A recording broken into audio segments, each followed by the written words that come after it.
Yeah. When it's illuminated, we've got mics. It's on.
Good morning everybody and welcome to the Sports Super Centre on Runaway Bay on the Gold Coast. This is the 15th of December. It is day 3 of our Super Sprint race weekend. Our competitors have done a swim, they've done a run, they've done a aquathlon, they've done a mini triathlon, and then this morning's action is the mixed team relay. That is a 4-person team. Goes female, male, male, female. It's going to be fast. There's going to be a lot of action. We'll take you to poolside shortly, but right now we're going to take you through this morning's leaderboards for each competition and for each age group. Thanks, Jesse. We're going to go through the leaderboards right now. You're going to see them on screen as they come up. And there are the leaderboards. And in the leaderboard for junior females, the top 10, Jazzy Coventry leads away. And you can see her points there on the right-hand side. Then Chloe McLennan, Emma Hogan, Brea Roderick, Emily Jamagotchian, Cassia Boglio, Victoria Gillies, Rebecca Henderson, Jacinta Cliff, and in 10th place at the moment, Ella Woolridge. This is halfway through this Super Sprint Series weekend. You see their points on the right-hand side. It's a very, very interesting lineup on the leaderboard as we go into the mixed team relays this morning. Then we go to the junior male top 10 leaderboard, and way out in front there, 93 points, Oscar Dart, followed by Lachlan Jones. James Olsen Keating in third place on points at the moment. Luke Harvey followed by Sam Tierney. Then Nick Thompson, Rory Thornhill, Alec Davidson on 33 points, and Patrick Goodwin and Lachlan Szynski, who's got that good pair of running legs, on 26.50 points. So there's your leaderboard there for the junior males as at race number 3. So we've been through Thursday and Friday. Here we are Saturday morning, bright and early, getting ready for the mixed team relays. And now the Youth A females. Tara Szynski leading away on 99 points. She's cleared out. Chloe Baitup, Jordan Router, Lucinda Rourke, Charlotte Thompson on 56.5 points. Jessica Pike on 49. Emma Olsen Keating followed by Molly Matthews. Helen Thomas in 9th position on the leaderboard, and Madison Tuvey in 10th place on the leaderboard for the Youth A females on this Saturday morning before the first event here, mixed team relay, as we said. So it all sits there and they're all vying for those points this morning. Mixed team relay this time for the first time will be a point scoring event. And now the Youth A males, Jackson Medway leads the way there with a narrow lead over Jack Crome, followed by Darcy Williams. Then Ethan Duffy, Jonty Armistead, Harrison King is sitting in 6th place, followed by Thomas Feltman, with Toby Powers, Riley Crowther and Ryan Marsh rounding out the last 3 of the top 10 there on the leaderboard as we head to these mixed team relays. I was going to say last year the mixed team relay was not a point scoring event, but this series it certainly is. And all of these points for the individuals will add up for them during the mixed team relays. The Youth B females is led by Leah Dargan on 105 points. She's cleared away as well from Tamsin Hill, followed by Kate Collins and Sophia McCarthy, Sophie Berger, Mia Wooldridge, Nicola Mussa, then Fern Deschon and Madison Elise in 9th place. And rounding out that top 10 is Amelia McDonald from Queensland as well. And she's on 32 points. So they can score points in these relays, as I said this morning. Then we go into the finals, etc. later on through the series. And we've got this afternoon and tomorrow, of course, as well. The Youth B leaderboard reads as follows on 105 points, leading the way Peyton Craig, and behind him in second, Ethan Close. Then Sebastian Wingad, followed by Brad Shepherd, Billy Zavetsos and Douglas Chapman in 6th place, Freddie Ayres in 7th, then Callum Close on 42 points, followed by Cooper Carswell and Liam Wilcox rounding out the top 10 there on the leaderboard for the Youth B males.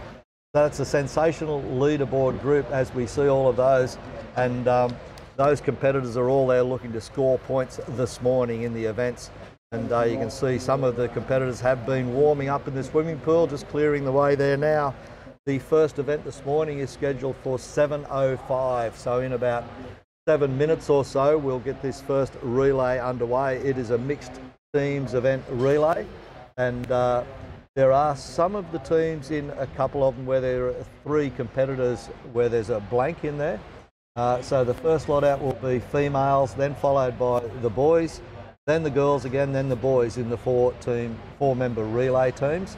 And we've got a full complement except for 3 competitors in the female group on the 3rd changeover. There is a technical hold up there, so what will happen is where there's a blank, you'll find that the first 2 teams and the last team where they've got a competitor blanked out and missing, they'll actually have their second competitor come in, then there'll be a gap in time, there'll be no 3rd runner. And then when the 4th one is ready to go, the boys will be held for a certain time and a technical official will tell them when to start their 4th leg for those teams where they have a competitor missing. Other than that, there's a full complement right across all of the states, and they're looking very, very good and keen. They're in the transition area and they're presently getting their briefing. So all set, ready to go. You can see that shot where there are some technical officials making speeches and making sure that all of these competitors in this mixed teams relay really know what they're doing and where to go. That's right. Where you see in shot our technical officials and our athletes, that's pretty much where the tag zone is.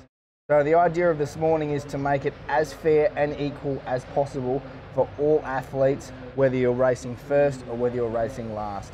So that, as we know, as Harrow said, all of these races this morning are for points, and so we didn't want anyone to be disadvantaged based on whether they started first or fourth. And so there is a tag zone, which we can see just in shot, and that is where the timing will start for each race and each athlete. And as far as conditions go this morning, it's just on 7 a.m. right now here on the Gold Coast of Australia. We are at the Runaway Bay Sports Super Centre on the Gold Coast. It's a fabulous venue, as I've mentioned over the past 2 days. It really is an excellent venue for this sort of event. There's no doubt about that whatsoever. The blue sky is trying to break through. There was rain overnight, so it is very, very humid here. There's rain out on the ground, out on the bike track in particular. There has been water on the ground, and that's creating more humidity as the sun comes up. But it's quite warm. It's very good conditions for triathlon, early morning triathlon, and it's going to be a great event here, this mixed team relay. That it is. The fact that it's point scoring as it wasn't last year is just a massive fun event, and there was a lot of mucking around going on.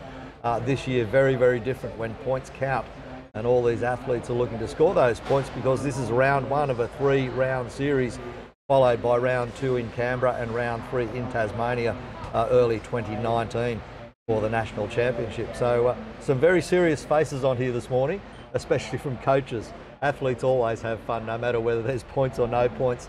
They have a ball because they love the sport they're competing in. So the Sports Super Centre hosting this, and this morning is going to see the first point scoring opportunity for the relays here, the mixed team relays. Fantastic event, and everybody has been sorted. Everybody's been into transition, got their bike tracked, got their shoes ready for when they get out of the pool for the run. And it's going to be very, very quick as well.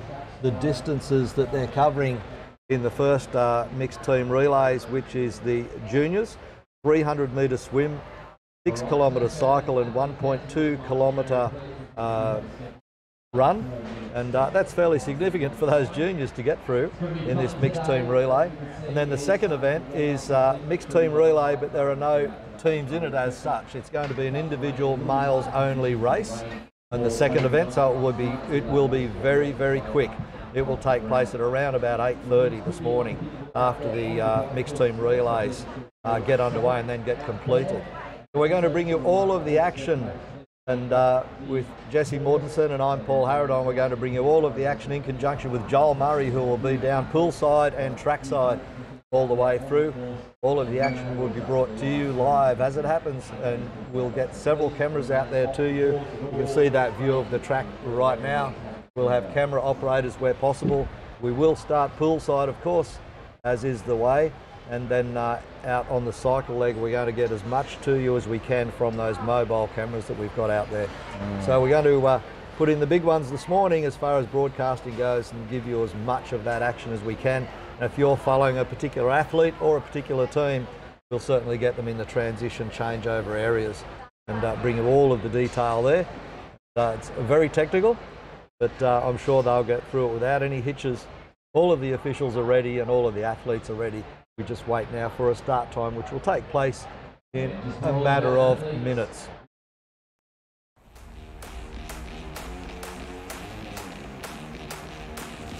We can do anything we want to do.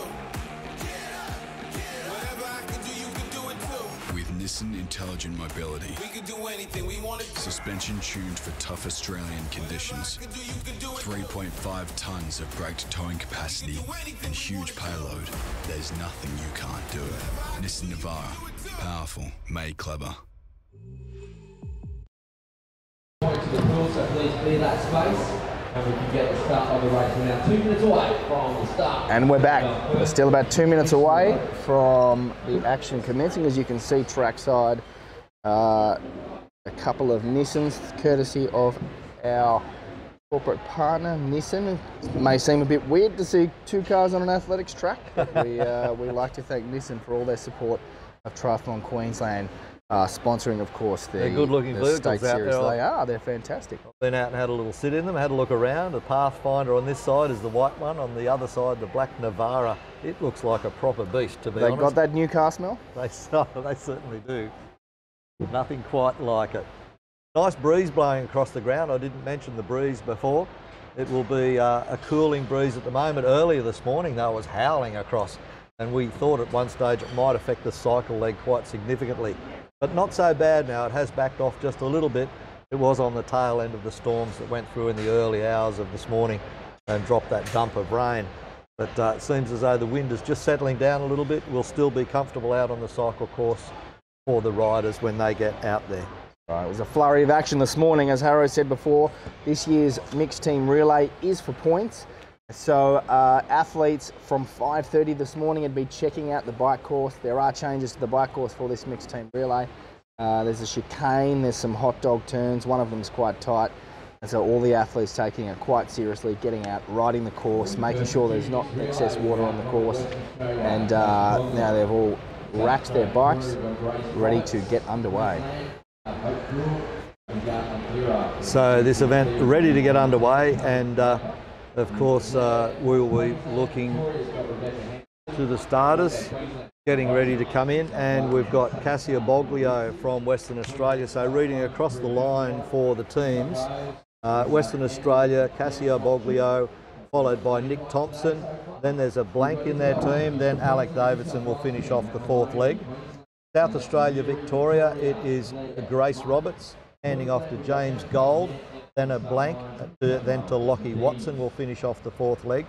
They won't move the 3rd runners into the girls group, so they won't have boys and girls mixed at the same time. So where there's a girl missing, they just leave that out. They sit back and the 4th competitor waits, as I said. Then we go Queensland Cyclones, number 6, will be led out by Hope Gould, then Lachlan Blake, then Annabelle Harris and Josh Williams.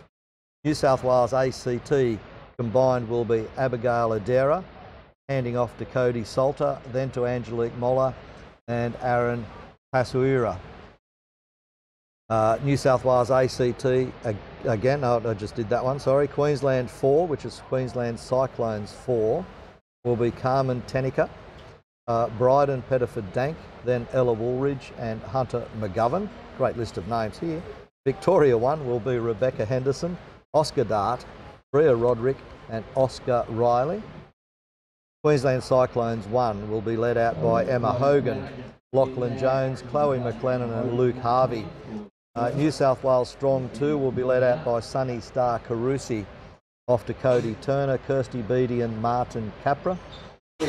And then Queensland Cyclones 2, Bree Thistlethwaite, Harry Ladd, Vicky Giles and Lachlan Szynski. Then we'll go down to New South Wales Strong 1, Emily Jamagotchian, James Olsen-Keating, followed by Jacinta Cliff, and finalising that for rounding it out will be Rory Thornhill when we get to that changeover. Queensland Cyclones 3, led out by Isabel Matthews, handing off to Lachlan Medway, handing off to Jazzy Coventry, and then Declan Marioni. And then we'll go to New South Wales Strong 3. Hannah Maloney will lead them out, handing off to Leighton Wall, then Alicia Austin and Jack Haggerty. Queensland Cyclones 5, Alexa Leary, Mitch Thomas, Rochelle Hill and Matt Moat. There we go, the junior mixed relay is underway. Just started now. First lane, you can see them bolting at the moment. Chloe McLennan out in front. So the replacement for that team, and she is leading the girls down to the pool. Get into the pool. There may be some changes here. So they did start up in the transition area. They come into the pool to their allocated lane. It's a running dive in. As you can see, this is exciting stuff. Right, so you would have noticed that everyone very specifically went to a lane. That is the lane they have been allocated and they have to stick to that lane. Got lots of mats out, so normally we would say no running on pool deck, but today we're making an exception. We'll put mats down to make sure it's not a slipping hazard.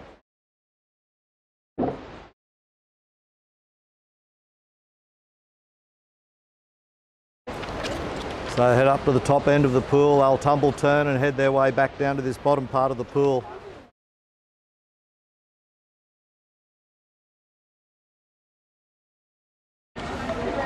Heading back down in lane 4 now for the first 100 metres to be completed in the swim leg.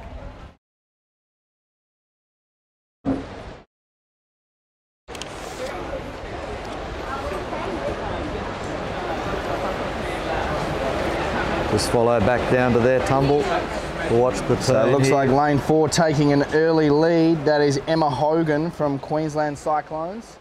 4 and 7 turns with her. They are neck and neck, shoulder to shoulder, swimming back up the top end of the pool, stroke for stroke.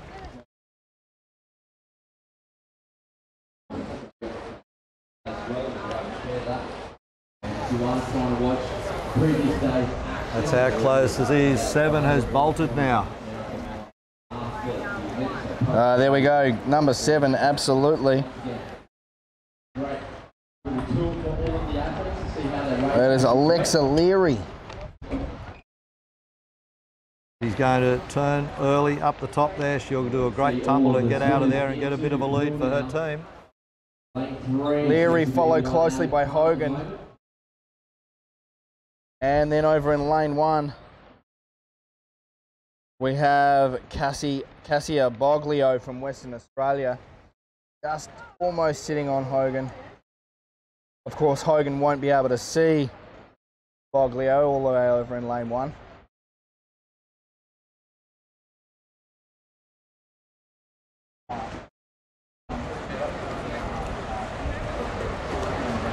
You see lane 1 just coming around the umbrella there. One umbrella in the way. Our only obstruction on the course. So the mixed team relay, each participant completes the full swim bike run before they tag off to their partner.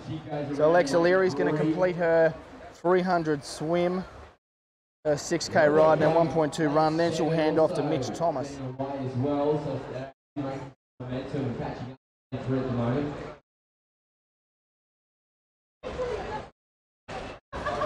As they get out of the pool, so it's 300 metres in the pool. They'll make their way out, then it's 3 laps out there on the bike course, so 6 kilometres today. A little bit different conditions to what we it is too. had yesterday when they were racing. So Rebecca Henderson in 3's on a charge.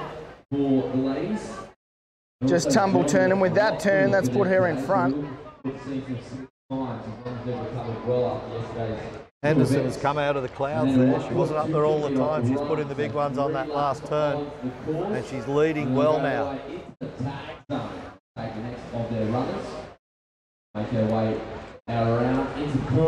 Coming down, ready to exit the pool in lane 3. She's really put in some big strokes there. Got the feet kicking like mad. There she is on screen. You'll see her coming out of the water.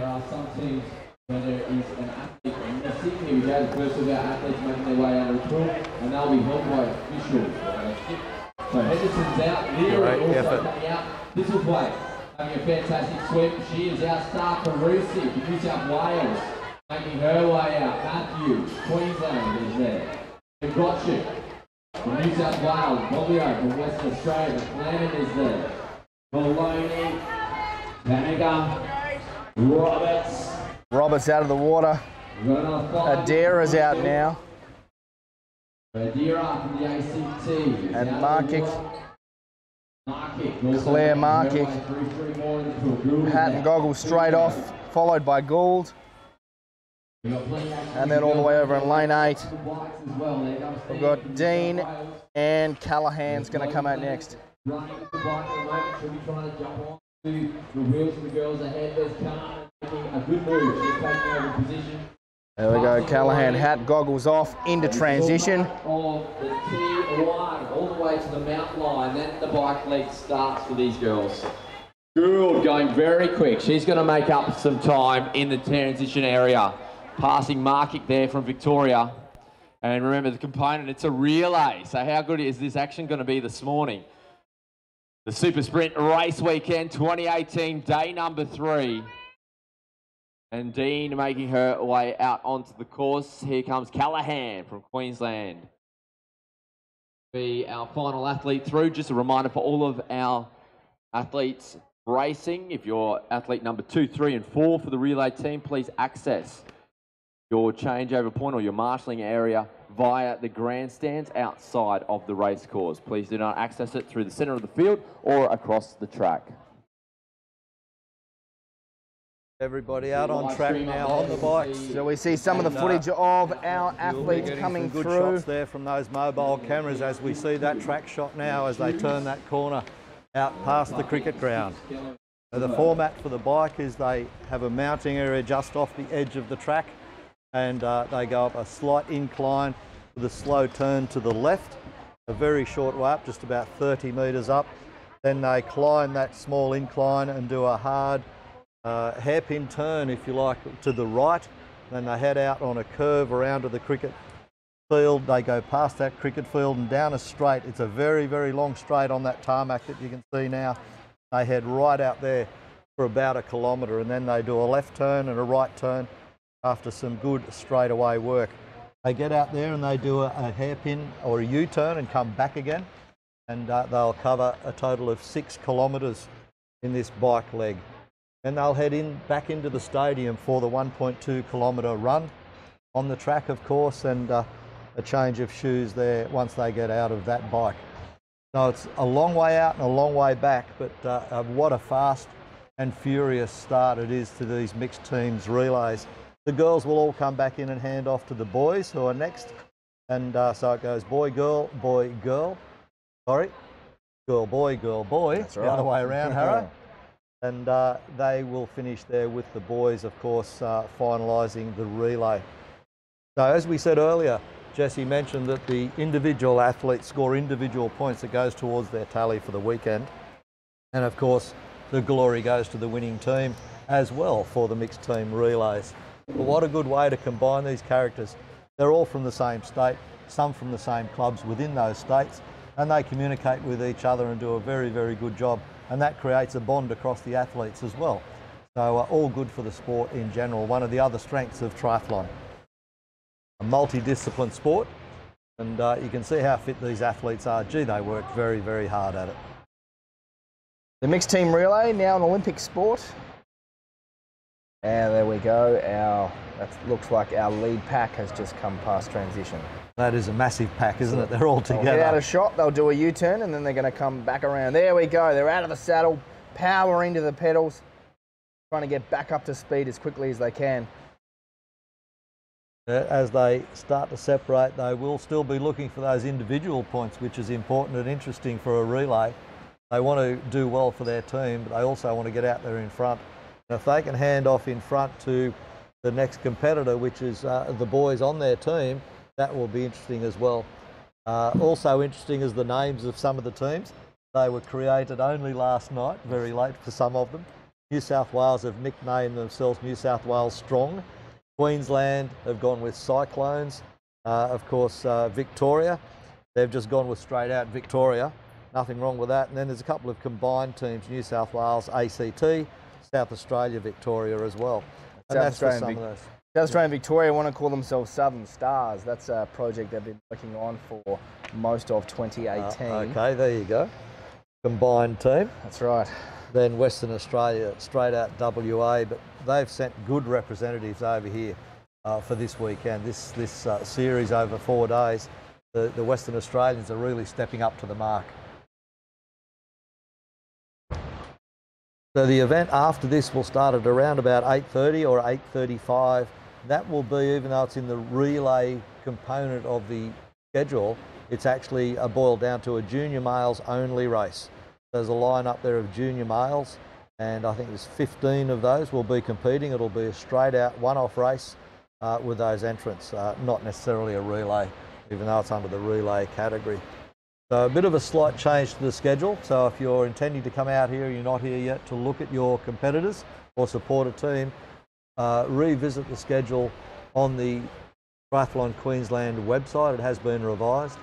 One of the briefings is out of order, but that's all right. So all of those events will be taking place, but check the schedule because a lot of them are quite a bit earlier than originally scheduled prior to the event starting. So just watching for those cyclists to come back again, the bike leg, you'll see them heading out. They've been out, they'll be coming back in the distance. You'll see them coming out of nowhere and then they'll arrive all of a sudden. And here comes that pack now. You can see them just coming up here, and they've been racing for almost 11 minutes, just clicking over 11 minutes right now. And here they come, the lead pack of 4 girls. And they're doing a fantastic job, obviously. And the pack has broken down a bit. There's another 2 of the original 6 that were combined together. They do that U-turn and head out on the course again to come back in and complete their next 2 kilometres. So they're doing 2 kilometre legs. There's the next 4. So 6 have gone through. Here comes team number 7. And it's very difficult to discern who they are. The numbers are on their arms, and uniforms you may be able to check from them. They've gone through now, nice steady cadence there from those 2 girls as they pedal along to the U-turn point. You'll see them charge back down again away from the camera, and there they go now. It's a hard U-turn for them. They've got to slow down and make sure they don't get caught up anywhere. And another pairing. It's good to see them sticking in pairs and working with each other to help each other out around this course. 6 kilometres, as I said, they still have to save energy for the run. Some of the runners might well hang back on the bike a little bit to preserve that energy, as we mentioned every time in triathlon events. And once they get on the run, some of them can make up significant distances on the ground. So we wait now. There's a view of the transition area, the changeover, and the boys getting ready for those changeovers. That's one of the mobile cameras there in that transition. They actually run away from the track a little bit. It looks a bit odd, as if they're going to leave the circuit when they do go to the transition area. And it looks as though they're running away and off the course, but they're certainly not running off the course. They're just heading for the transition and the relay changeover point. And you'll see them come around and do that once they dismount from the bikes. They are at pace, of course. They've got to come back off that straightaway track, go past the U-turn point, and then after that U-turn point, they will come straight through. They come into the hairpin turn just before they head back into the stadium, down around a right-hander going downhill. Then they hit the dismount area at speed because they're coming down a slight incline. Sorry, a slight decline. And so they're coming downhill, so they've got pace. They've got to back that pace off so they can't have any opportunity to tumble. And then they get those bikes in, rack them and get out through the changeover area in that transition. So it'll be interesting to see for the first time in this changeover. Here comes that pack of 4 now into that straight away. You'll see them come onto track, and once we get them on the track and the changeover, will go straight to Joel Murray through the speaker system here, through the PAs. Joel will give us all of the competitors, their positions and names, and the teams. And they're starting to come in now. We'll go straight down and cross over to Joel, who was down there in the dismount area. Girls battled out yesterday on the run. They're going to do it again today. We've got Thistlethwaite there from Queensland, also Bloglio from Western Australia. So that's a great little group, lots of talent there. They can all run. And we'll see the Western Aussie tuck in on New South Wales and Queensland, I'm thinking, just like she did yesterday, and she'll hold on for as long as she can, trying to set up her team. There we go. MJ is out in front from New South Wales in the pink suit. So she's looking comfortable. She's found her stride. Chloe's given her about 20 metres into the run. 1.2 kilometres. And they'll make their way into the tag zone where they'll tag the next one of their athletes. Thistlethwaite making her way through. Boglio also coming through as well. The Western Aussie making her move because she knows she's got to catch up. McLennan, though, is going early, so a bit of a change happening early on. Starkarusi racking the pink bike. Adira, Leary and Carmen making her way into the transition area as Henderson and Matthews make their way out onto the run. We've got MJ and McLennan side by side over there as they're going through 300 metres of their 1,200 metre run. Darkarusi out onto the run course. Adira right behind Carmen, who's been smiling for 3 days. There's a smile. It hasn't faded. Leary right behind her. Maloney through the transition area. We've got Roberts right there on her tail as well, and she'll probably stick there, the South Aussie. They'll have a great little battle. Out in front, though, we've got MJ and also Chloe McLennan. Side by side after 400 metres. We saw Chloe had a big acceleration. She picked up 20 metres, made a pass, but MJ has come back. So the girls, we can see the pain on the faces at the moment. 800 metres to go for them as Gould makes her way out onto the run course to start her run. We make our way to third is the Western Australian. And then in fourth is Bree Thistlethwaite from Queensland at the moment.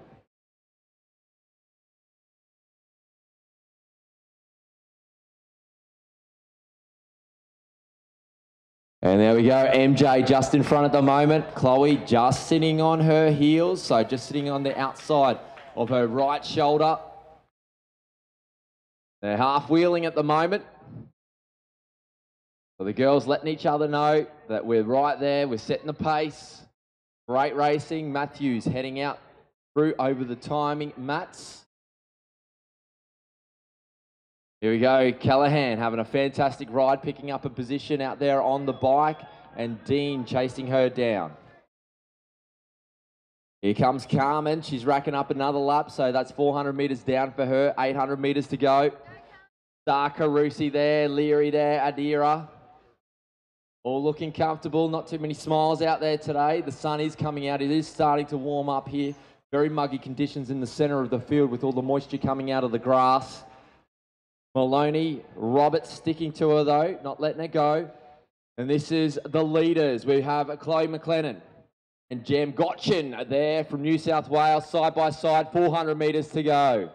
We saw them yesterday, about 300 metres to go was where the move was made. What will happen today as they make their way into a changeover? So very different racing in the relay, but of course all the individuals chasing times. And there we go, 300 metres to go. Chloe McLennan has kicked. Can MJ go with her from New South Wales? She is sticking to her heels as much as possible. There's no gap between the girls at the moment. MJ is right there. Chloe's putting the hammer down, but she's not getting away. Now she's getting a step away. There's a little bit of daylight now. About 2 metres, 3 metres. Now the rubber band is starting to stretch. It's now 5 to 10 metres gap between first and second. This is going to be a great little changeover. We're going to call it the tag zone today as we have Chloe McLennan making her way around the track. Here she goes into the tag zone and she tags her athlete. There we go. I believe it might be Jonesy there from Queensland. Looks like Olsen Keating right on his tail though.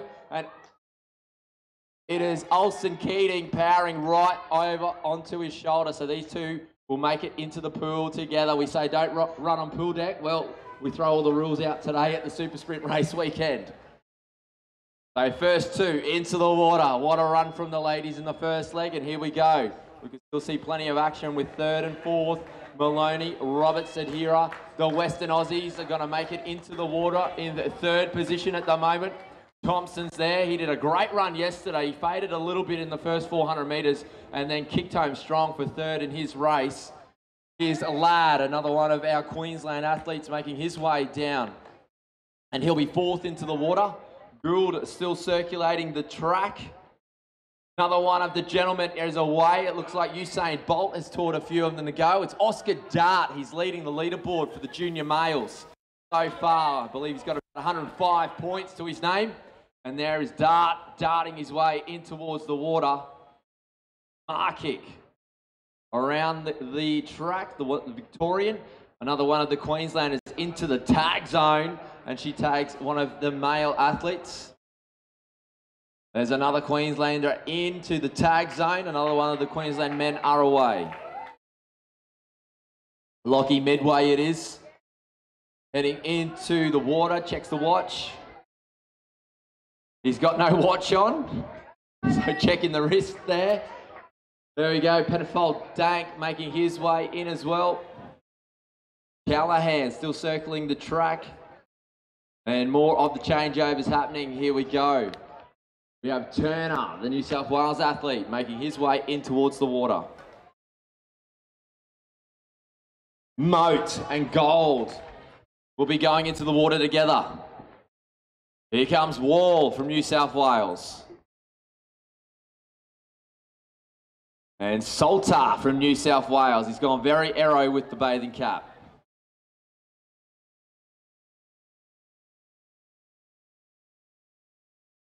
And another one of our athletes making his way down. We'll have another one into the water shortly. We've still got athletes out on the track, so we've got a couple more gentlemen to tag and then make their way in.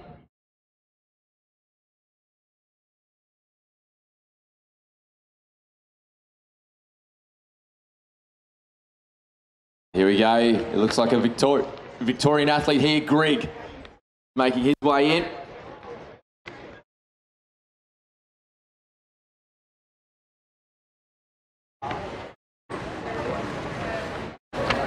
And as a parent, I'm nervous when kids are running on pool deck.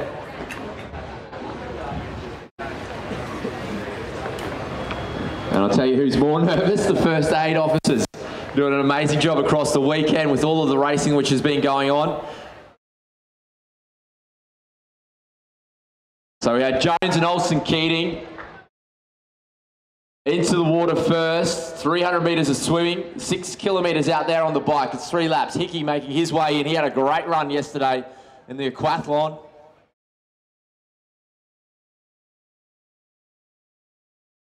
We'll try and spot where Olsen Keating and Jones are at the moment. Both of them swimming very similar paces in the aquathlon. Here we go. Jones is out. So the Queenslander has a big lead at the moment. He'll be first onto the bike. Got our eyes for the New South Wales athlete, Olsen Keating, second out of the water. Common from New South Wales is in. Here we go. Olsen Keating. He's given a little bit of time to Jones, who is out there at the moment. He just wants to keep an eye on Dart, so they're racing the clock as much as they're racing for their teams. There we go, the Queenslander Jones out onto the bike. Olsen Keating just grabbing his bike. We've got Jonesy already on the bike. So a big distance the Queenslanders are putting on New South Wales at the moment. Bragging rights for the border. We lost the Origin in 2018, but can we win the relay? Here we go, Olsen Keating making his way out, and he is trying as hard as he can. He'll be working harder over that course. A little bit technical out there today with a few harder corners than what we had yesterday. Here we go, Thompson, WA holding on to third position at the moment. So the Western Aussies, great to see him over here. And Thompson will represent them really, really well. Here we go, Ladd, the Queenslander, had a phenomenal swim. He's caught up a little bit of ground, and here is Oscar Dart, Victorian. So the Victorians are out. And wait till you see him let it rip on the run. He is leading the junior males, so the quickest athlete out there in the men's field at the moment. There goes Ladd. And he'll be trying to hold on to a little bit of buffer on Oscar Dart as much as possible. He'll have eyes up the road to try and catch wheels and not let the one behind. There you go, Oscar Dart almost losing the glasses as he makes his way out. Bouncy, bouncy. Lachlan Medway is out of the water. So the Queenslander, plenty of fans in the grandstands. Well done, Lockie. Bedford Dank also having a fantastic swim as well. So the boys are right there. They'll have someone to work off out onto the bike course. A little bit windy out there. We can feel the gusts coming in towards the stadium. A little bit unprotected out there onto the course. But there we go, Lachlan Medway is out. Bedford Dank not giving him any more space through the transition area, both moving about the same speed. Here we go, New South Wales, 2 of their athletes out into the T1 area. We have Turner and Wall. Here we go, Matty Moat also getting out of the swim as well. Wall is out, Gold is in as well from Victoria, so good swim from Gold. Here goes Wall, Turner. The New South Wales athletes will be working together. They'll be working to try and get to the other states. And then we got the Victorian and the Queenslander. Can they work together to pick up the New South Wales pair in front of them?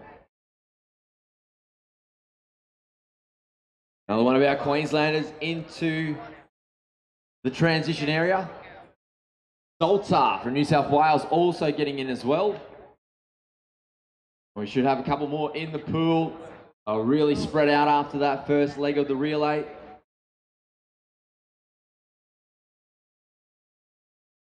Here we go, number 64 making his way through. Salter from New South Wales will be making his way out onto the course now.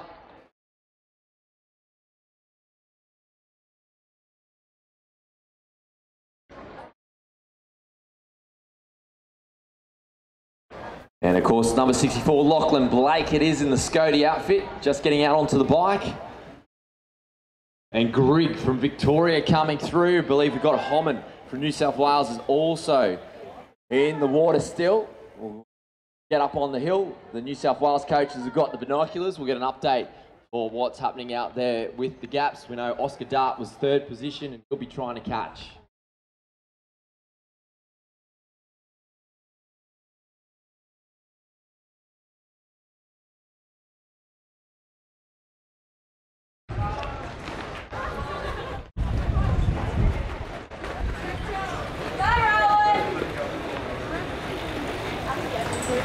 And that's Hickey heading out there now into the mounting area with his bike.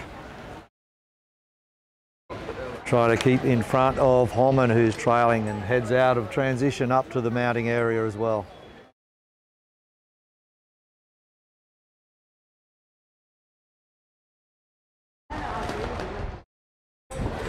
Ever been afraid to leave your own home? For Susie, all it took was a trip to pick up a daughter and being hit by a careless driver. Her injuries left her in constant pain and fear, her life shattered. Then her insurance didn't come through. This is the car Susie sat in, frozen in terror every morning. But insurers don't get to abandon injured Aussies. With Morris Blackburn's help, Susie fought for fair. She won. And so can you. I have a healthy snack drawer. All organic, of course. Bedtime stories in 3 languages. Family choir. Screen-free Sunday. I really listen. A little note in their lunchbox. Avoid white bread. Be the cool mum. Put your phone down when you speak to them. Be present all the time. All the time. Mindfulness. Positive praise. Mindfulness. Worry less about what others around you are doing with intelligent cruise control that can slow down and speed up for you. The Nissan Pathfinder. Family driven.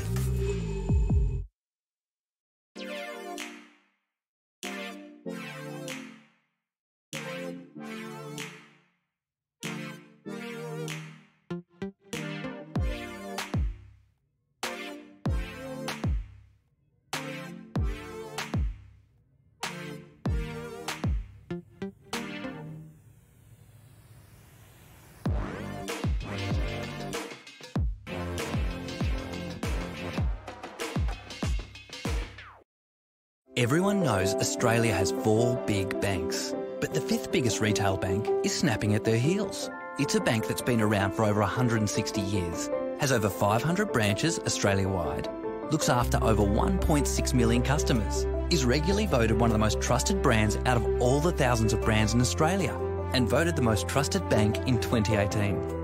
Who is this fantastic number 5? Yep, it's Bendigo Bank, the better big bank.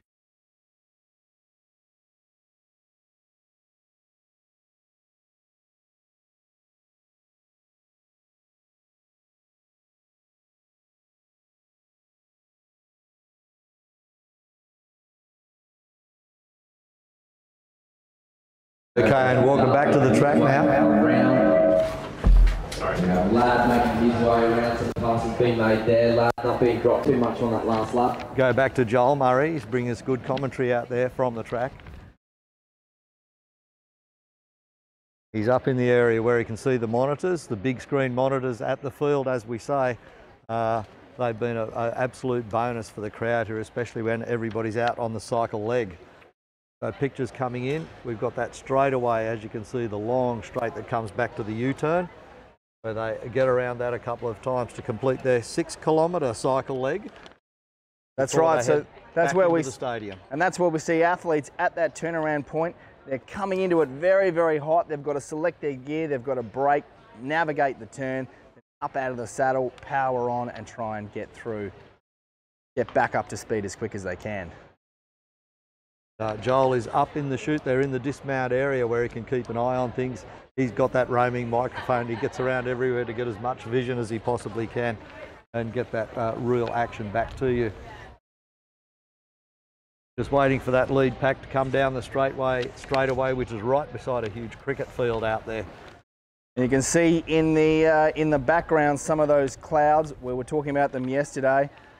We did beat the weather last night, and I can tell you when all the athletes were down having their dinner, it came down in buckets, and the clouds are still there. We might get a bit of rain today, but it's not going to be like yesterday. Still very humid though.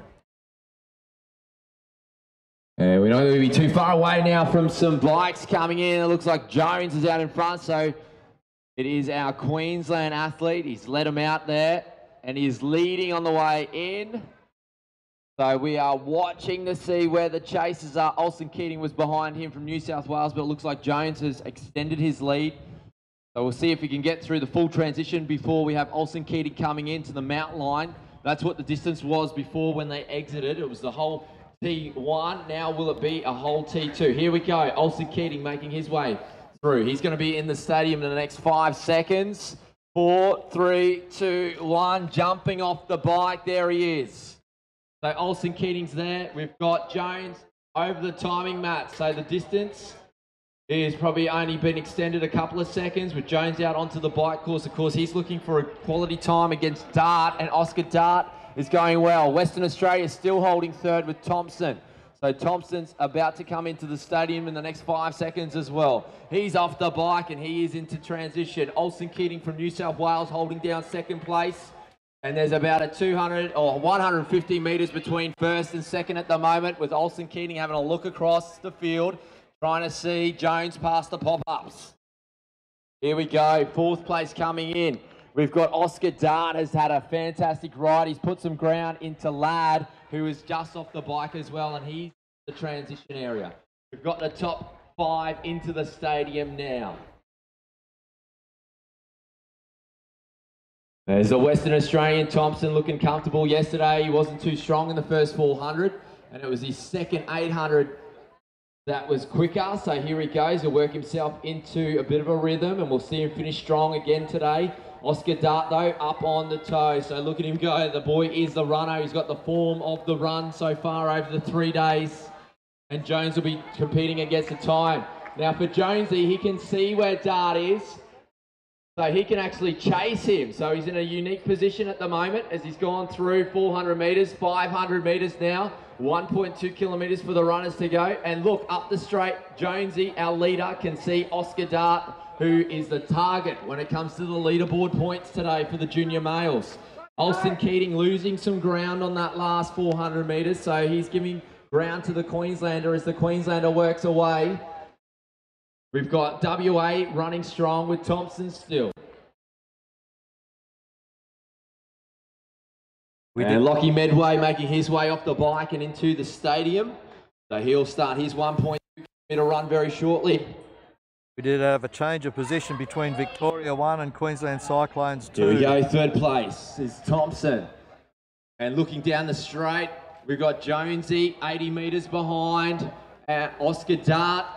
Dart going through, he's trying to hold on. He's looking like he's wearing a little bit of fatigue. He's still holding great form though. See all that power through the legs and through the hips. Ladd a little bit heavier on the feet, trying to hold on. He's not giving too much ground to Dart. There's Lockie Medway with fresh legs. Jonesy on his final lap of the run. And there he goes with the penalty to Jones. Number 62 in the penalty box. So he'll be giving up a little bit of time here. If anything, it'll freshen his legs up. He's got 300 metres of running to go. There he goes. Jonesy's away. It all changes just like that. But look at the fresh legs go. He's got a 300 metre sprint to go before he tags the hands. Jones had a problem in transition with the bike. We've got Oscar Dart there, but look at Jones go. He's picked up the cadence. So he had a little bit of a penalty there, but he'll win back that time. That's right. So Jones had a penalty in transition, had to take a penalty.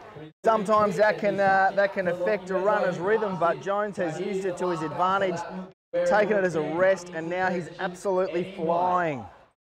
There is Dart, about 80 metres front, so the time difference between the two athletes will be very, very close at the end of this. There we go. Jones into the tag zone. Now Hogan was to be in that team, so they will be holding that team until they let the male runner go. Well done to Jones. Okay, the change in the tag zone is that Emma Hogan was to be the first runner, but it turned out to be Chloe McLennan was the first runner, and now there's a gap in that team. They will be held back. And the final runner for that team will be Luke Harvey. There's a gap here. There's no runner replacing Emma Hogan. So just wait for a set time. That's right. So they will be held up until the technical officials tell them to go, as Cliff comes racing through transition for New South Wales to start her run. New South Wales. Strong one they're called. Top team, New South Wales. She's dived into the pool for the swim leg. So they are leading at the moment. It's an on-ground lead, but technically it will still be this Queensland Cyclones one team once they go to the fourth leg. That's right, and here we see Roderick from New Zealand. She is flying. She's up on the toes, sprinting down the transition area into the pool. Bria Roderick, and then Gillies follows her into the pool as well. Vicky Gillies, third person into the pool, but technically fourth. That's right. Great action down here as we see the athletes. They're sprinting into the pool.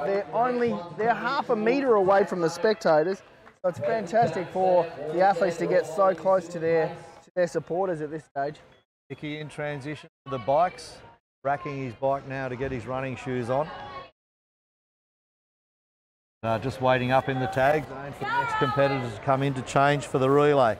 There are already 4 girls in the pool for the third leg in their teams.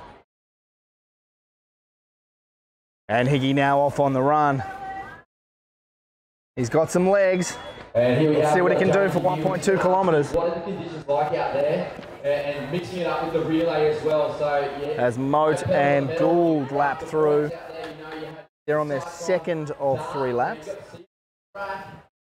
The last lap before they tag their next competitor. And another runner coming through to tag their teammate. That looks like a Queensland team. That is Queensland. She's absolutely sprinting. Coventry, that is Jazzy Coventry, up on the toes.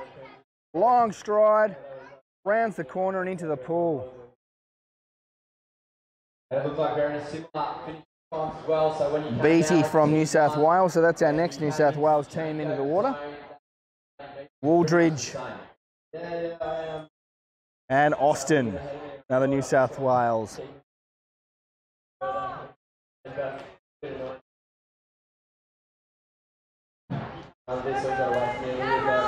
There is Hickey. He's just completed the first 400 metres. So he's still got 2 laps to go before he tags his runner. All right, Rochelle Hill, just been tagged. Again up on the toes, just adjusting the goggles and the cap, rounding the corner. And she's going to take a flying leap into the pool for 300 metres of pain.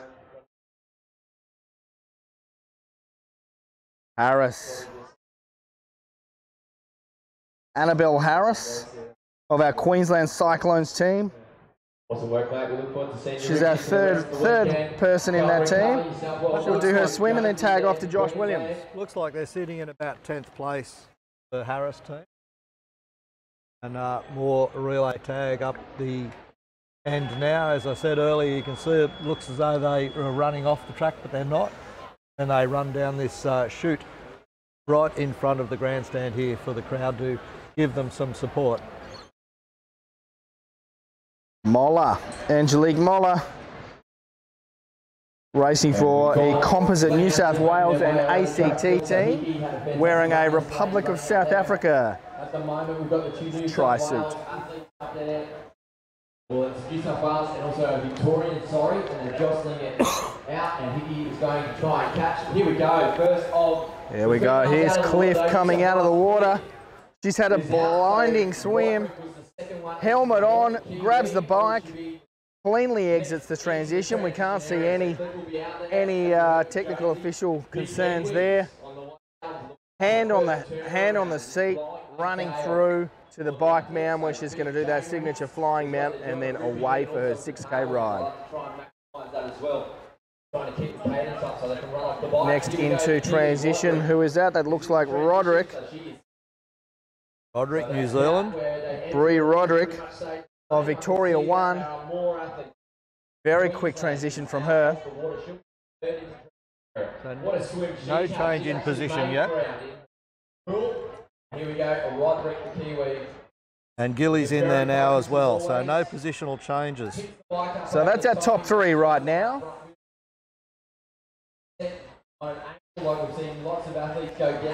Queensland in 3rd. Roderick. Robert's coming past now after that is our Victorians in 2nd. Heading for the pool.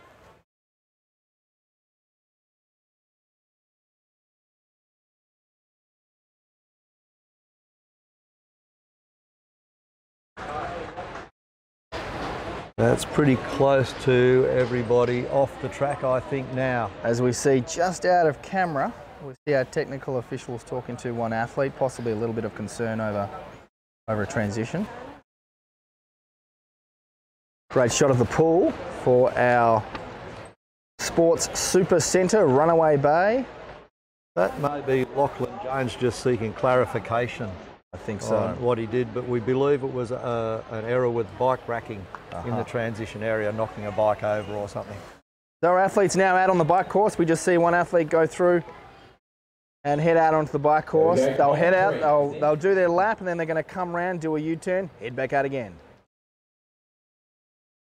Tassie Coventry out of the pool, getting onto the bike, no change of position there. So they're sitting in 4th, if I believe.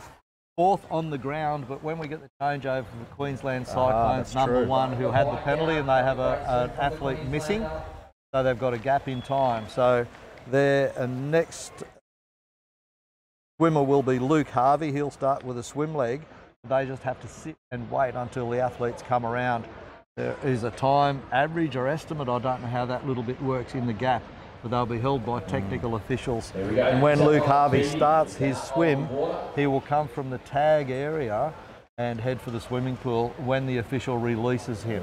So that is some of the tricks for our athletes who are not racing 1st, 2nd, 3rd, 4th, or so on, is how to stay warm and fresh, ready to start their race. Because you got to say, when they get tagged, it is a sprint, and if you are not warmed up, you're going to pull a muscle. As Waldridge and Hill out of the pool, helmets on. Beattie is just about to mount her bike. Going to the mounting area, no change in conditions at this stage. Hill might have made some ground up. I think Hill went to the pool in 9th and came out of the pool in 7th. So a bit of a move there. As we can see, and Waldridge basically catching Hill with her bike, running very, very cleanly. And just out of shot, just out of camera, that's where they mount their bike. Do a hop, they do a skip, and then they're on. Ulrich and Hill neck and neck, you can't separate them. Now Austin heading up to the mounting area.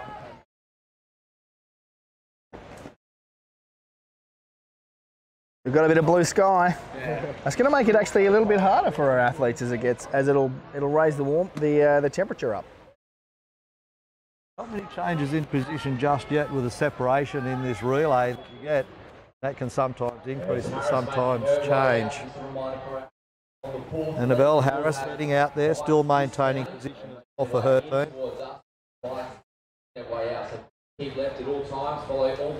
Angelique Moller picks a bike out of the racking area and starts to head up to that mounting area. Annabelle Moller maintains position, we're estimating at the moment in 11th place. That's allowing for the Queensland Cyclones 1 team and their final. They're coming out just in 1st place. They're doing it the tough way, I can tell you now, is that Queensland Cyclones led out with Chloe McClellan, who maintained 1st position, handing off to Lachlan Jones, who got a penalty transition, but still went into the tag area in 1st place. And they're on a No competitor at the moment, just holding, waiting for Luke Harvey to resume their activities for the final leg. While there's a break in the action, we might see if we can get a camera shot over to transition. As we know, and we still have two swimmers in the pool at this stage. So as we said, big spread.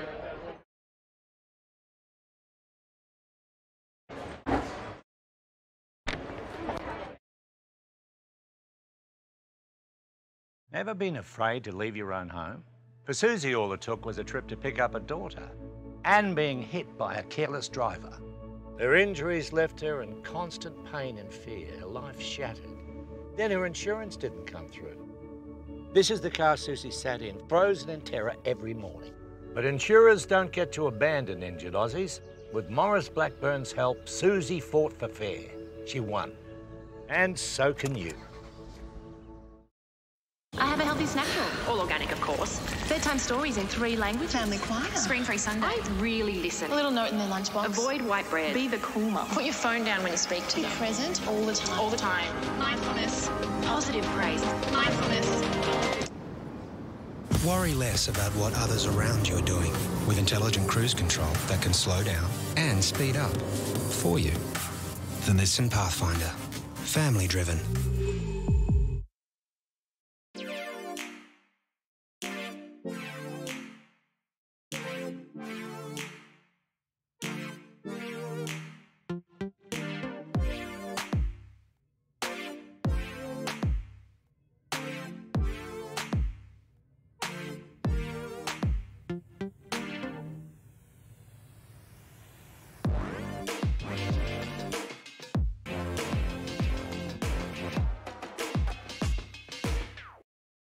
Everyone knows Australia has 4 big banks, but the 5th biggest retail bank is snapping at their heels. It's a bank that's been around for over 160 years, has over 500 branches Australia-wide, looks after over 1.6 million customers, is regularly voted one of the most trusted brands out of all the thousands of brands in Australia, and voted the most trusted bank in 2018. Who is this fantastic number 5?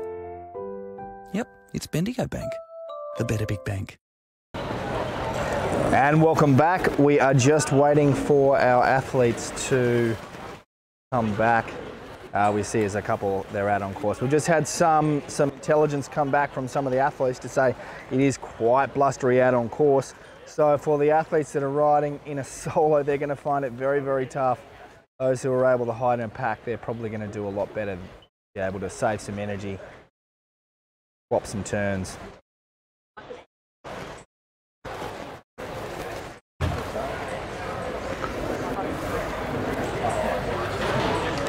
Yeah, interesting concept this year where we did mention earlier the junior mixed relays, and the mixed team relay event is now a point scoring event for the individual athletes as well, based on their time positions, whereas last year it had nothing to do with points.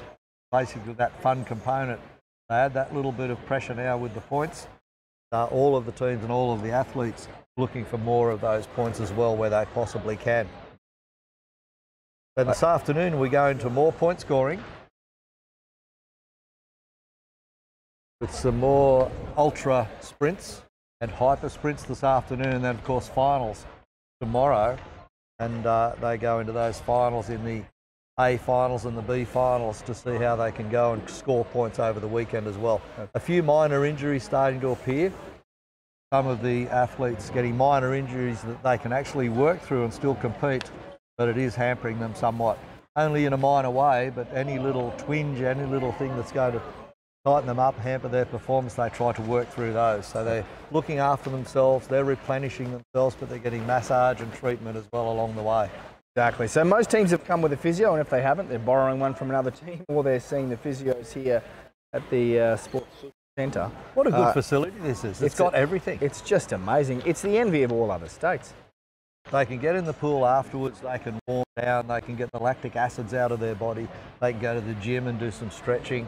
Massive gymnasium here, they've got a great food hall and everything available to them. All the healthy stuff they need, it's all here on site. They don't have to go away at all. That's right. In fact, A lot of the athletes are staying on site. There's great accommodation here in the lodges, the area. You're staying yourself, Jesse, I believe, in the lodges. I am. Good facilities. Yeah, amazing. And you know what I said? I said there's nothing like it in the rest of the country, but there almost is.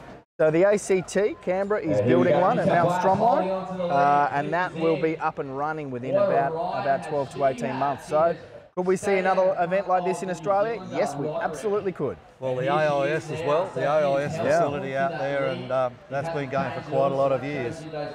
As our leaders come through, Cliff from New South Wales, Roderick who is in our... Looking very comfortable as well. In our Victorian team. I tell you what, Roderick has actually picked up a lot of time on that second place, on that first place. Powder in the shoes, jumping out of the shoe as she makes her way down. Looks like she's breaking smoke. New South Wales with about a 150-metre lead over Victoria. Girls looking smooth on the run as Roderick turns that first bend out of transition. She's looking very smooth. Hold on to third. It hasn't given the girls too much space either. Oh, she's doing a great job wrestling the bike as well there.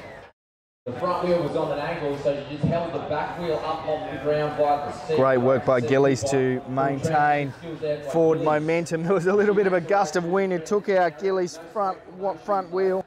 She recovered very, very well. Shoes on and she's out onto the run.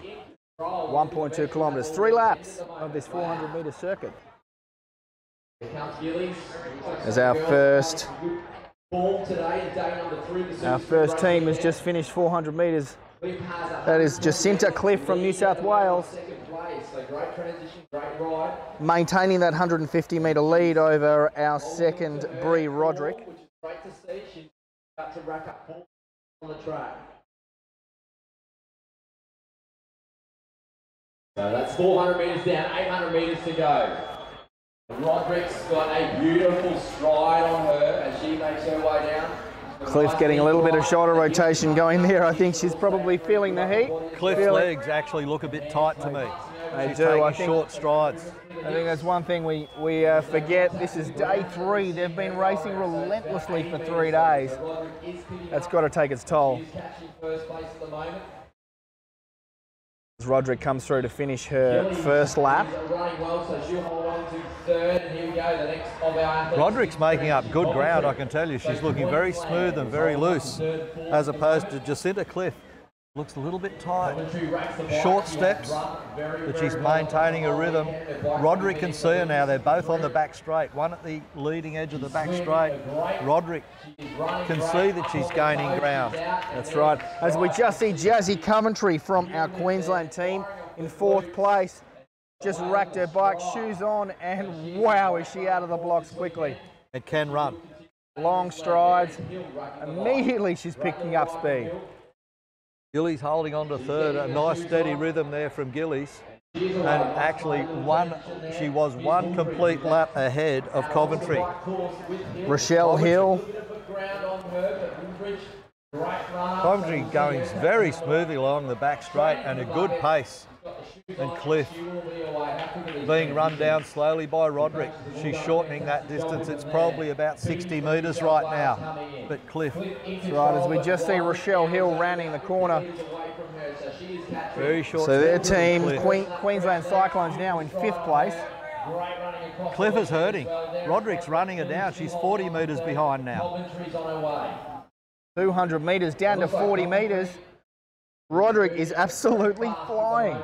So we're going to see plenty of action in this last leg for males. There we go. But Roderick down to her last lap, and then she's going to tag off to Oscar Riley. And I tell you what, Oscar Riley is a mean competitor. He will go very, very quickly.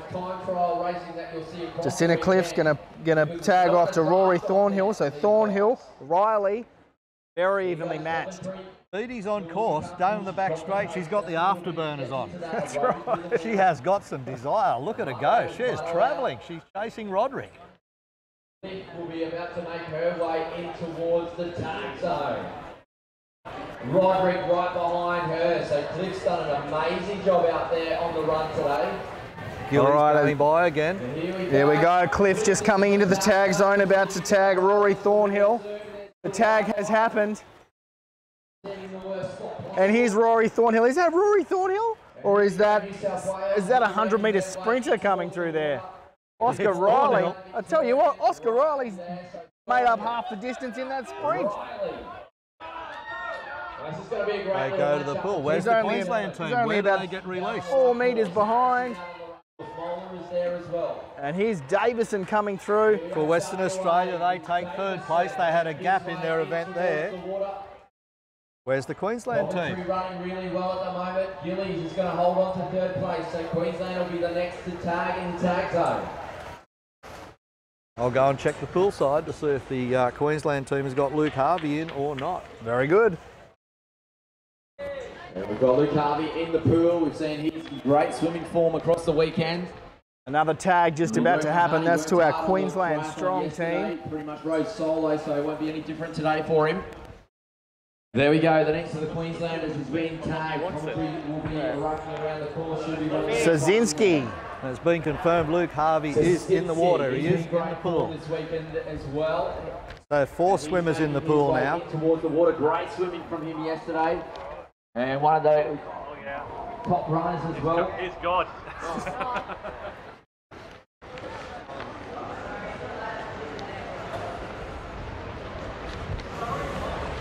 Here we go, Woodridge will make a move now on Hill.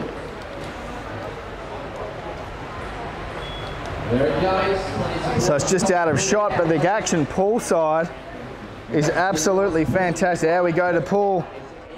Rory Thornhill, Oscar Riley. These two are battling stroke for stroke. The 4th members of each team, sometimes in a relay called the anchor. You can't split them at all, turning exactly in sync with each other.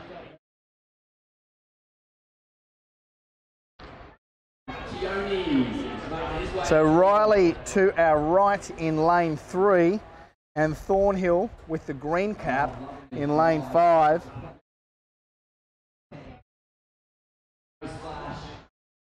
As Thornhill possibly has a little bit of a lead, but if you remember, Thornhill actually had about a 100-metre lead coming from the tag. So Oscar Riley has made up a hell of a gap.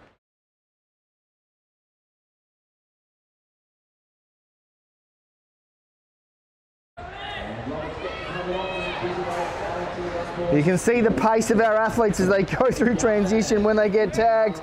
It is a sprint. And how can you adjust going from the sprint to jumping in the pool? And Luke Harvey leads out of the pool. In 1st place, it's Luke Harvey for Queensland Cyclones 1. Luke Harvey's out of the water.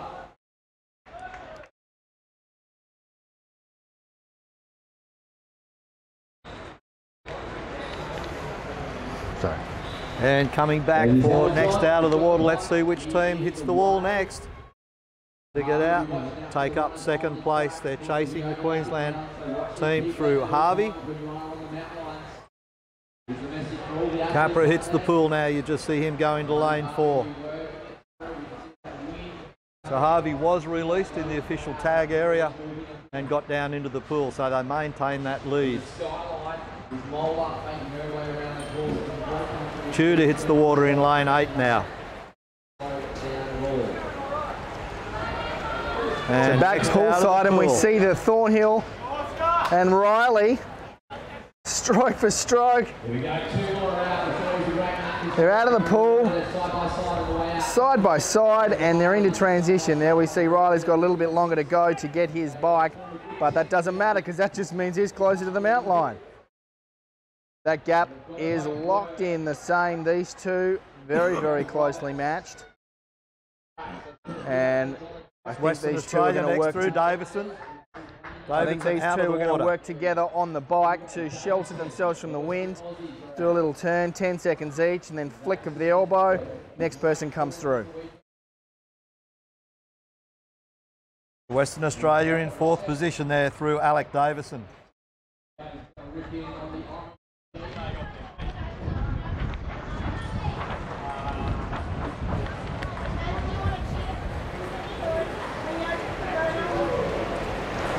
It's difficult to tell from our cameras, but it has become quite blustery out there. That will make it quite challenging out on the run, out on the bike, I mean. That looked like Thornhill and Riley just passing through our on-ground camera point. In lane 5, Szynski comes out of the water in 5th position. Szynski can run as well. Yes, he can.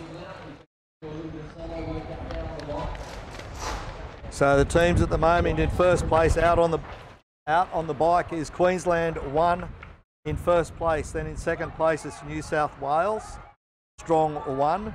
In third place Victoria, and in fourth place Western Australia. Good battle, everybody represented there.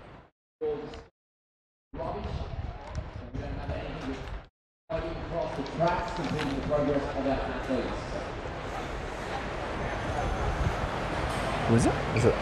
And of course, if you're hanging in the grandstand, we'll be waiting for the box to come back into the stadium. We've got to kind of videos up on the social media sites. Facebook, Instagram, Twitter, hashtag SSRW. And there we go, Roberts wrapping up another lap. Machioni is in.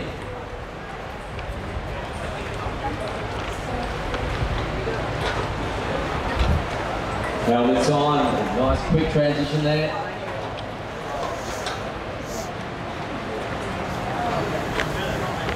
He's out onto the course now.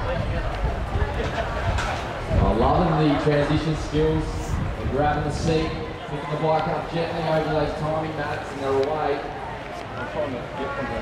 So we're out on the bike leg now. A lot of the competitors out there. We've got swimmers in the pool. We've got cyclists out on the bike track. One of the great things about the mixed team relay format is there's always things happening. Still runners out on the track as well. Some of the girls still coming in.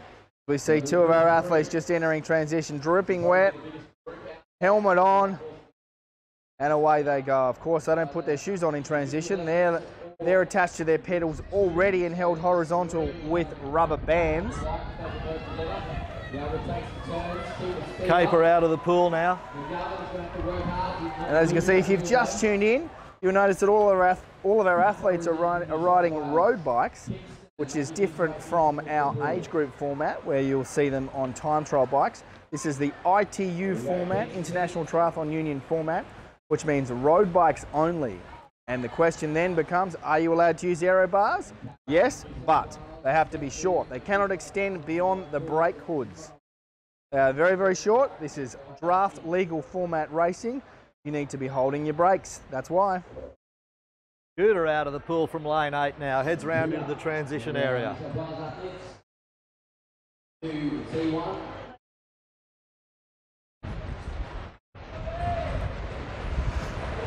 Very exciting format. The mixed teams relay. Girls and boys mixed together, forming teams from their states and their clubs within the states. They represent their state at this point in time. So as it stands, we have got Luke Harvey from the Queensland Cyclones out in front. And then together was Rory Thornhill and Oscar Riley, probably working together out on the bike. We can't see right now. And then Alec Davison of Western Australia sitting in fourth. Having said that, the points will be accrued for your individual effort. So while they're working together, it is also an absolute flat-out time trial for each individual athlete. Out of the pool now, back poolside, Williams out of the pool there, doing a great job. He's put in some big ones there, Josh Williams. Queensland Cyclones Team 6. There we go, Pesora. Aaron Pesora into the transition area now, heading for that bike.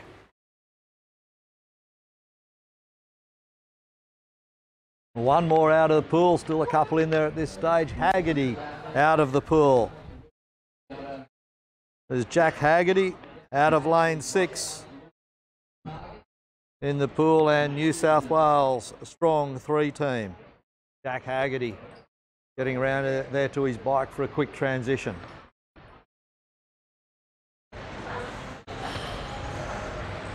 Still 2 swimmers in the pool now. Got two more athletes in the pool to make their way out onto the course.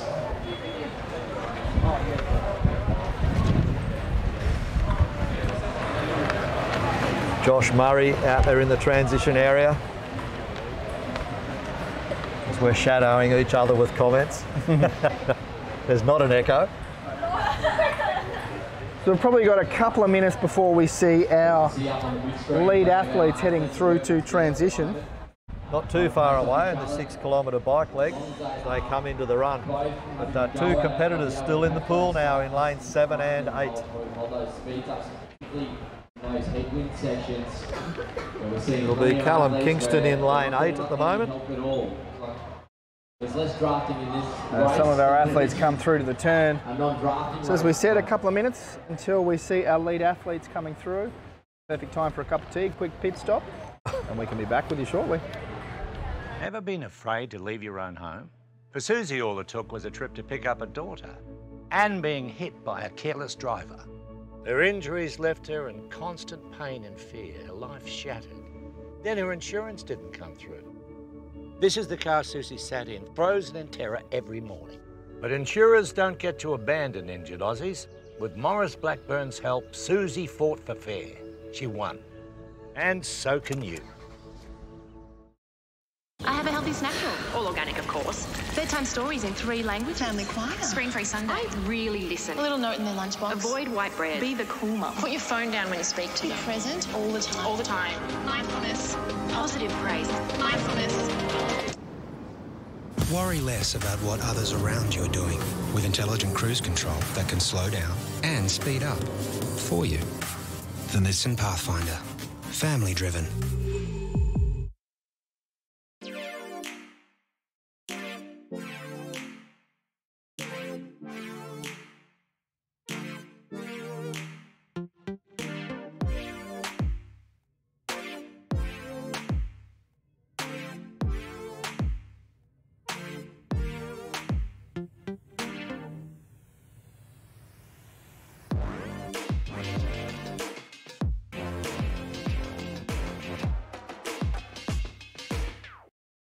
Everyone knows Australia has 4 big banks, but the 5th biggest retail bank is snapping at their heels.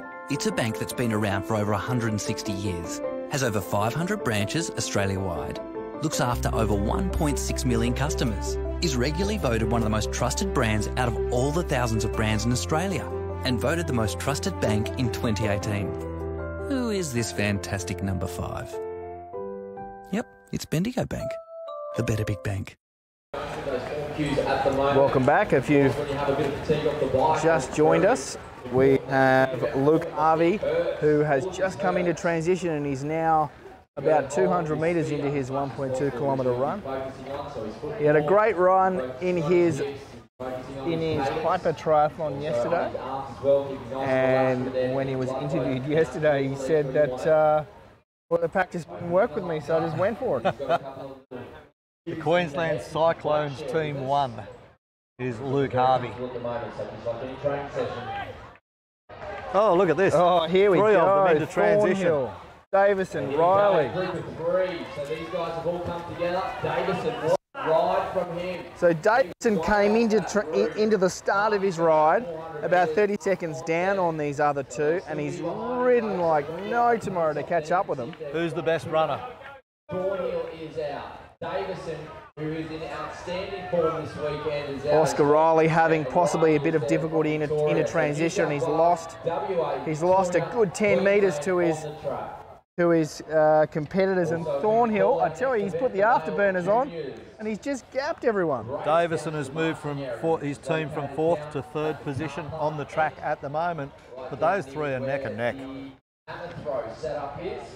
Go through the grandstand behind the demountable, you'll be able to access that marshalling area. So that is for all of our male junior. I think you've already called it, Jesse. Thornhill bolted. Thank you. Thornhill has bolted, but absolutely. Look, he's catching Harvey. Well, he's still a lap down on him though. Harvey's a lap in front of him, plus that distance. That's right. You're right, he'll have a pretty tall order. His first lap when they came out of transition, so he's got a bit of breathing space, Yeah. Luke Harvey.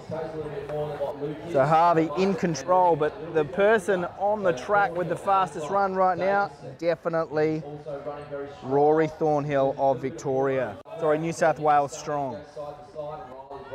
And Alec Davison from Western Australia, putting in the big ones here, he's third.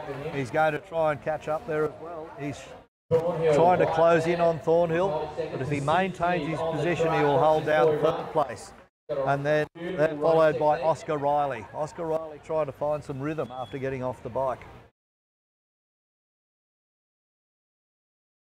Very energy sapping this morning, this humidity, the clouds coming over again, but at least the heat's not quite there. It's not that hot sunshine burning them. Victoria there on the track as well. Harvey's out in front, so he's holding that distance on Thornhill now as he kicks. That's right, we think it's about 25, 26 degrees and probably around 60, 70% humidity. Absolutely.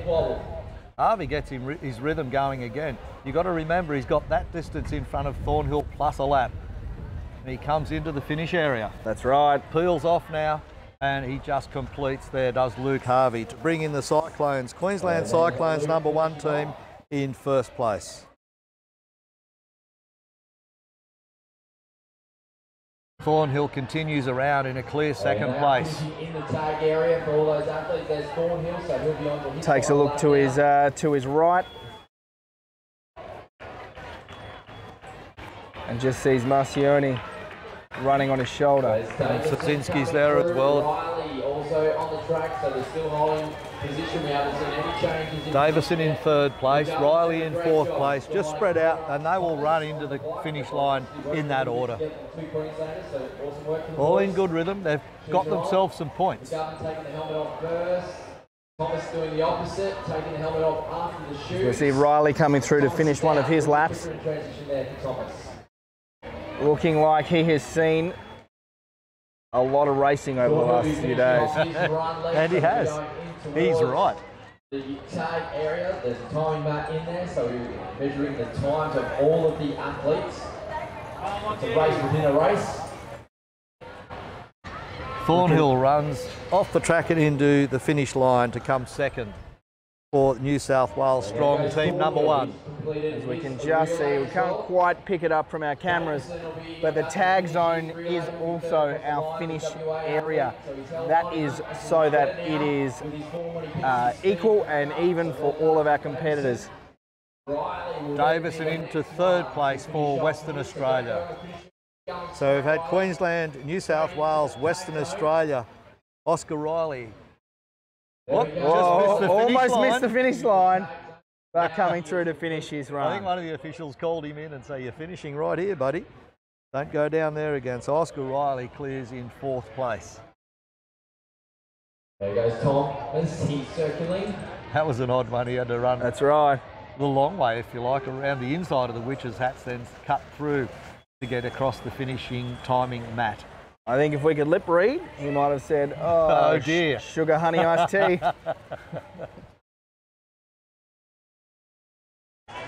Flaming heck, I nearly missed it.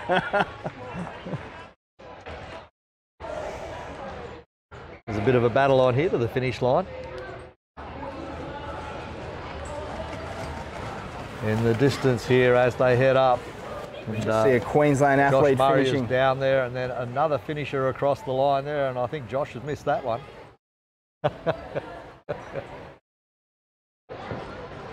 There he goes. So that is Kapur and Watson. We think they have one lap to go.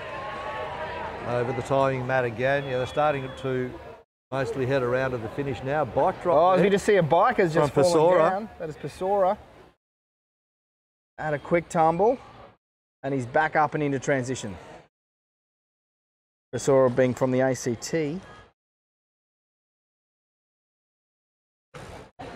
who is in a composite team of New South Wales ACT. Technical officials there over the fence, all observing.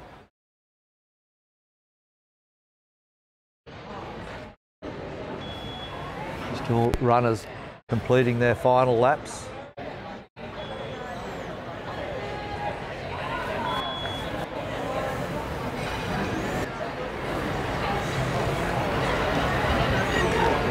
Some discussion going on with the officials there.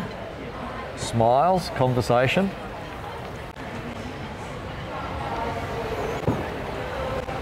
Kasora goes past the penalty area, so no penalty there by the look of things.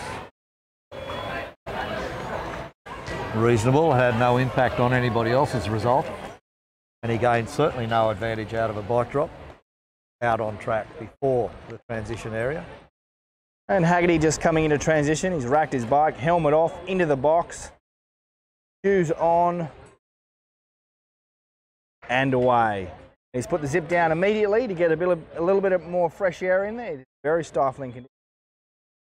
Forward lean going, and he is away. Getting a fair pace too, the young fella. He's going for it. Overtaken Watson very, very quickly, and Watson just gave a look to his right and just went, oh my goodness. Looks like his speed halved when he got overtaken then. Williams there, making his also looking pretty comfortable as well. Certainly, we should have all of our junior males in the marshalling area, and there's a whole group of them, so that it's saying it's relay, but it's not really. So while we are finishing off this junior mixed relay team, our marshals are calling up the next race, which is our male-only race. Those athletes are about to assemble in transition. Junior males only, they're doing a one-leg relay. That's right. And no teammates, just go out and do it and get back as quick as they can. How do you tag yourself? It's just a jumping high five to yourself. Himself on at the moment. Tag out of the pool, tag out of the bike, tag out of the run. Watson there from Victoria. It's starting to get very humid out here in the centre of the field. There's a breeze. Callum Kingston into the transition area in the green and gold triathlon outfit, good suit. So you hear our bodies up pretty quickly. But not getting away as it normally does. So these athletes will try and make up ground, pick up a position if they can on the track, because it does count for points at the end of the series. That's right. So a competitor may be coming into transition in 8th place, but they may have a very fast time individually for their own swim, bike and run, and therefore they will still be able to pick up points for their race.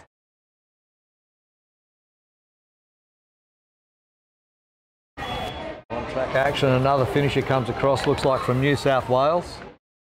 And we just cross over add-on field to some of our volunteers who are out there, and we say a big thank you to those guys that have been out there for 3 days. Hello, volleys. We can't do these types of events without our volunteers, so a huge heartfelt thank you to everyone that helped put this event on. We head back to the view of the finish line. Finish line at the far end of the normal finish line area because of the relay tagging and the timing mat that's up there.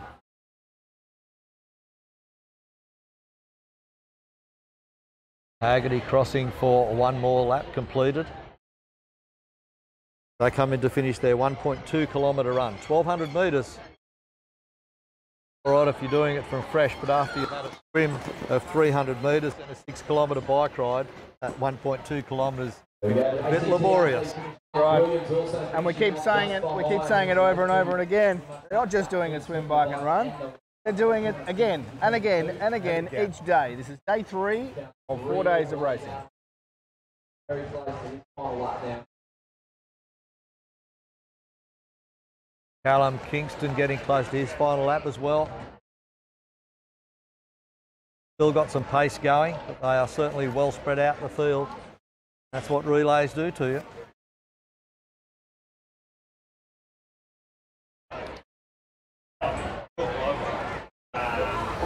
So 2 runners still out on track at this point in time. As Haggerty just finishes his run. And as Harrow just said, 2 runners still out on course. We'll just see them coming into frame. Another lap to go. One more lap to go for our Victorian athlete. Good view of that finishing area. That's where it is down the far end of the track, the southern end, direction-wise. So Declan Dooley. Right there, Kingston. Really on the track at the moment. So Dooley and Kingston. Jungle Bean, serving coffee, so make sure you get up there if you're after your 8:30 treat. With a caffeine shot.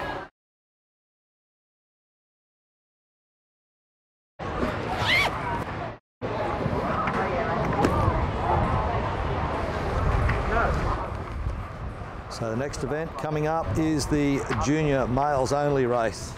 Was scheduled to be a relay, but it is not a relay.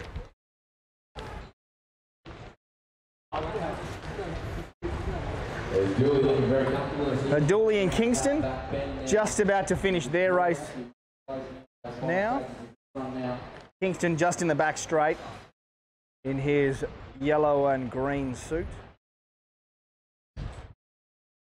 And Dooley just running through to the finish chute to finish his race. Great work from him. And Kingston inside of the finish line. I'm sure that is a great relief for him. I think it's a great relief. He's going, where do I go? I'm going the wrong way a little bit. Just out of camera, he tried to go down the old finish chute. Been redirected to the right place. And more events this afternoon. afternoon. There he is. And there we go, Kingston completing his leg now. So Callum Kingston finishing off. All right, we're lining up for the next race start will be our junior male wave. And there we've got Stretton, Tierney, Shine, Obvious, Brown, Kempson, Stapley, Bishop, Wallace is in there.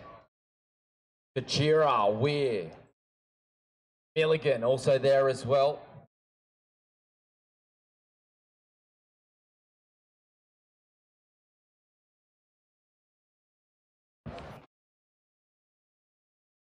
And you can see they start from that far end and they run first of all to the pool. They dive into the pool on the run. A little bit different this one. The teams relay, mixed teams relay, all competitors. 2 per lane, 16 of them heading through the gate to get into the pool first of all. That's the first battle. So this Could be a bit of shoulder bumping going on. That's right, this one's going to be quite interesting. They're going to about 100-metre run. All right, just a reminder for all of our spectators to clear the course. We're about to get underway with the next of our events. So we will have a group of boys racing to the pool. So please clear the course, get the cameras ready, get some slow-mo act, and post it on your Facebook and Instagram. Hashtag SSRW. And of course, follow us on live stream. It's live.ssrw.com.au. And here they go, 16 swimmers running down the track. It's about a 120-metre sprint before they get to pool deck. Then they go through the gate, separate themselves, make sure they don't trip or fall, knock each other up. And away they go, a little bit of a bump. And there they go, they're through, and they'll be jumping into the pool. How impressive is that? Imagine it is, I can't see. So poolside, away they go. Competition is on, they head up the top end of the pool. It's an even spread at the moment, possibly lanes 5 and 6. That looks like 6. Zeke Tinley, possibly, and Daniel Kempson maybe taking early lead, but still too early to tell, 50 metres down. Oh, there we go, lane 4. Both of our lane 4 athletes, which is Sam Tierney, Ethan Breton. Lane 5 going with them as well, 5B it is. There's Daniel Kempson, very, very strong and long stroke from Kempson. The one thing you don't want to see is huge big windmill arms that are cycling very, very quickly but not pulling much water. So you can see that he's maintaining a very nice pace. How well they come off the wall there. You can see how close it is between lane 4 and 5.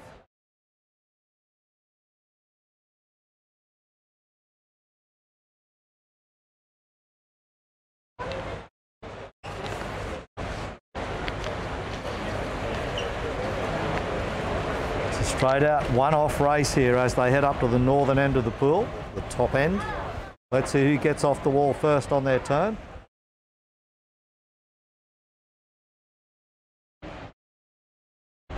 Three of them roll at the same time. Lane 3 also coming in just behind them, about a body length. You can see them heading down there, battling with each other, stroke for stroke.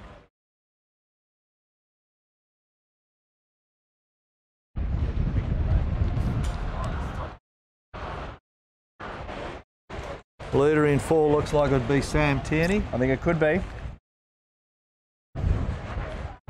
So Sam Tierney and Ethan Stratton. And right on their feet. It looks like the South Australian right there. We've also got the Tasmanian Stratton right there as well, second place. We've got a Western Australian. And also we've got the Sharkies from Queensland. So that's the top 4. We've got 3 states being represented, and then New South Wales isn't too far away, so 5 states right there in the top 5.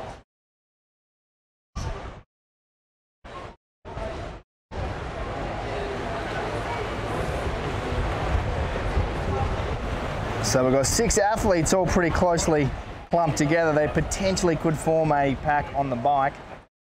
Must be a faster track in the middle of the pool. It could be. Looks like better traction out there in those 3 lanes.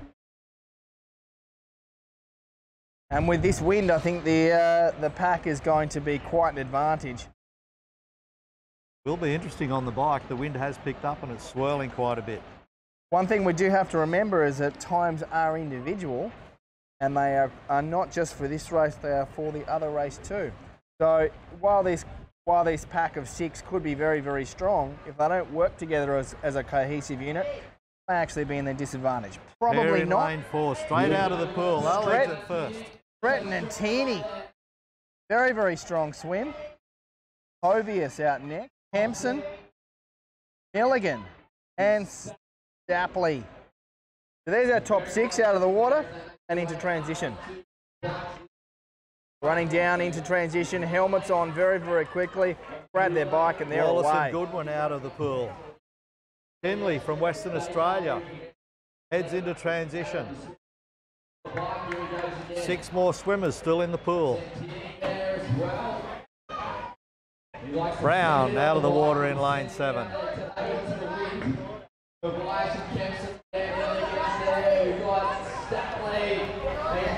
Michelle out now, out of the water. Goodwin has had a lightning transition. He's sprinting again.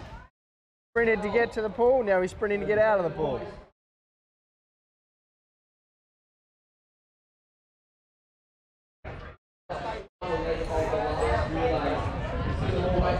Ernie Brown, big, tall legs.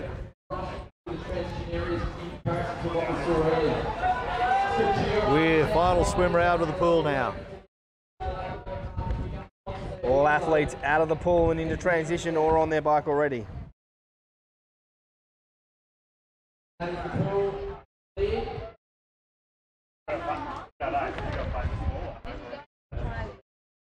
We've got all of our athletes out onto the bike course. Once Willie gets his way out there, he's got the bike. Got to monster that thing out there now. Oh, we're...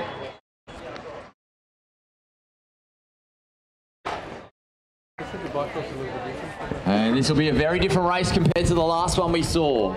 So there's a big group where it'll be similar to what we saw in leg number 1 of the mixed relay, where we had the girls working. There was a big group of 4 in there. By the time it got to the second leg, they were all so spread out. That's very different. We'll see these guys in big groups out there. It'll be interesting to see the comparison of time, especially if Sam Tierney can jump in off the bike and then can run very fast off that.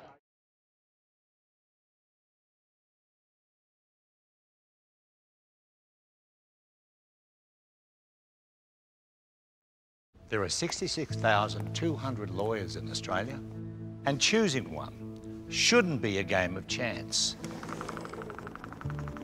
So if your life is turned upside down, who do you turn to? You turn to the lawyers other Aussies recommend. With Maurice Blackburn's help, Over 40,000 Australians fought for fair and won. And so can you.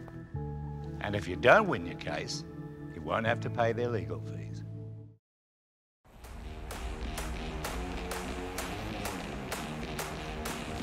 We can do anything we want to do.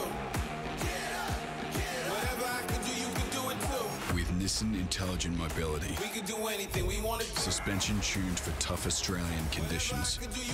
3.5 tonnes of braked towing capacity and huge payload. There's nothing you can't do. Nissan Navara.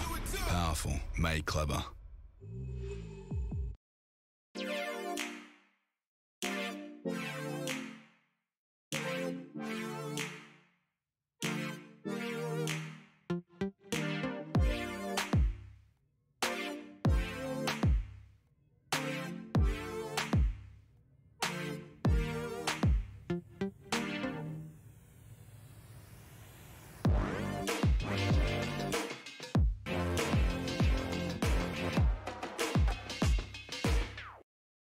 Everyone knows Australia has 4 big banks, but the 5th biggest retail bank is snapping at their heels. It's a bank that's been around for over 160 years, has over 500 branches Australia-wide, looks after over 1.6 million customers, is regularly voted one of the most trusted brands out of all the thousands of brands in Australia, and voted the most trusted bank in 2018.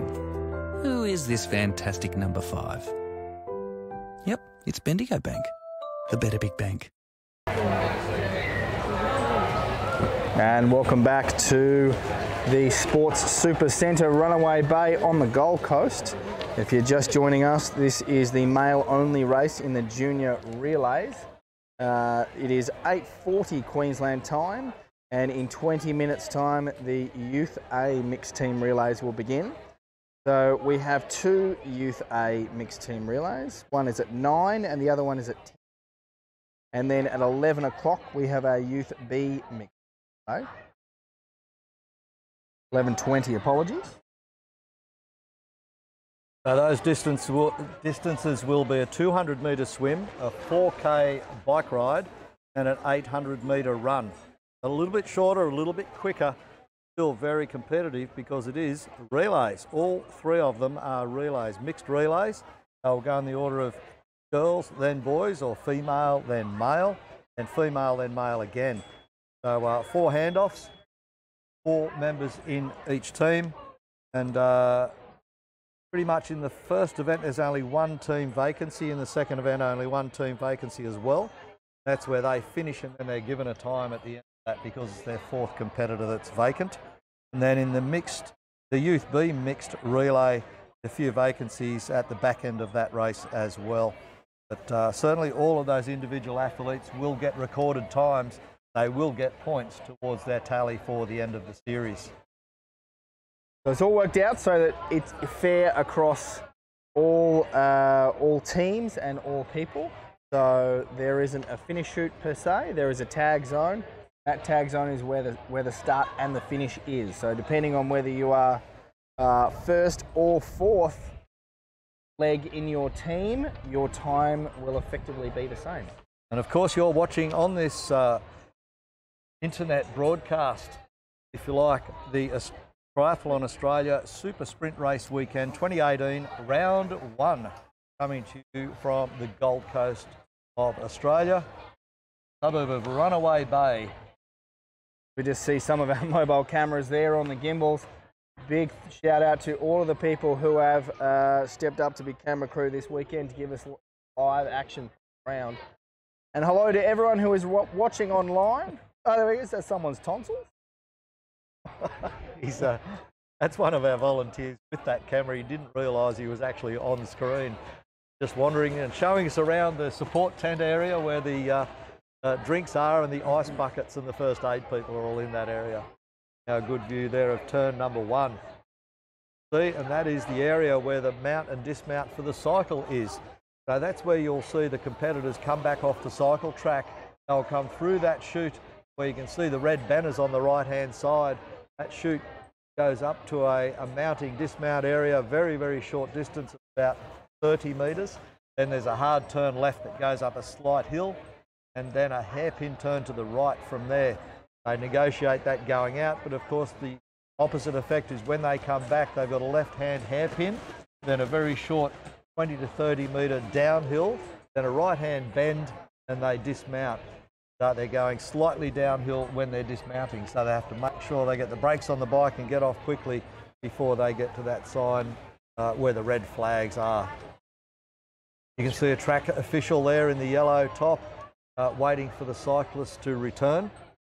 So he'll keep an eye on those, and that's one of the technical officials watching for the mount and dismount areas and the border lines that are created there. Right. So it's a very technical course, which is not by accident. This was designed to be technical because these courses are designed to test athletes' skill, not just fitness. We know that we can train athletes to be fit. We also need to be able to train them to be technical. Thanks, Jesse. Of course, your commentary team this weekend, over the weekend, is Jesse Mortensen, who you just heard from, and Joel Murray, on-ground announcer that we cross to quite a lot by the PA system. Joel is all over it, very, very experienced. I think he was telling us last night he's broadcast on-ground for something like 38 triathlons this year so far, and also was a triathlon commentator on-ground for the Commonwealth Games on the Gold Coast 2018. So certainly knows his stuff, does Joel Murray. And here's our first competitor coming through now. Off the bike, so he's changing times with those guys earlier today, like Oscar Dart. There's Jonesy there. We've also got Luke Harvey. So Sam's in. Watch him run. As the helmet's off, the bike's racked. Of course, lots of athletes getting penalties also yesterday because they were knocking over other people's bikes and not fixing them up. So do knock a bike over. Here's a big group, 1, 2, 3, 4 riders. The South Aussies and the Western Aussies are all together. Good when it is We'll coming keep your eye out for transition in Stretton, the second place. Tasmanian. It shouldn't be too far away. He led him out onto the bike. Who gets out of Milligan, New transition South first? Wales. There's Tierney looking around. He's looking very comfortable though. He's found his stride. Nice and light on his feet. Goodwin did a great job in T1. And he's been able to rocket his way through that group. Havias losing some ground on the bike. Tinley's jumping onto the heels of Goodwin. Here comes Brown, Stately, Norman.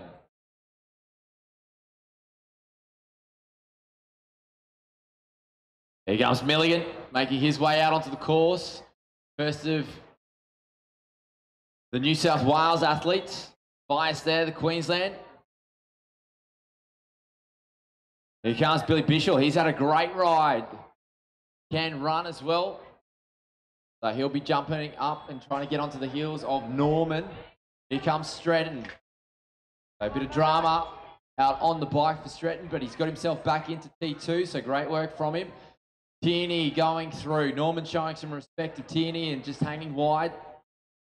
Tierney is a lap up. Hine has made his way in towards the transition area. There we go. Billy Bishop down onto the run course. He's got the visor back. Comes Stretton. He's joining in. Goodwin is leading Tinley at the moment. Goodwin moving a little bit quicker. Trying to hold on. He's got the head lean at the moment, which means he's hurting. Wallace is coming through. We've got Hine. Also, Kempson's got a bit of a stitch there, so he'll have to work himself through it.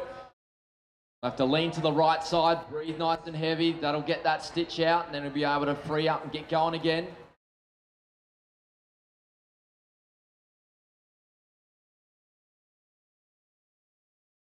Here we go with Milligan. Havias coming through. We can see the South Australians are running very, very well. The coaches will be happy.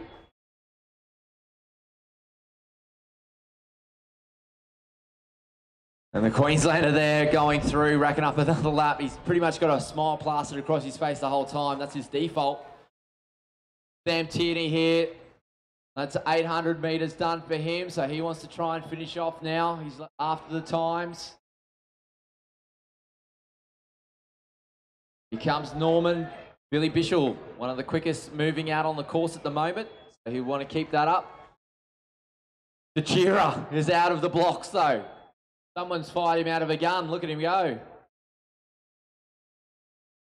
Goodwin holding on to his pace at the moment. Tinley just fading back off him a little bit. Wallace there as well. There you go. Weir is in. I think we've just got all of our bikes into the transition area. All of our runners are out on the course. Kempson's still got that uncomfortable face on. Working himself through his stitch though. Big breaths.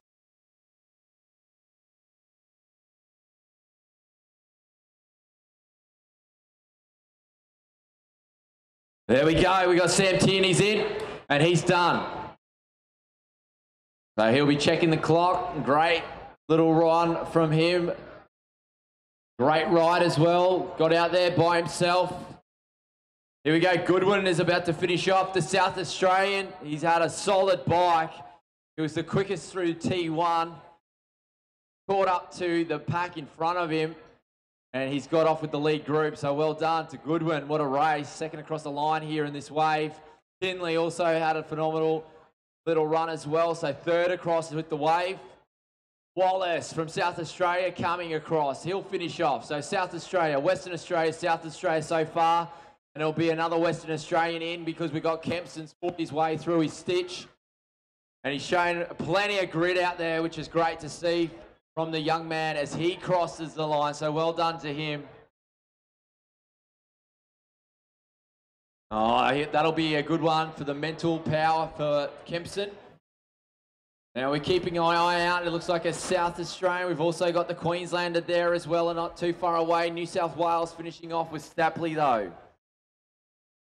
Here comes Brown from South Australia having a look around. He's happy just to finish in front of Avias from Queensland. Here comes Milligan from New South Wales. Will finish off his run.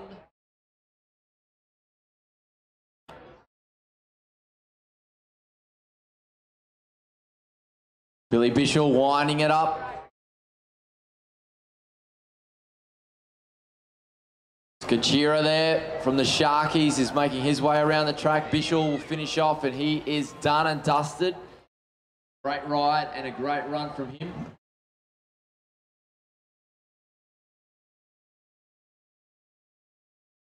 And Stratton is in. Norman finishing off. Hine right there as well.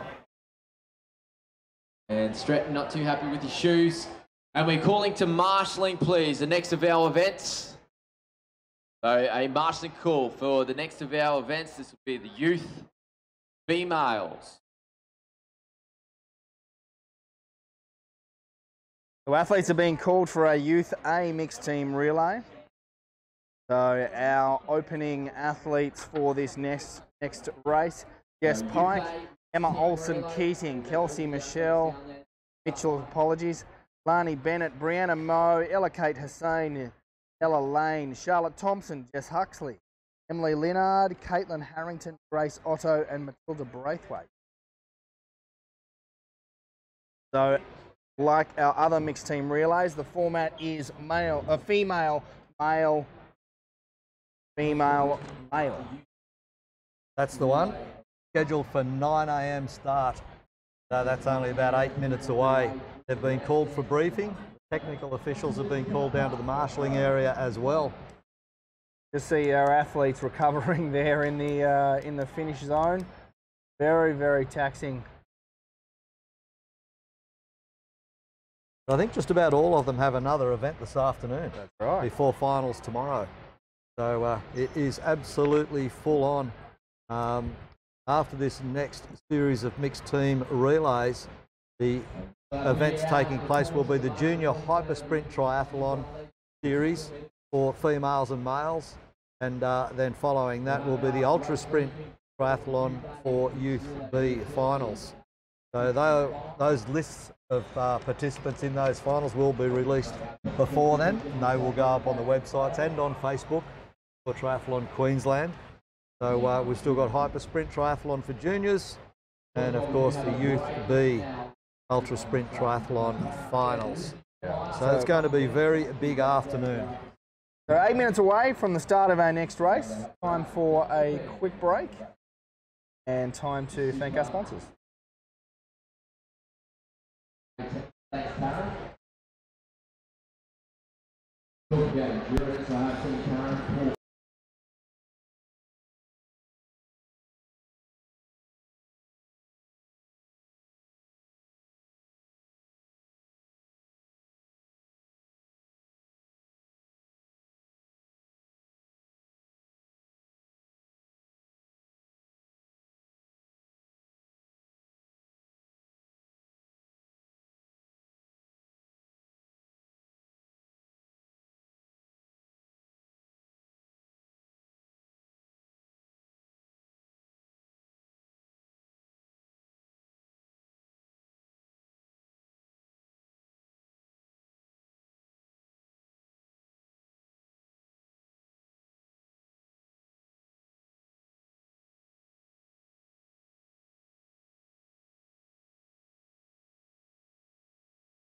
Just waiting for a start here in the Youth A Mixed Relay Round 1, which is scheduled for 9 o'clock in the morning, so just about 5 minutes away before we get to the Youth A Mixed Relay.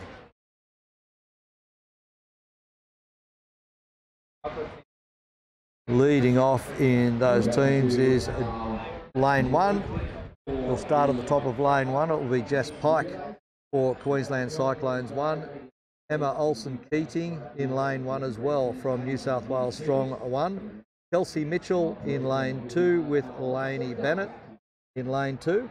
In Lane 3, Brianna Moe and Ella Kate Hussain. In Lane 5, we've got a single competitor there. I think it's in Lane 5, Charlotte Thompson. And we go to Lane 6 with Jess Huxley, followed by Emily Lingard. Beside her, Caitlin Harrington, then Grace Otto and Matilda Braithwaite on her own in Lane 8. So Lane 7 is Caitlin Harrington and Grace Otto. They are the starters for the females, and they will lead off their relay teams for their respective teams. The competitors in Lane 5 on their own are called the Mix 5. So they'll be from various teams, of course, mixed together. The Mix 5, and that will be Charlotte Thompson leading them off. They will jump out of the blocks in Lane 5. So our athletes just getting their briefing from our race commentator, our race director right now. And the mixed relays start and finish area is at the far end of transition. I guess geographically the southern end of the transition area, not the normal start finish line. There's a separate timing board set up there at that end, and it's much easier transition for them. They do start up there before their swim. They run about 120 metres to get to the pool deck. They dive into the water on the move already. It's not a standing start into the pool. So they get a moving start, get into the pool, and they will be completing a 200 metres of swim leg, 4 kilometre cycle and 800 metre run. So it's going to be very, very quick turnaround and a quick tag at the relay tag point back up at the southern end of the transition area. All the bikes there are in readiness, of course, for each of the competitors, so it gets very hectic in the transition area. Very exciting times there as these competitors get stuck into it. 3 minutes to go till the start of our Youth A Mixed Relay team. We might just have enough time to cross to our sponsors and thank our sponsors for their input over this series and over the weekend. Ever been afraid to leave your own home? For Susie, all it took was a trip to pick up a daughter and being hit by a careless driver. Her injuries left her in constant pain and fear, her life shattered. Then her insurance didn't come through. This is the car Susie sat in, frozen in terror every morning. But insurers don't get to abandon injured Aussies. With Maurice Blackburn's help, Susie fought for fair. She won. And so can you. I have a healthy snack drawer, all organic of course. Bedtime stories in 3 languages. Family choir. Screen-free Sunday. I really listen. A little note in their lunchbox. Avoid white bread. Be the cool mum. Put your phone down when you speak to them. Be present all the time. All the time. Mindfulness. Positive praise. Mindfulness. Worry less about what others around you are doing with intelligent cruise control that can slow down and speed up for you. The Nissan Pathfinder. Family driven.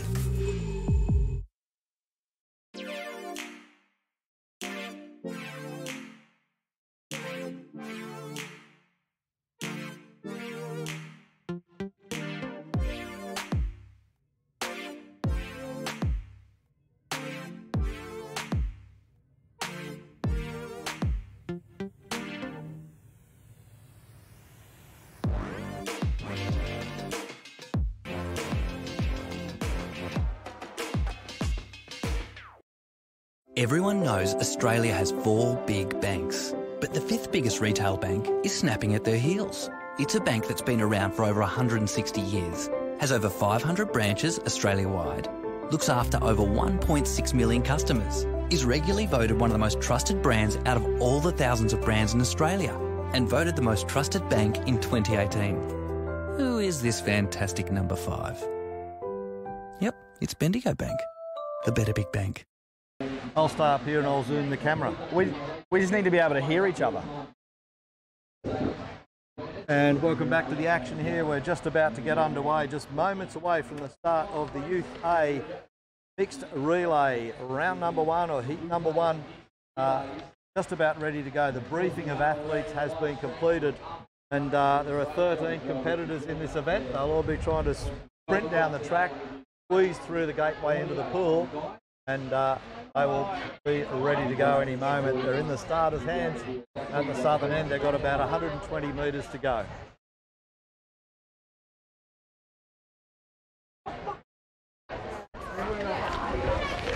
So Joel Murray has got them on ground now. He'll be doing the on-ground announcing, and they're up there in the distance. Here we have the females, so the first of the UK mixed relays are getting themselves ready to go.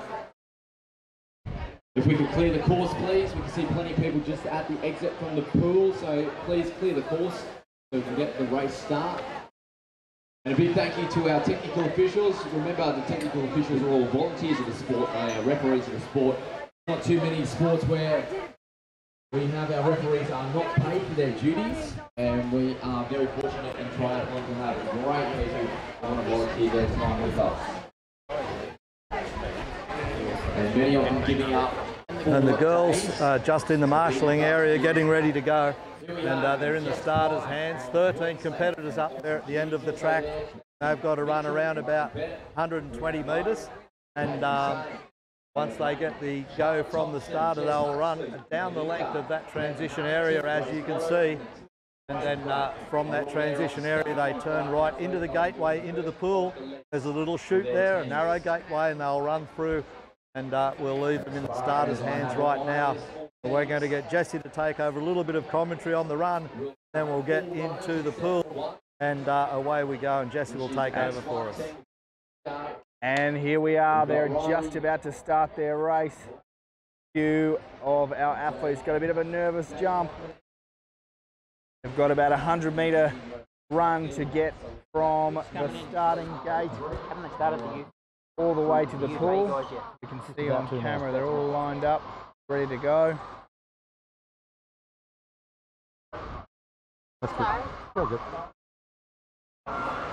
And they're away. A little bit of a stumble by possibly Braithwaite coming through. There's sprinting. Mitchell out in front. Olsen, Keating, Pike, Lingard. Oh, Lane, Braithwaite, Harrington, and Thompson. And all in the water now. And they're in the pool now. They've hit the water running, and they're on their way up the pool. We'll just track that in, see who can get up the pool and turn first. Girls are going for it. It is very, very short, this distance. And we'll see them get up that far end of the pool, as we say, up the top end. Nice steady strokes now as they go, but it's only a 200-metre swim. They'll put everything into this, but they've still got to save their energy for the 4K bike ride and the 800-metre run. It's fast and furious from the girls. So they start out this leg of the relay. They'll hand off to the first group of boys once they finish this run leg. They'll do the swim, the bike, the run, then they'll hand off and tag up the other end of the transition area, as we said. Start finishes areas are not in the normal part of the stadium. They're at the far end. There's a little bit of a breakout now from them as we see who's leading. Lane 8 doing very well, lane 3 leading the way. That looks like Emma Kate Hussain just taking a narrow lead over Matilda Braithwaite, a South Australian racing in the Queensland. Finishing the first 100 metres on this turn. They've been up once and back, so 100 metres completed. Apologies, Matilda's racing, it says Queensland, but this is a fully South Australian team in lane 8. Lane 8 and lane 3, stroke for stroke. Lane 8 getting a bit of a lead out there now on her own. Matilda Braithwaite doing a good job.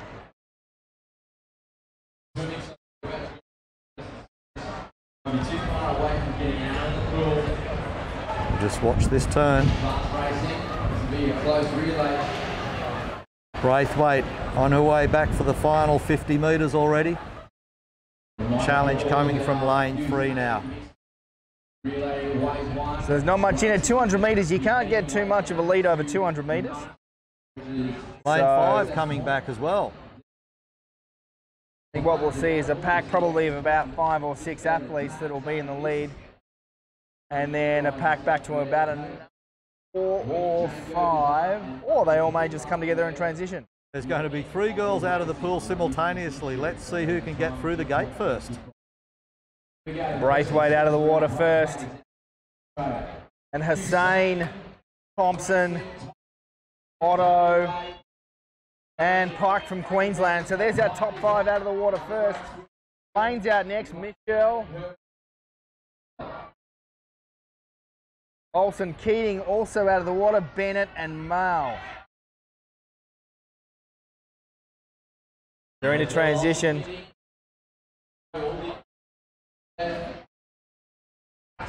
So once the helmet's on, they grab their bikes. They're going to grab the bike by the seat, and Last they're going to 2 out run. of the pool. Lingard and Harrington out of the pool now. The pool is clear. Everybody's gone to transition. So we see our athletes running, holding the seat. They're going to run the full length. They've got about a 100-metre run with their bikes before they can mount their bikes and get on and start riding. See the shoes attached to the pedals. Not running with their shoes on. Got to do a flying mount, put their feet in their pedals, then away. 4 kilometres on the bike. And if we add that little bit of running to the pool, another 100 metres in that or more, so that's a 900-metre run, then in and out of the pool. We've got a great camera shot there of the alleyway that leads in. As you can see, very narrow, quite technical. Not like our open roads that our usual triathlons are on. We've got 4 turns, apologies, and then they get out onto the main crit track. That's actually behind that grandstand, and it's not only that turn and narrow, but it is also uphill. That's the uphill section. They turn left and go uphill a little bit more as well. It's probably a good 10 to 15 metre climb in a short distance. Right. That's where they get to the hairpin turn and head out the other way. So very technical, just out of the mounting area.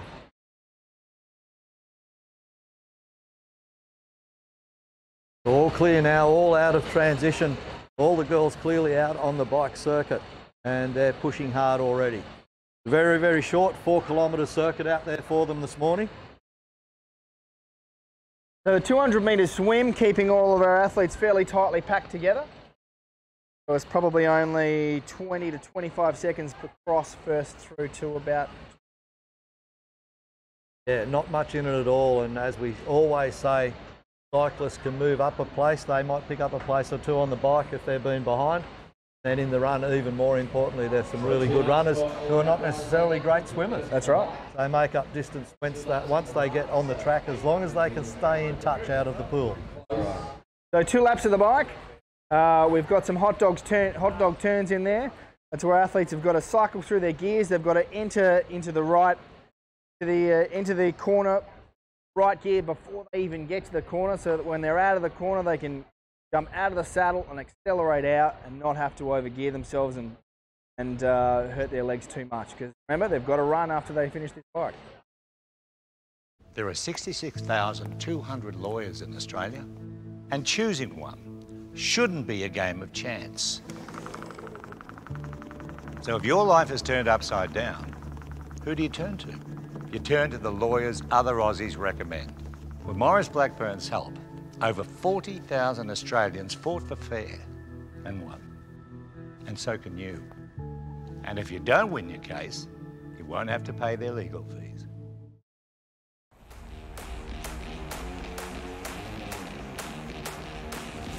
We can do anything we want to do. Whatever I can do, you can do it too. With Nissan Intelligent Mobility. We can do anything we want to do. Suspension tuned for tough Australian conditions. 3.5 tonnes of braked towing capacity and huge payload. There's nothing you can't do. Nissan Navara. Powerful, made clever.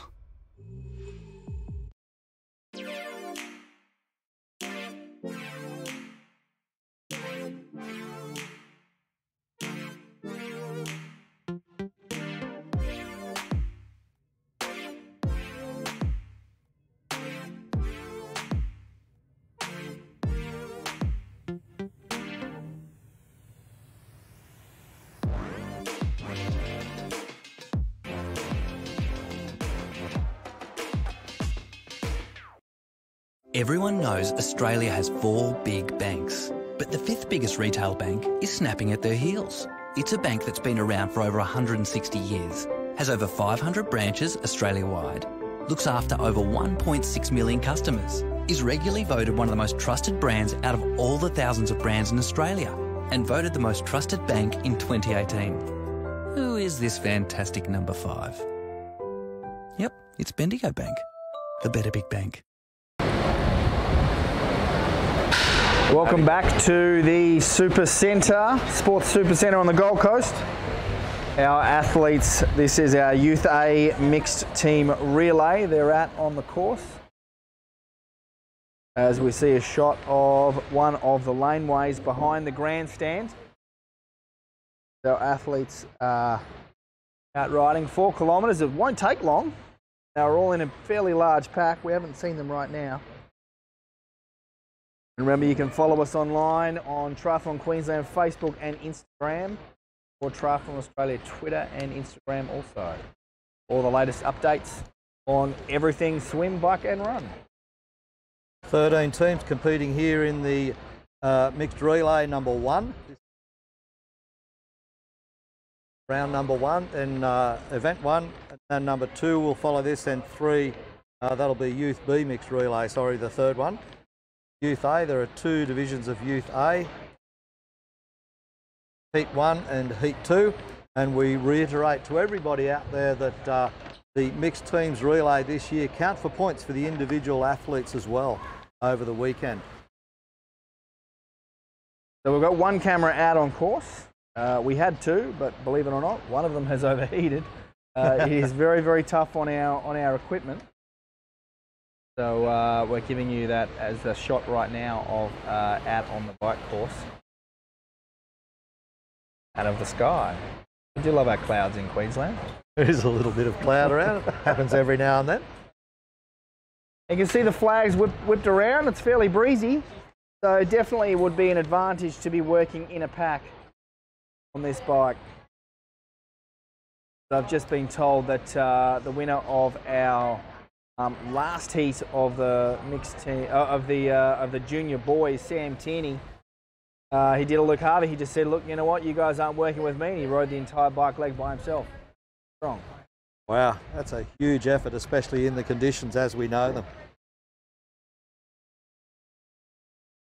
What do they say about Queensland? Beautiful one day, perfect the next. Perfectly storm cloudy. All right, here we go. Here's our pack coming back in. And it's Thompson from Western Australia, who has just come back into transition. She's got a full sprint going. Here we go, Pike. We said she could ride. We'll cross over to Joel on the ground, who's going to take us through the run leg now. So Thompson and also Pike, the 2 good cyclists, made their way in towards the transition area. There goes Thompson. Olsen Keating, the informed runner. Mo, the Queensland informed runner. Braithwaite's right there as well from South Australia. Bennett there from New South Wales. And Western Australia out in front. How good's this?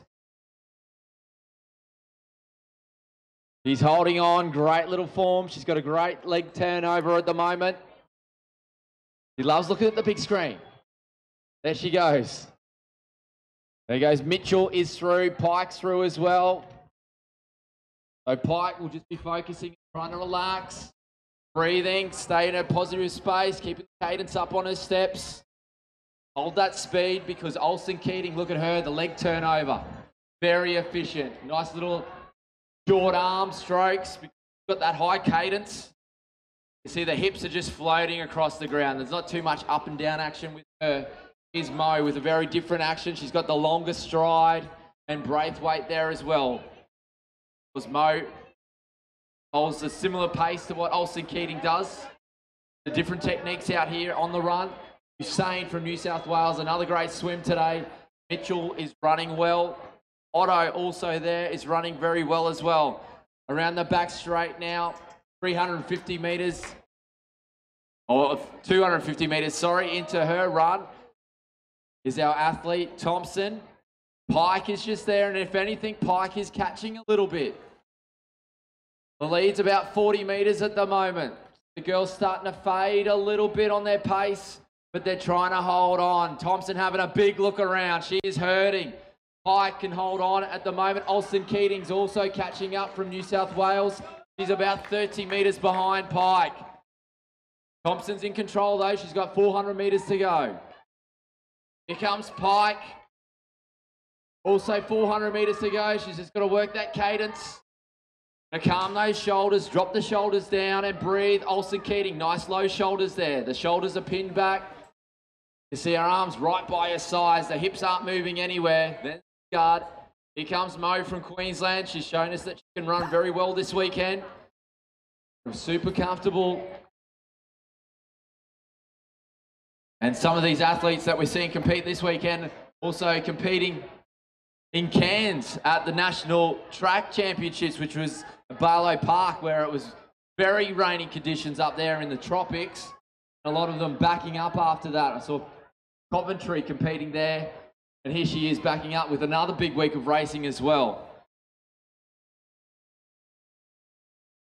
So we're checking out. We should have the first of our changeovers very, very shortly. There it is. Thompson just pulling away in those later stages of the run. Alston Keating's got to catch up to Pike unless she can kick with the last 50 metres to go. There they are into the tag zone. The youth mixed relay. We've got WA out in front with the first of the changeovers. Pike's going to have Queensland changeover in second.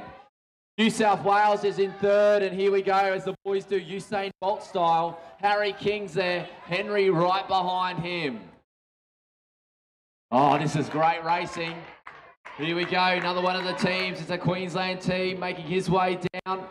It's Feldman, and we know he can swim.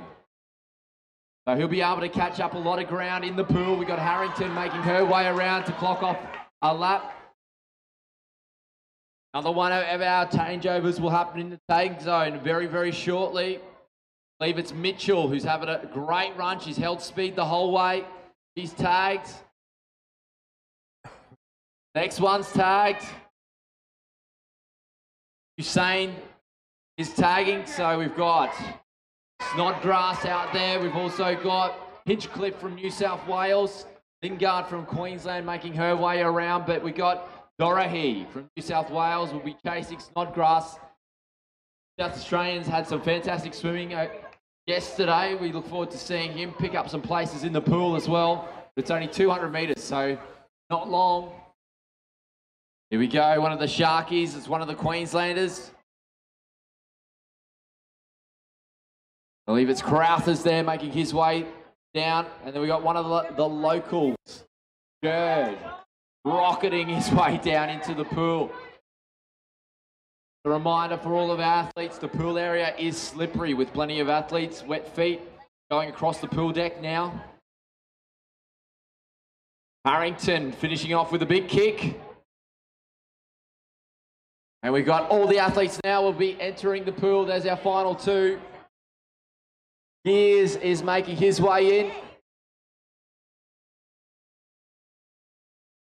And Crowther it is, the Sharkies athlete. Oh, the dives into the pool. We're not too far away from our first of our athletes making their way out of the pool. 200 metres of swimming, so it won't take them long. 4 laps.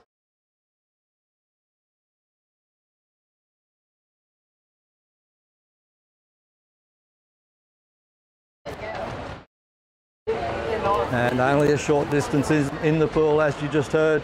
Excuse us, please. Sorry guys, we'll have to get you keep touching the camera. Here we go, here comes the first of the athletes, the WA. Out of the pool, it is Duffy from Western Australia leading the way. A clean pair of heels for Duffy.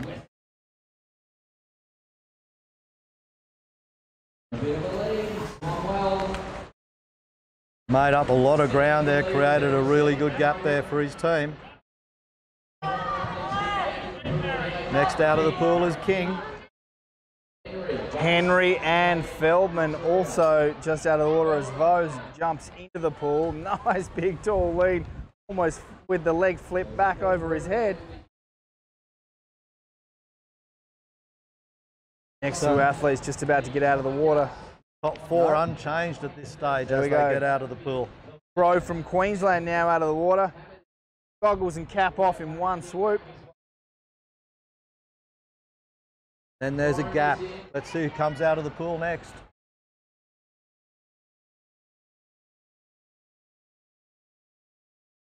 Here's a pair. They'll be neck and neck out of lanes 2 and 3. There we are, Dore and Hinchcliffe. New South Wales. Harry Snodgrass from South Australia out next. Dore's made up some ground.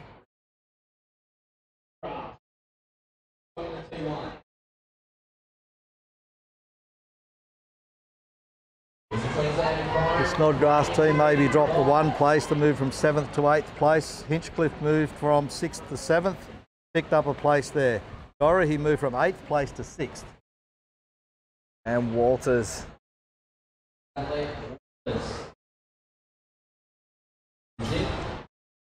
Into 9th position, unofficially of course. Jerd gets out of the water in 10th. Jerd of Team T-Rex, who are actually based out of the Sports Super Centre Gold Coast. So this is his home base. He's very, very familiar with this pool. Jerd holding position.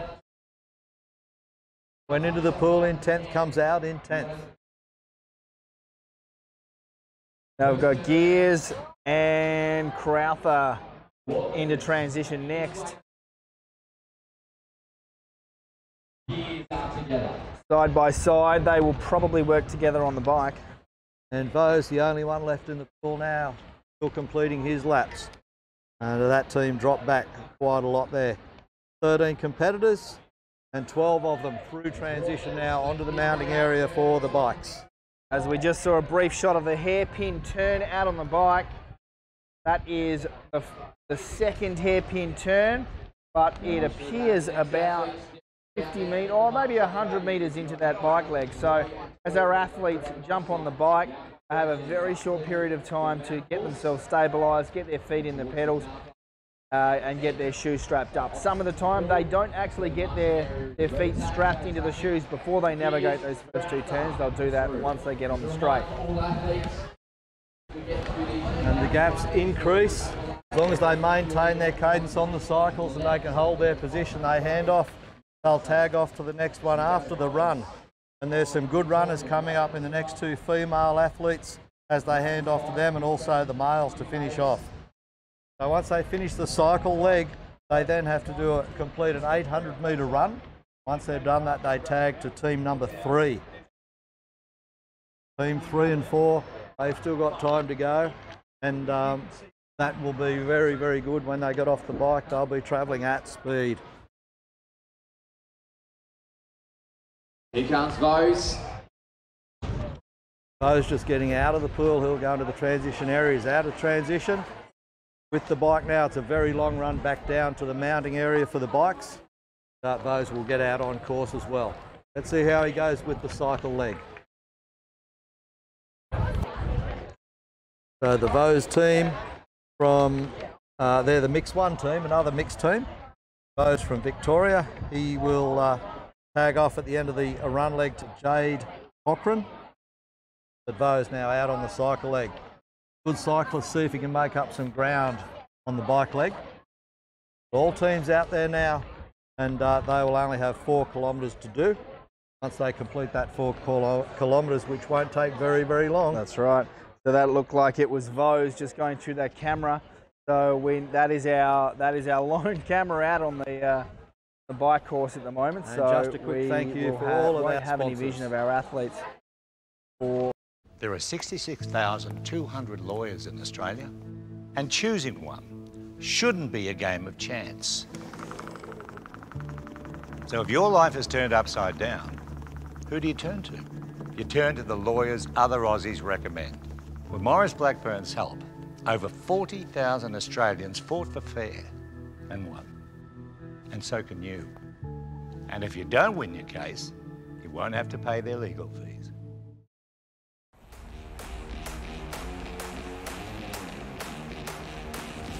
We can do anything we want to do.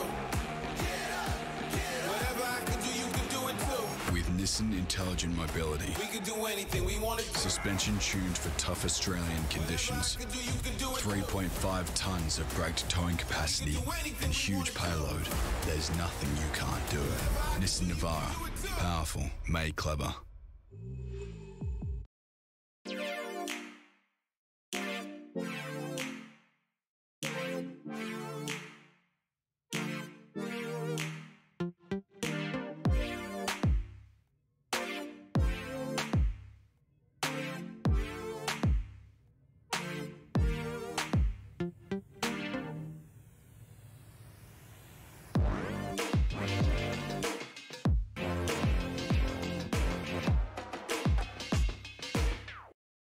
Everyone knows Australia has 4 big banks, but the 5th biggest retail bank is snapping at their heels. It's a bank that's been around for over 160 years, has over 500 branches Australia-wide, looks after over 1.6 million customers, is regularly voted one of the most trusted brands out of all the thousands of brands in Australia, and voted the most trusted bank in 2018.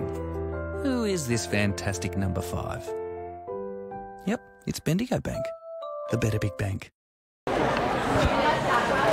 Welcome back to the Sports Supercentre on the Gold Coast, Runaway Bay, and if you've just joined us, you can follow us on Triathlon Queensland Facebook and Instagram, and also on Triathlon Australia Twitter and Instagram.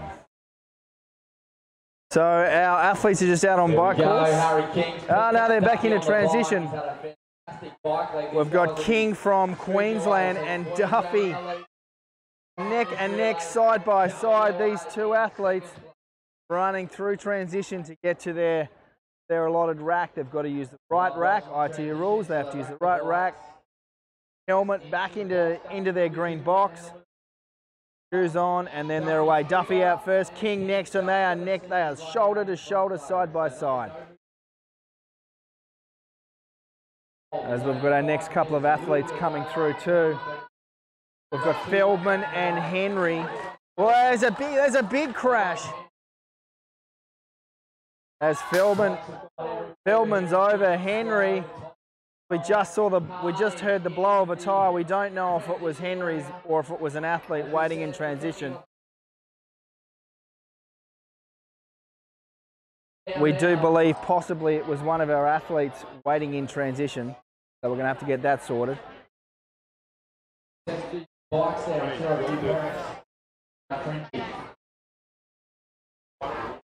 So 3 athletes all out together, Feldman, Henry. What the damage is. Crow. So Feldman's out, Crow is out, Henry is out. Henry dropping back in the first 50 metres over Crow and Feldman. Snodgrass from South Australia now back into transition. Lost a little bit of time. Actually, no, correct. I'm going to correct that. He's made up a hell of a lot of time. Came out of the water in about 7th place. So he's picked up about 2 or 3 spots just in his bike. Very strong cyclist. Doran now into the transition. 7-2 on the board at the moment. So these runners are completing 800 metres, which is 2 laps. Duffy and King still side by side, shoulder to shoulder. Duffy got a little bit of a lead over King. Not too much. But he does look quite confident, not too much of a head bob or anything. Duffy got a little Snodgrass just coming through for the finish of his first. Hinchcliffe. Walters just finishing his bike leg, as has Jerd. Gears has just come in, holding the rear wheel of his bike up so that his shoes don't hit the ground. And Crowe and Feldman have just finished their first 400 metres. Get your breath, don't fight it.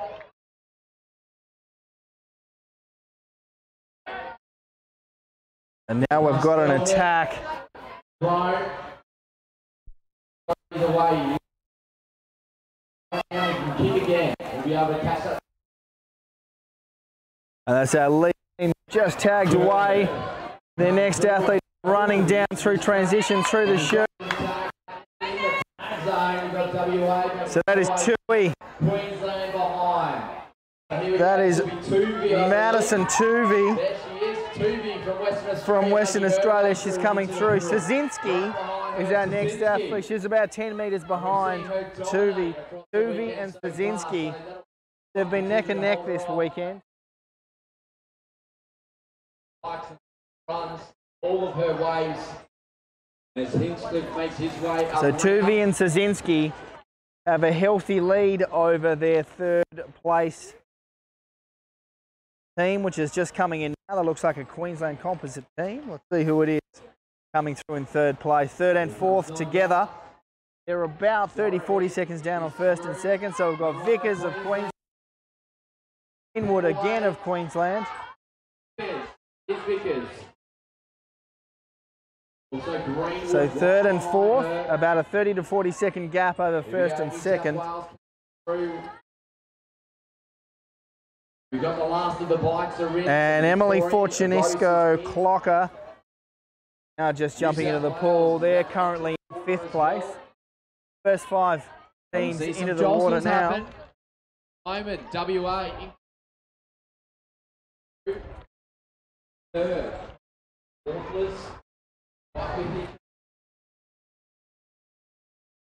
So let's cross over to the pool to see the action for our athletes in the swim. They're halfway through. Our first 2 teams are halfway through. They've got 100 metres down, even 150.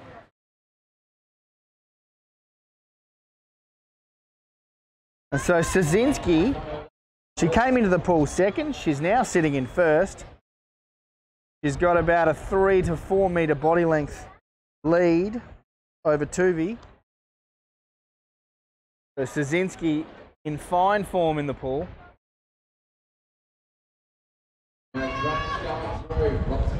That's a great leap from one of our athletes there. Another one, there's our South Australian athlete just entering in the water. The wind's just picking up again, making it quite challenging out on the bike. And these athletes, as we see, as we get to about our third athlete, the packs have actually broken up. And a lot of these athletes are riding solo, and with this wind, that's making it very, very challenging. So it just turns into a raw time trial. Matthews now jumping in the water cleanly. Pinto from Queensland also jumping in. And Foster in lane 7. And Szynski out of the water.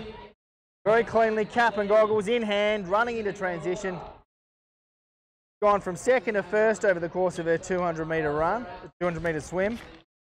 Tuvey now out of the water. So Tuvey lost about 20 or so seconds in that swim.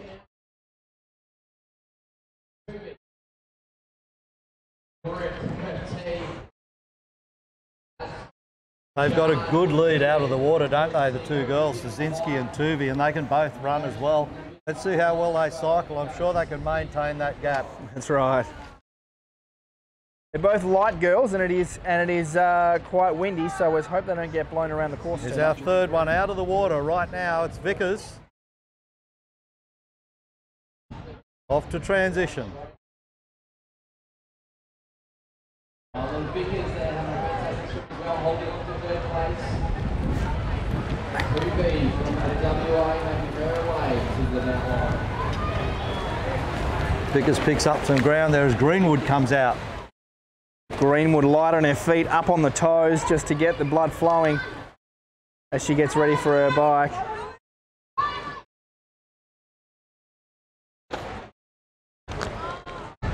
Fortunesco Clocker now onto her bike as she finishes her swim.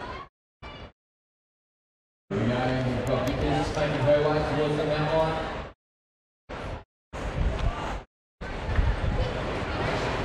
Lane 2 will be the next girl out of the water, unfortunately just behind that umbrella, so out of vision for us.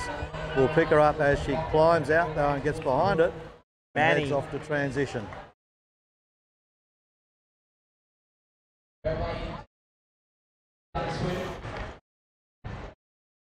And that was Jade Cochran just jumping into the pool there to start her 200 metre swim. She's a little bit back, but she's okay.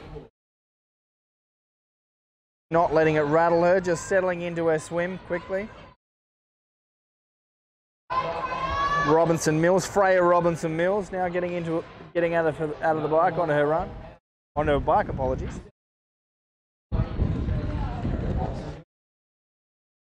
So we've got 7 competitors out of the pool now, through transition and out on the cycle track. Got 2 equal here in lane 7 and lane 4, about to climb out, race each other into transition. Another one from lane 8, Foster from 7.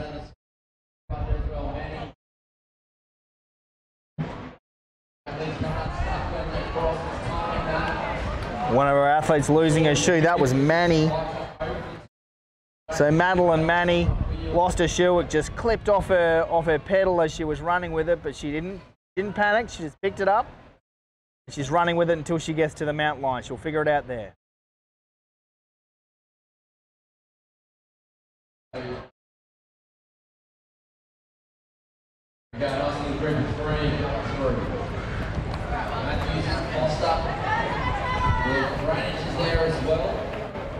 And that's Final our swimmer coming out of the pool. One more lap to go. One more lap. Pinto just on the back of this group of 3, second one working way back up.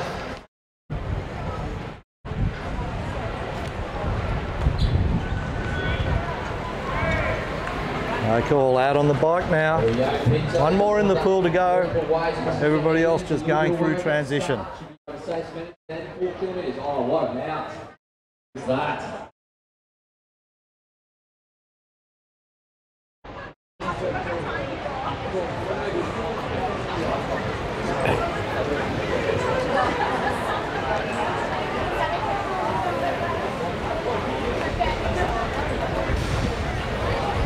Just exiting transition now and heading up to the mounting area. Brooks making her way out onto the course.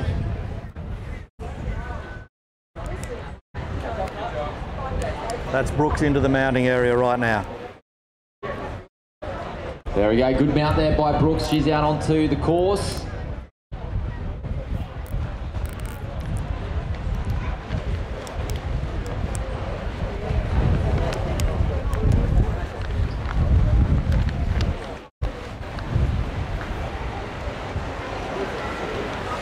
And one final competitor coming out of the pool.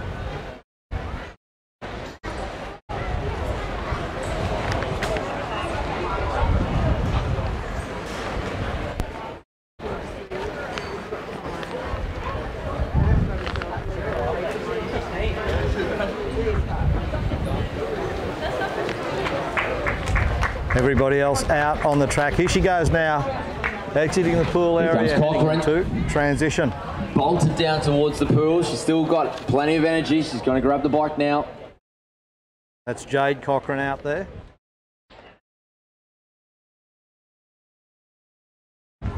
Long way behind. Let's see what that team can do to make up the distance. It is a relay.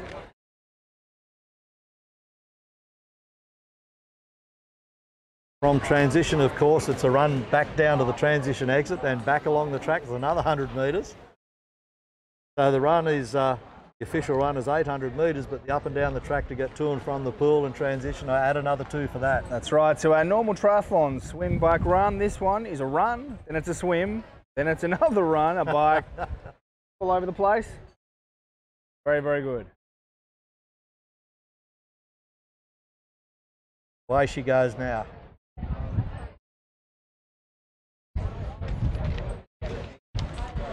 Supporters around us helping her out of the pool, giving a good round of applause. And another bit of encouragement as she goes up the hill into the mounting area to get out of there. Some encouragement. Keep her hopes up. Never been afraid to leave your own home? For Susie, all it took was a trip to pick up a daughter and being hit by a careless driver. Her injuries left her in constant pain and fear, her life shattered. Then her insurance didn't come through. This is the car Susie sat in, frozen in terror every morning. But insurers don't get to abandon injured Aussies. With Morris Blackburn's help, Susie fought for fair. She won. And so can you. I have Have a healthy snack drawer. All organic, of course. Bedtime stories in 3 languages. Family choir. Screen-free Sunday. I really listen. A little note in their lunchbox. Avoid white bread. Be the cool mum. Put your phone down when you speak to them. Be present all the time. All the time. Mindfulness. Positive praise. Mindfulness. Worry less about what others around you are doing with intelligent cruise control that can slow down and speed up for you. The Nissan Pathfinder. Family driven.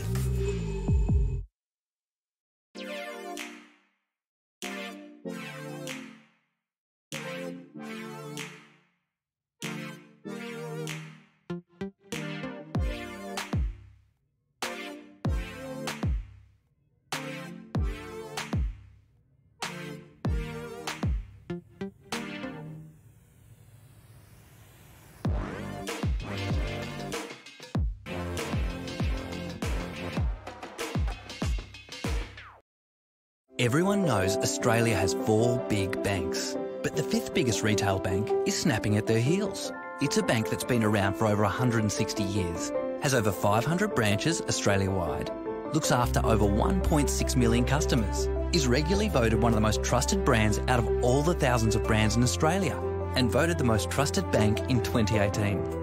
Who is this fantastic number 5?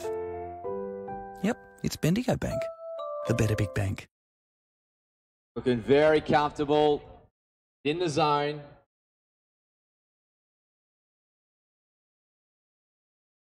Tubi just adjusting the shoes there. And she is out. We've got our eyes for 3rd place at the moment. Looks like those 2 girls have really put the hammer down.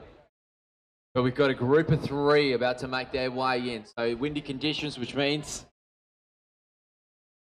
that we've seen plenty of riders opting to try and work with other riders if they have had the choice to. And here we go, 3 are in. Came out of Good little dismount there from Greenwood. Vickers is there as well.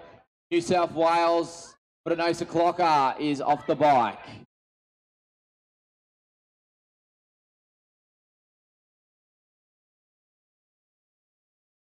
That's right, so Vickers came out of the pool in 3rd, so Greenwood's had a fantastic ride to be able to latch onto her.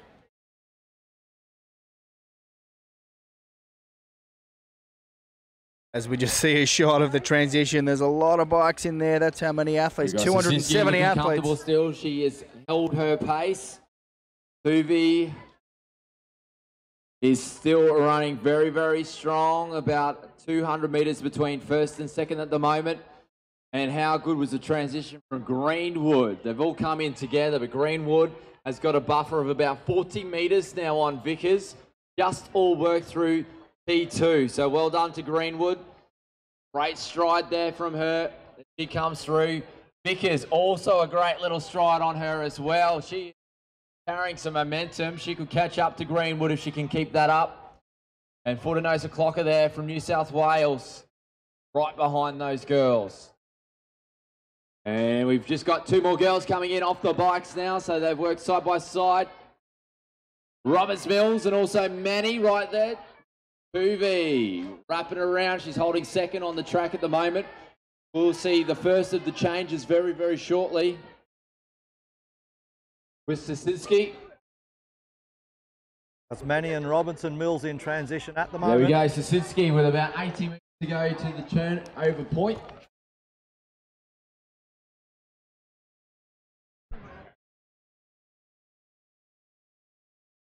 Here we go, Sasinski's about to tag over in the tag zone.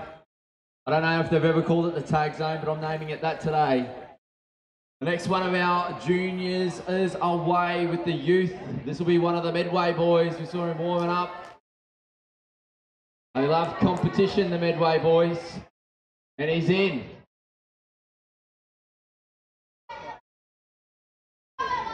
The West Aussie about to go into the changeover zone as well.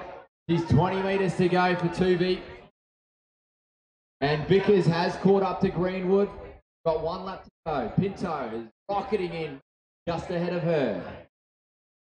Here we go, South Australian athlete making her way through. Pinto has wrestled her bike. Nice little pirouette there as Roberts makes his way in. Kranich and Foster on the track together.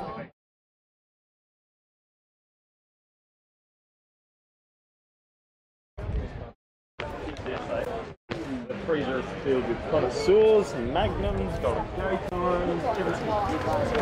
There we have Matthews and Pinto. So Roberts, first one into the pool now. He's out there on his own, certainly in the clear. Only 200 metres of swimming to go. Leading this field by a long, long way. Only one in the pool, Roberts. Got it all to himself.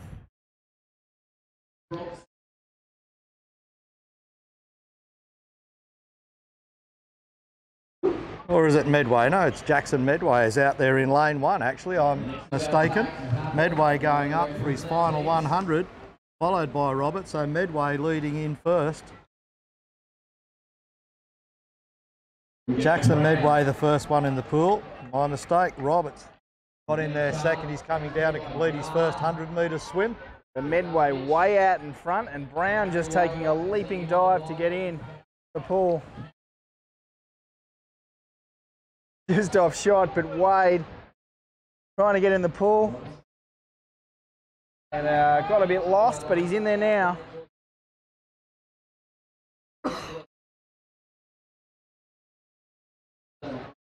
There he goes, and the guard looking for his lane. He got a bit mixed up there with his lane, but he's in the correct one now. Guard in lane 3. And coming in now for his touch and climb out of the pool, Jackson Medway. Come out of lane 1A.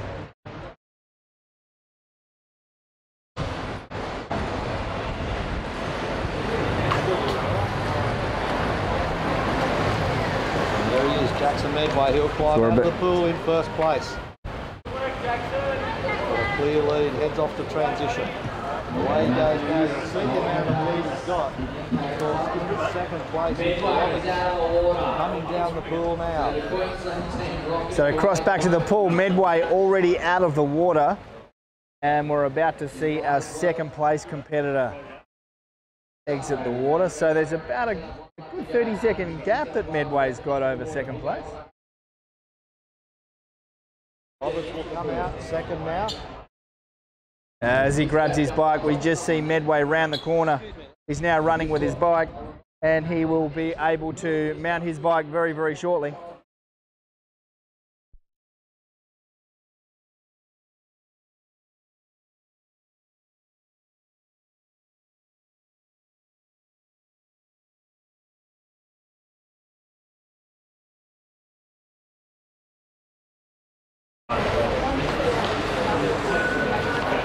So the first two have gapped them. They've got a clear lead out there, Medway and Roberts. There we go, That cycle leg, they've gone out there. 6 swimmers in the pool. Pumper joins them now in lane 7B. Nice clean dive by Pumper. Quick glide, and then he's out of the water and arms going. We just see a South Australian athlete, looks like Tom Roberts. Hand on the saddle. Quick hop and skip, and then he's on his bike and away. That's Brown from Queensland. And out of lane 2. Brown is in from Queensland. Coming in from lane 1 and lane... And Stringer did a massive Superman leap into the water. Out of lane 1 now, and out of lane 3 we've got Counts and we've got Yard. We're worried about what these guys are going to do. Counts is out, Yard is out, Yard can cycle, so we'll see him. Callahan dives into the pool. He's trying to make up some ground and he's going for it.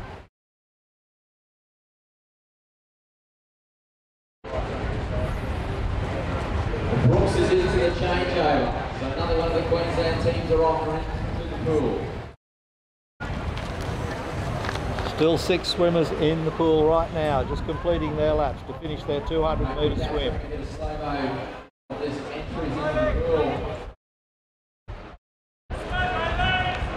Gordon now into the pool. Quick dive, and he's in. No mucking around, straight into it. Just been suggested we do some clips later on. The highlights might be slow motion shots of the dives into the pool. A couple of classics in there. Good effort, these two neck and neck. They're both coming out of the pool simultaneously. Lane 2, lane 4, 2 behind the umbrella. 4's going back again. 2 is out, and in the clear, away he goes into transition. And that's Adams, New South Wales athlete. That was Focus on lane 6 now, coming in for an exit. No, it's a tumble. He's going back. He's got another 100 to go. So Callahan, we thought he was exiting. He's not. Got a bit of a head whip going on, possibly losing a little bit of efficiency. That's one of the things about swimming. It's all about efficiency. Barrier now out of the water. Braithwaite out of lane 8 as well, turns into the transition area. One of the things we see when athletes are fatigued is technique sometimes tends to break down, and after 3 days of racing, these athletes will be fatigued. Pumper now into the transition after his swim.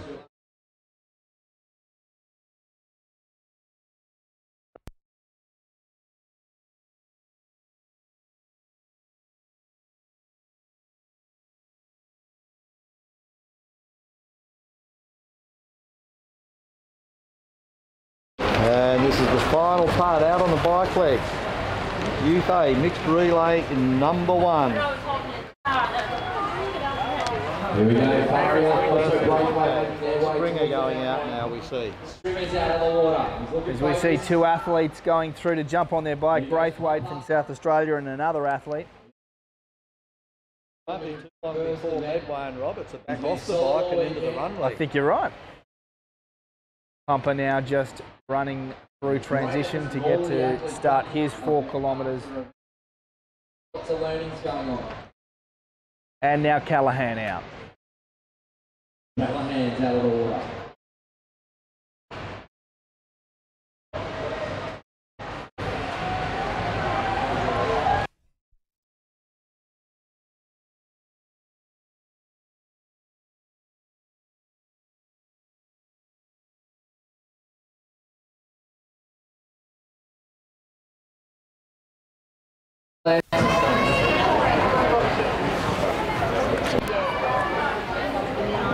So as we said, we think our leaders out of the water. We think our leaders will be coming back into the transition soon. 4 kilometres, not too long for them to go. They've been out for a while.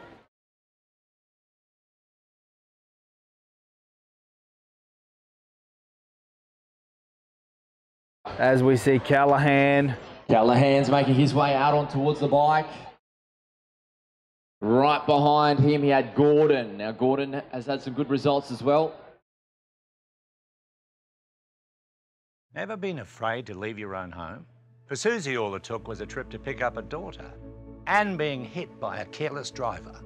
Her injuries left her in constant pain and fear, her life shattered. Then her insurance didn't come through. This is the car Susie sat in, frozen in terror every morning. But insurers don't get to abandon injured Aussies. With Morris Blackburn's help, Susie fought for fair. She won. And so can you. I have a healthy snack book, all organic of course. Bedtime stories in 3 languages. Family choir. Screen-free Sunday. I really listen. A little note in their lunchbox. Avoid white bread. Be the cool mum. Put your phone down when you speak to them. Be present all the time. All the time. Mindfulness. Positive praise. Mindfulness. Worry less about what others around you are doing with intelligent cruise control that can slow down and speed up for you. The Nissan Pathfinder. Family driven.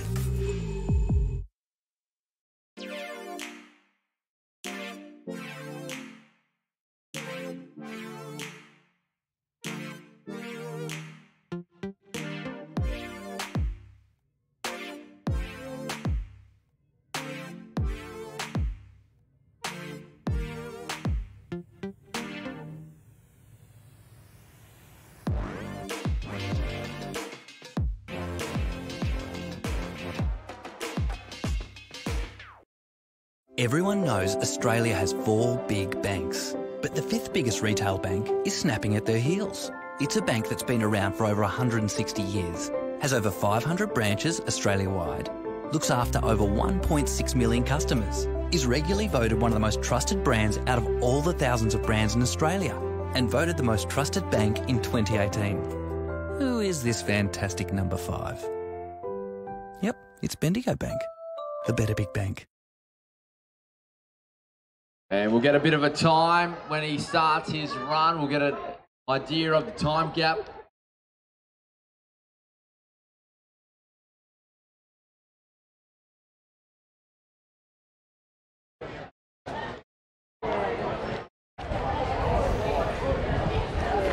All right, rack the bike. He's got the helmet off. He's getting the shoes on.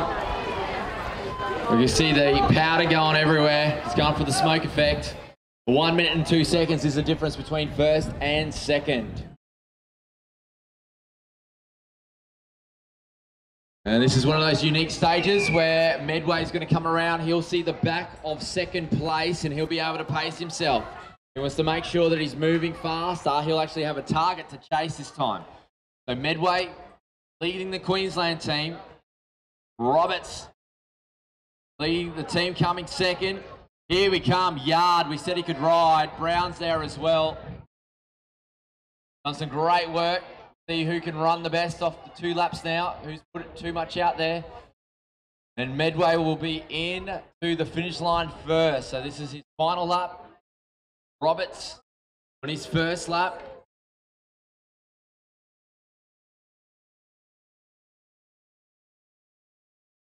Yard and Brown. And there goes Yard is out. He's 2 minutes down on Medway. Now Counts comes in.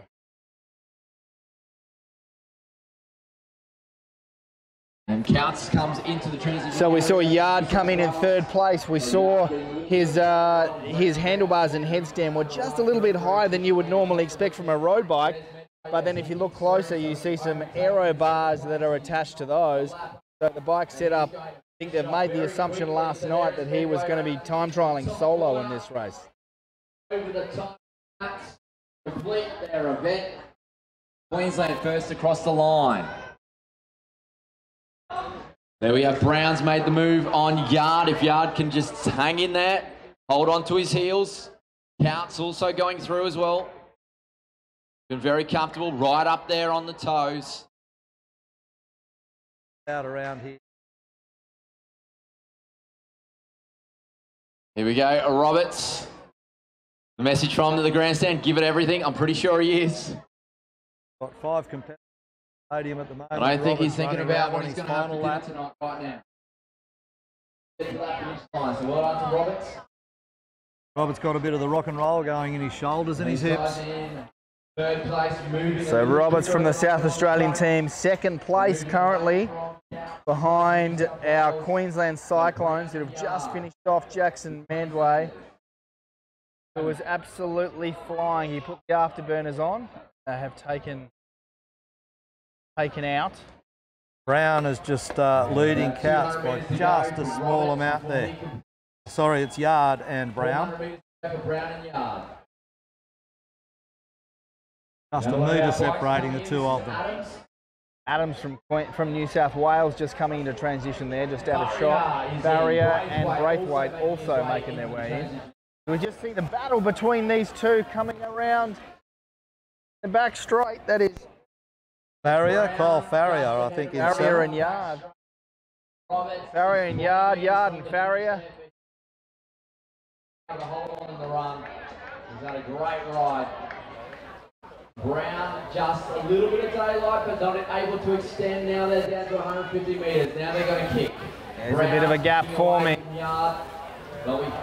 Brown, the stronger of the two athletes, 3 metres becoming 5, becoming about 8 metres as he's sprinting for home. Adams goes through. And finishes off his run there. And there we go, Yard finishing right behind Brown. Next finisher will be Counts from New South Wales. Here comes Stringer. Athletes down on the knees trying to get in the breath. Looking comfortable jumping off the bike. They've worked very, very hard. It was short, it was sharp. Very aggressive racing. And blustery, so there was certainly no opportunity to rest on the bike. Had to fight the wind, and it was also so short, it was all about time. Oh yeah. Fast and furious, but they spread out very quickly.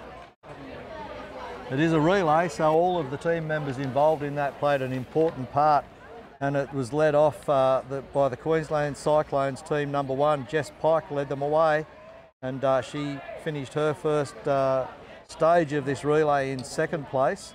And then Harry King maintained that 2nd place. Then Tara Szynski was the 3rd competitor, and she got them up into 1st place, just going by Madison Tooby on the bike leg, I think it was. Then from Szynski, she handed off to Jackson Medway, who was able to bring the team home. Certainly a strong team, Szynski. She's been amazing all weekend, hasn't she? Absolutely. Talk about working hard to get them from 2nd to 1st, but it was always very close. The team that came 2nd, of course, from the mix 5 was led out by Charlotte Thompson in 1st, Ethan Duffy in 1st, then Madison Tooby and Tom Roberts. They finished off in 2nd place, and well done to that team. Good mix. So Papa will be kicking off with his 2nd lap now. Gordon just off the bike. So almost all of our teams are now off the bike and onto the run. So this is the first of our Youth A mixed team relays, with our next event scheduled to start in about 9 minutes' time. Absolutely, back to back here in the relays. Relay number 2, scheduled for 10 minutes after 10, here on the beautiful Gold Coast of Queensland at Runaway Bay. Your Instagram, your Facebook accounts, share them with all the relatives and all your friends. It's a great way to make some as well. Hashtag SSRW. I know that Tux is over there. He's signing up to Instagram right now. Get some more followers. Double tap for a like. So more runners just crossing the finishing line up at the far end of the circuit now on this stadium, and a few others just finishing off their 2nd laps.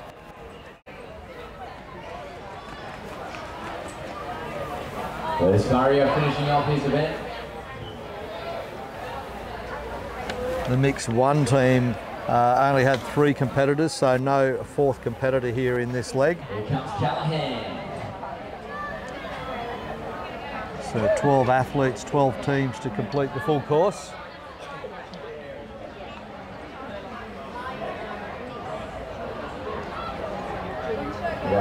Gordon, so he goes around. So Gordon just finishing his 400 metres, so he's got another 400 to go, and he's done. All out there.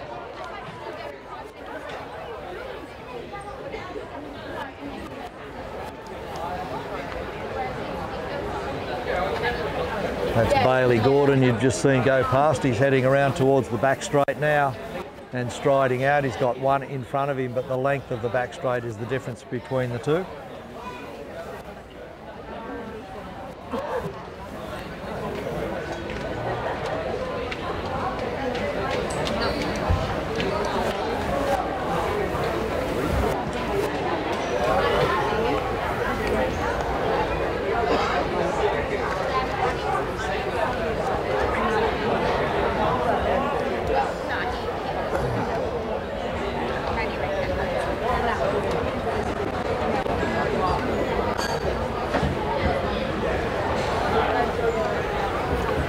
So the final competitors just going to the finish area right now to cross the timing stripe. And that brings to a completion the mixed relay in Youth A's, number 1. Kids who love the Super League Triathlon, we've got the technical official from the Super League Triathlon. Tom over there, you see him on the live streams, gives out the red cards. It's a bit of a tight fitting show, Tomo. He's our celebrity TO doing a great job over and repping the Aussie flag. So get over there and get a selfie with your kids.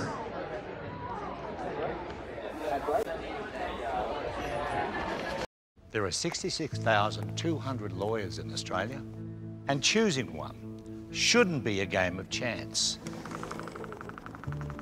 So if your life is turned upside down, who do you turn to? You turn to the lawyers other Aussies recommend. With Maurice Blackburn's help, over 40,000 Australians fought for fair and won. And so can you. And if you don't win your case, you won't have to pay their legal fees.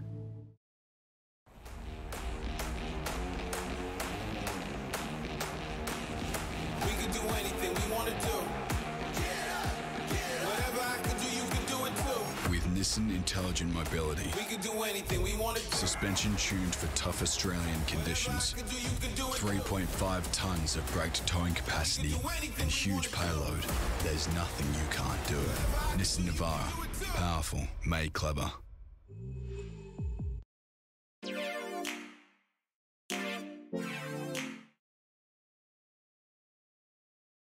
We are about to start our second heat of the Youth A mixed team relay. We've got Molly Matthews, Erin Wooldridge, Abby Royce, Chloe Baytup, Torrin Squires, Chantel McCarthy, Matisse Gamlin, Grace Hayward, Grace Kelly, Emily Maloney, Lucetta Rourke and Abby Rourke as they're away now, and it's an absolute sprint to get to the pool, as you'll see. All girls going full pelt to try and get to the water. They're going hard, and then they've got to do a dogleg turn before they get into the pool. And here we are, they've entered the pool complex. They've got to, can't just choose a lane. They've been allocated for these girls.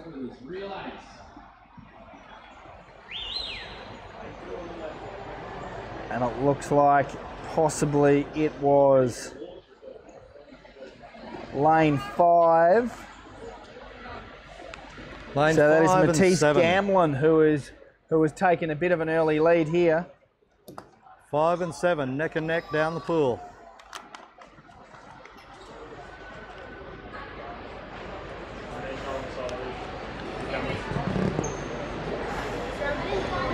Five goes round first, 7 hot on her heels, and lane 2 coming into the picture as well.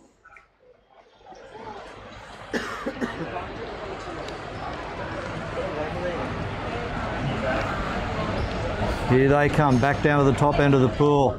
And whoever's in lane 2B, she's going for it. Chloe Baytup. Chloe Baytup. She's dragged out a really good lead on the first half of this 200 metres. She's coming down to complete her first 100. So I didn't necessarily have the strongest sprint to get to the pool, but then once she's in the pool, she clearly is very, very comfortable.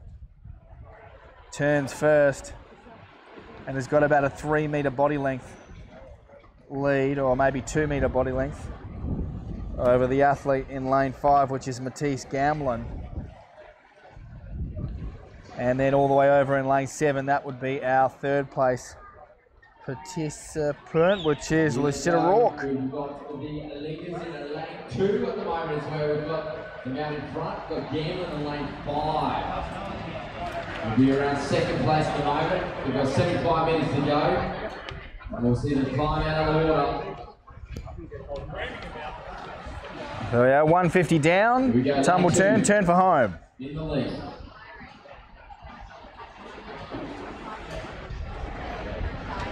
So Baytup extending her lead. It's Baytup followed by Gamlin. Jess, are you third? No, I break. I'm just steering and then go back.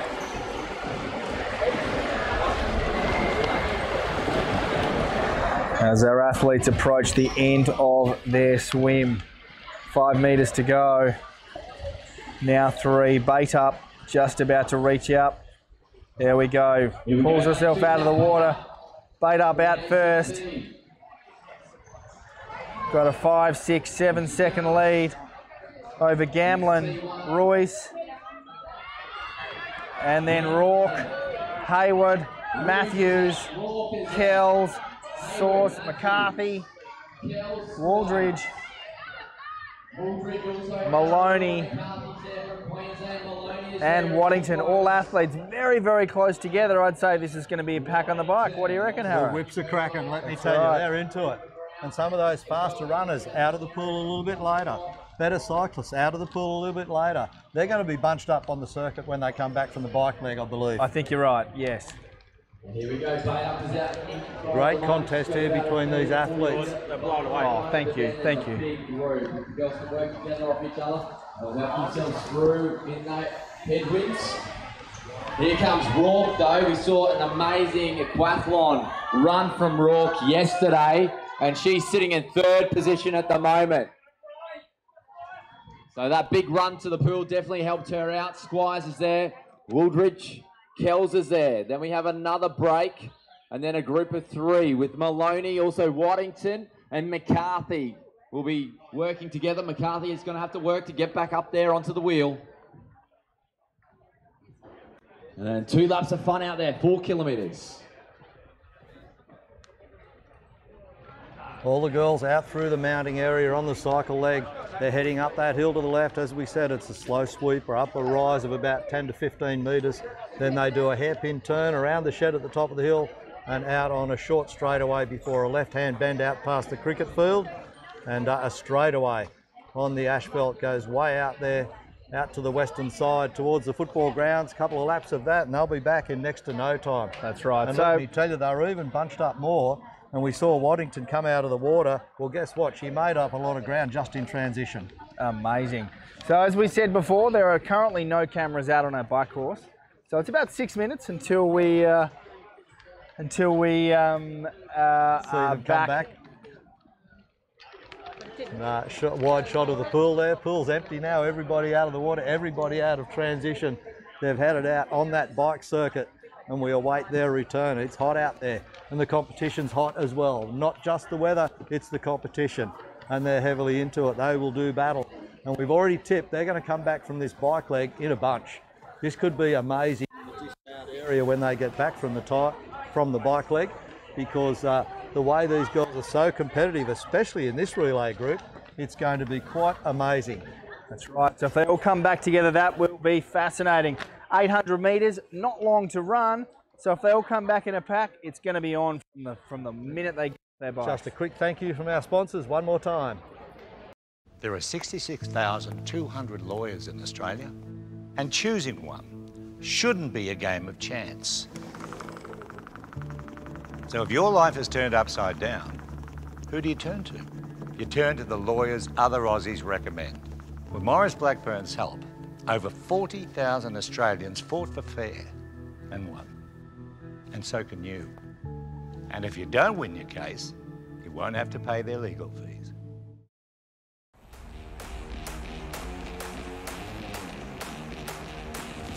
We can do anything we want to do. Whatever I can do, you can do it too. With Nissan Intelligent Mobility, We can do anything we want to do. suspension tuned for tough Australian conditions, 3.5 tonnes of braked towing capacity and huge payload, there's nothing you can't do. Nissan Navara, powerful, made clever.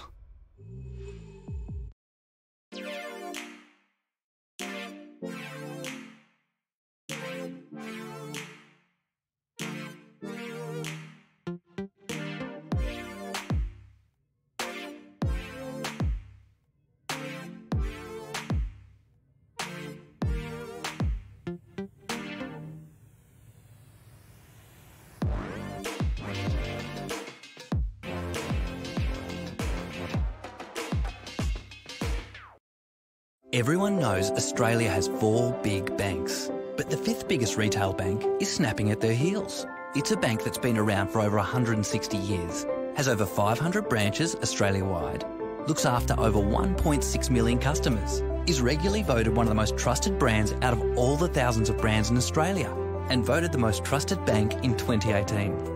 Who is this fantastic number 5? Yep, it's Bendigo Bank, the better big bank. The next lot of events? Is there a and we're back on run? the Sports Super Centre, Runaway Bay on the Gold Coast. On the reschedule, it's hard for our first heat of the Youth A Mixed Team Relay. I think there will be for them to race. Apologies, it's our second heat. We had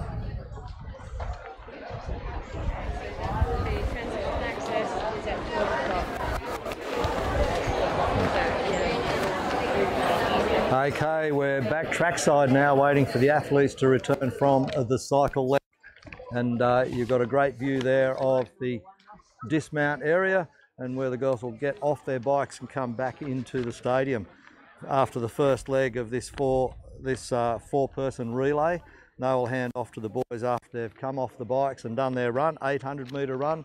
Doesn't take them very long to get around that at all, and they'll be back very, very soon and rolling into that run leg out of transition.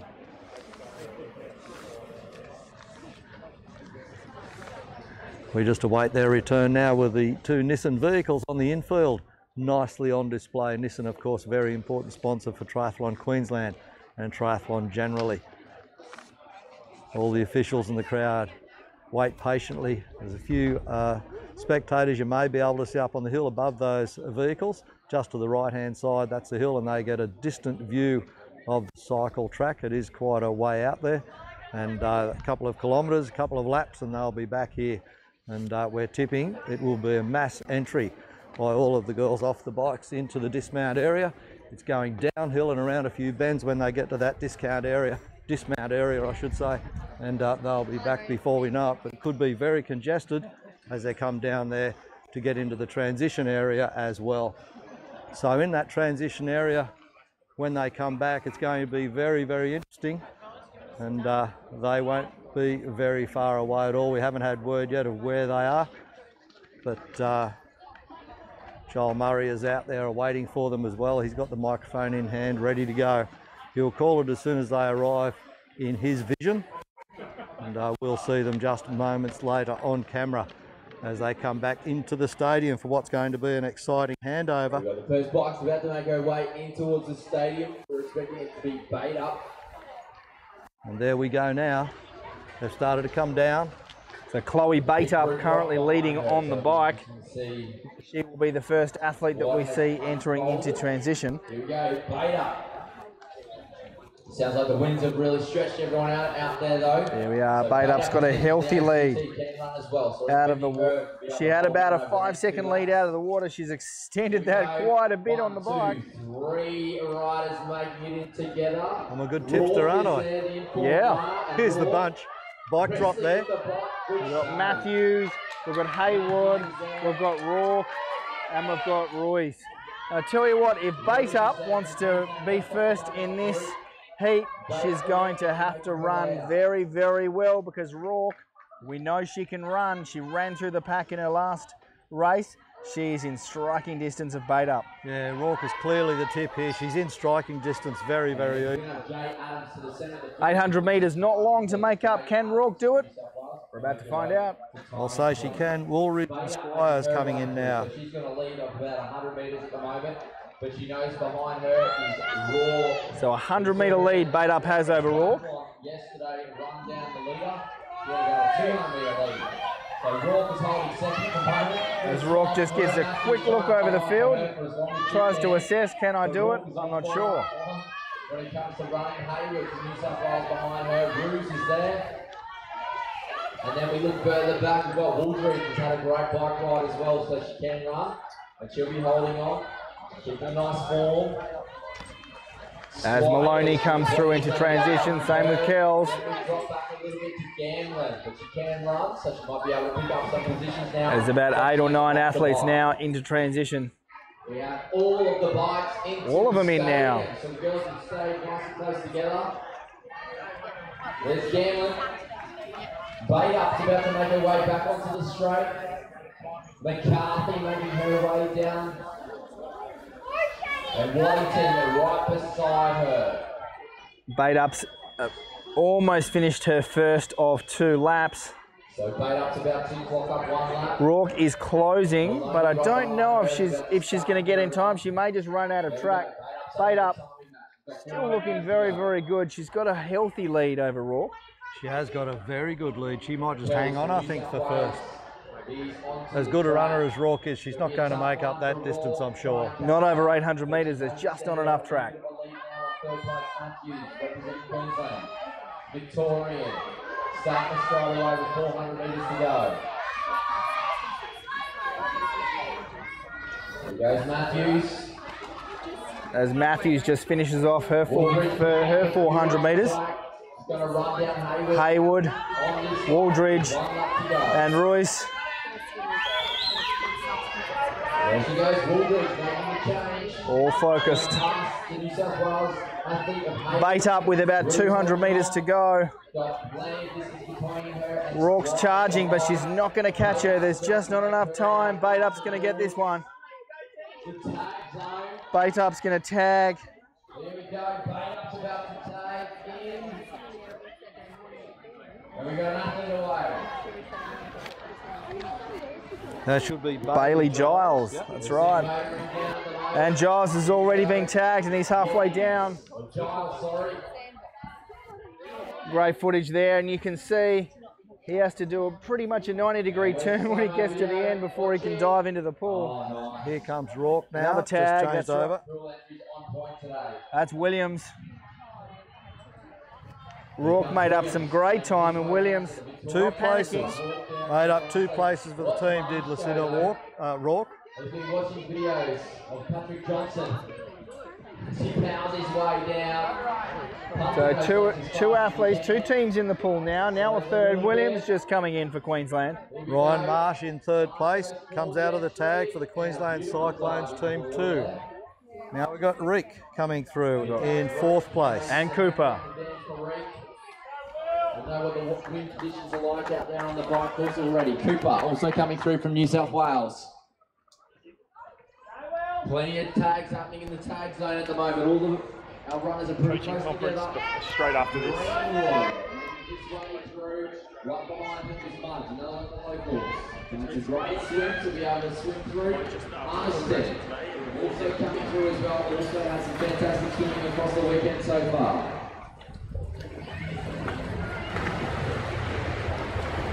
And I can count another 4 about to go into the tag zone. Here comes 1. Queensland is tagging.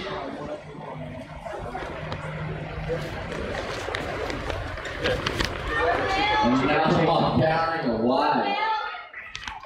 McIntosh.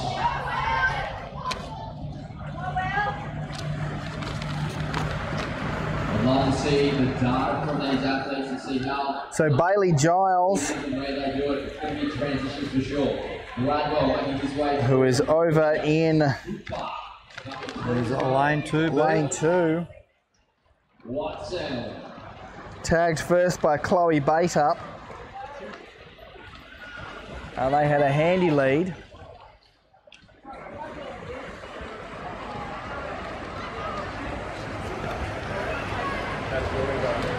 Darcy Williams in 2nd place.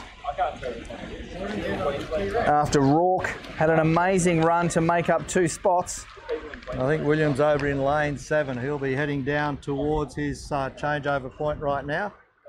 But for the time being, we're focusing here on lane 2. Here we go. First one out of the pool and heading for transition. Here we go. First one's out of the water.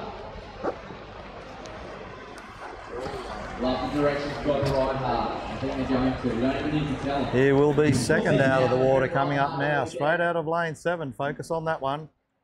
Round through the gate into transition. So Williams second out of transition. Not panicking after being behind on Giles. Williams knows how to ride. I think he'll catch Giles. We go back over to lane 1 and 2. Got some more pool exit right now. Giles extending the lead. Here we go. Williams. Here they come. The chasers.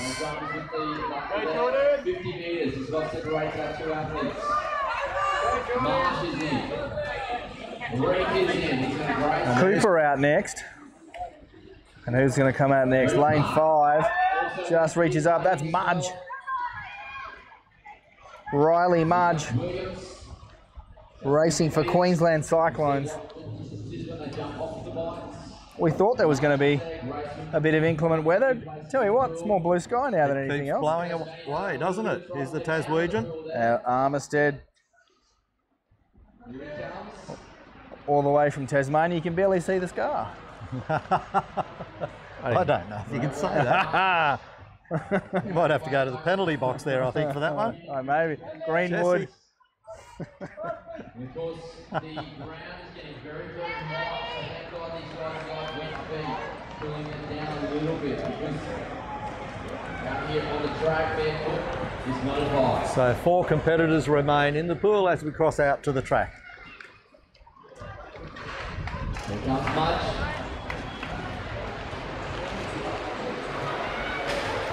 Some directions from the coach there. Here comes Watson, and also powering through Armistead. So we see Armistead with his bike now. He's got into transition quite quickly and just mounts his bike just right off camera. All athletes out of the water now and into transition or on the bike already. Greenwood trying to get his heart rate down a little bit.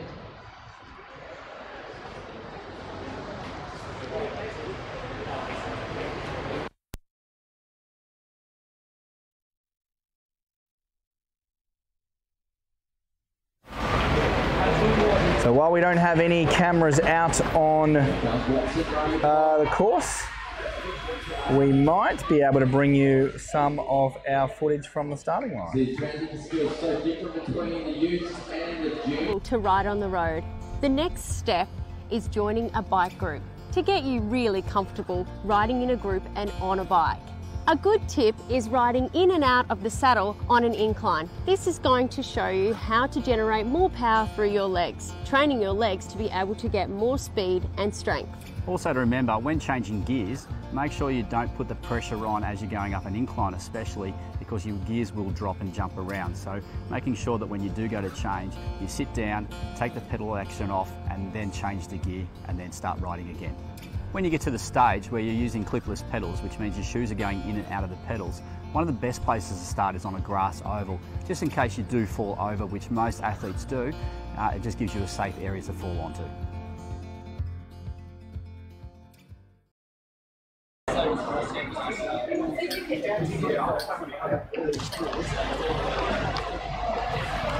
Great footage there from the starting line initiative.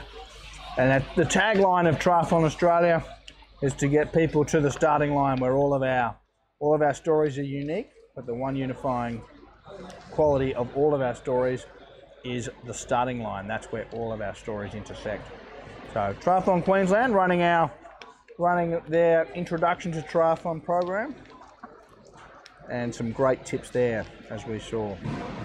All of those starting line YouTube clips can be seen on the startingline.com.au or on Triathlon Queensland's YouTube channel.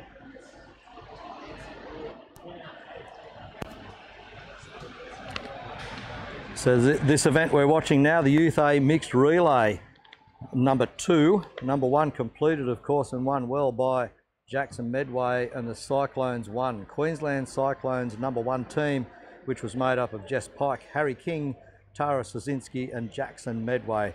They took out relay event number 1. We're at relay event number 2 right now, and it is a battle royal between the Queensland Cyclones 16, I think it says, and the Queensland Cyclones 2.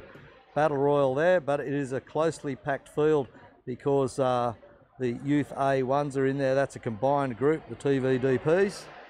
So that might be a typo, but that's what it says on the schedule we've got. But a good contest here in this event number 2. That will be followed at around about 11:15 by the Youth B Mixed Relay. All competitors out on the cycle course right now, and we wait for their re-arrival back into the stadium, where the crowd waits patiently. Mobile cameras have been out there and back again, and we try to bring you as many shots as we can.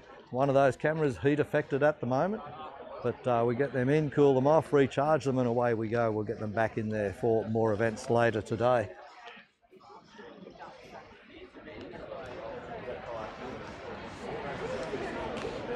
So the shot you're looking at the moment again is the dismount area, where the cyclists will come off that leg, dismount, run back into the stadium, into the transition area with their bikes. No bikes to be ridden on the tarmac of the running track, so they have to get back off the asphalt where that dismount sign is on the right hand side corner. where the red Nissan flags are. And they push their bikes all the way up through to the transition area, exit the transition area at the far end, and then complete their run leg, which is all of 800 metres. That's right. So it's a run through transition. And some people ask, why do we do that? Well, that's to make it even. It doesn't matter whether your bike is racked at the start of transition or at the end of transition. Every competitor will have to do the exact same distance. Same distance keeps everything equal and fair. It won't be very long now before they return, and we're going to confirm after the third relay if there is a short break while they clear the transition areas and do the changeover before we go into the afternoon's events.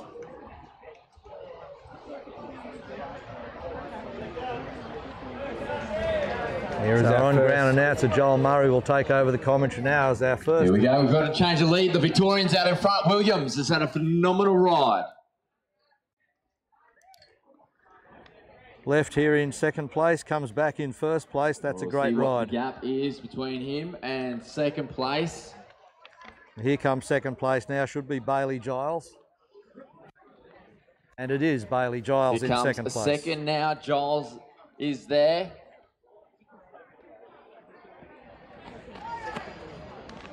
And for our athlete number 147, Rourke, your shoe is in your box.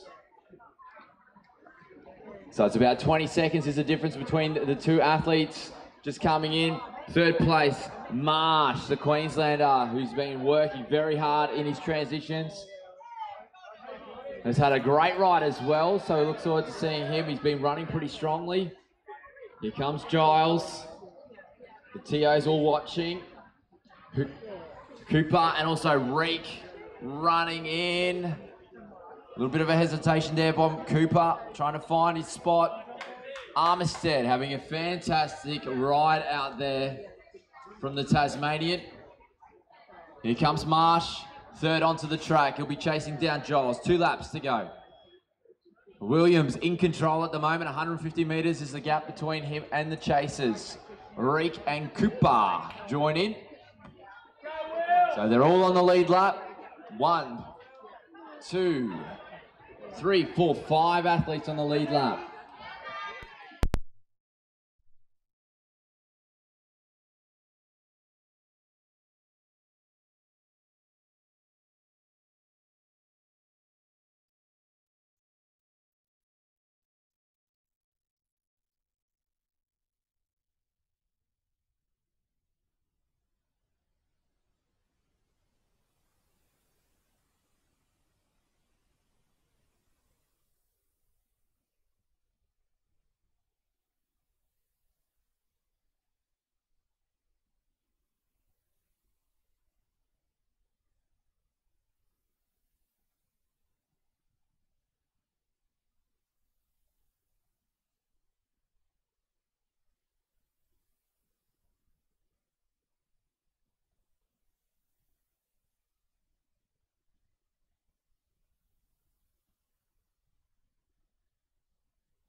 tier.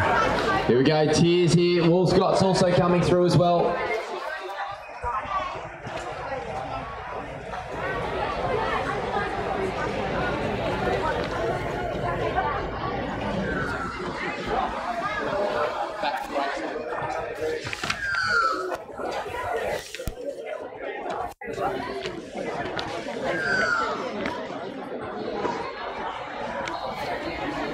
So we're back here with the action, and clearance of the pool is completed. Everybody are heading out. Final few leaving transition right now on that bike leg. I'll head out very soon. It's a long run back from transition, about 120 metres into the mounting area. Here comes Huxley. Irving making her way through. So just Walscott making their way through. Tiers also going through as well. Just to recap, we had a brief break in audio. We've got Ola Evans in first, followed by Jordan Router, Ellen And Thomas, there goes Irving. and Maddie Huskins in fourth. Larkin now out of the pool. Larkin's coming out. So 3 just in transition right now, waiting for them to get their bikes unracked and get up there into that mounting area. Quite a gap created between first and 12th place. There are 12 competitors here at the moment in this round 3, the third handoff. Before the completion though. And there we go, Larkin is out onto the course. The Power of 2 team does not have a 4th competitor, so we'll finish with 11 competitors for the 4th handoff, the final handoff. All right, Huxley is out there. Here's Larkin. As we see Huxley just coming into shot there. So this will be She's tough for finished her Larkin. swim, She's going got to out keep onto the positive bike. out there. A tyre blew, so she's borrowed or had to borrow a bike to get out there onto the bike leg. Well, that's tricky once you've got to borrow a bike. So the tyre blew when she was in the swim. The TOs were unable to change the tyre because of the tyres of the 25s were too thick to fit into the frame. So she's out there on a borrowed bike and she'll put it in. So give her a big cheer as you see her out on course for Larkin. So Larkin 4 kilometres on a borrowed bike. We're hoping the saddle height's right. If not, she'll be doing it all standing up. Yeah, urgently borrowed, quick adjustments maybe, unless she's got something similar size. Coaches would be involved in that selection, I would imagine. Technical officials tried to replace the wheel. They do have spare wheels here for that type of incident. However, the thickness was a little bit too big, apparently. All the bikes slightly different, the thickness of the tyres and wheels, and you've got those wider and the very, very narrow ones. Of course, that's obviously what she had on her bike.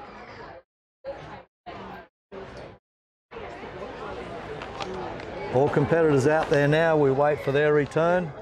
And once again, we might go ahead and thank our sponsors. Ever been afraid to leave your own home? For Susie, all it took was a trip to pick up a daughter and being hit by a careless driver. Her injuries left her in constant pain and fear, her life shattered. Then her insurance didn't come through. This is the car Susie sat in, frozen in terror every morning. But insurers don't get to abandon injured Aussies. With Morris Blackburn's help, Susie fought for fair. She won. And so can you. I have a healthy snack book, all organic of course. Bedtime stories in 3 languages. Family choir. Screen-free Sunday. I really listen. A little note in their lunchbox. Avoid white bread. Be the cool mum. Put your phone down when you speak to Be them. present all the time. All the time. Mindfulness. Positive praise. Mindfulness. Worry less about what others around you are doing with intelligent cruise control that can slow down and speed up for you. The Nissan Pathfinder. Family driven.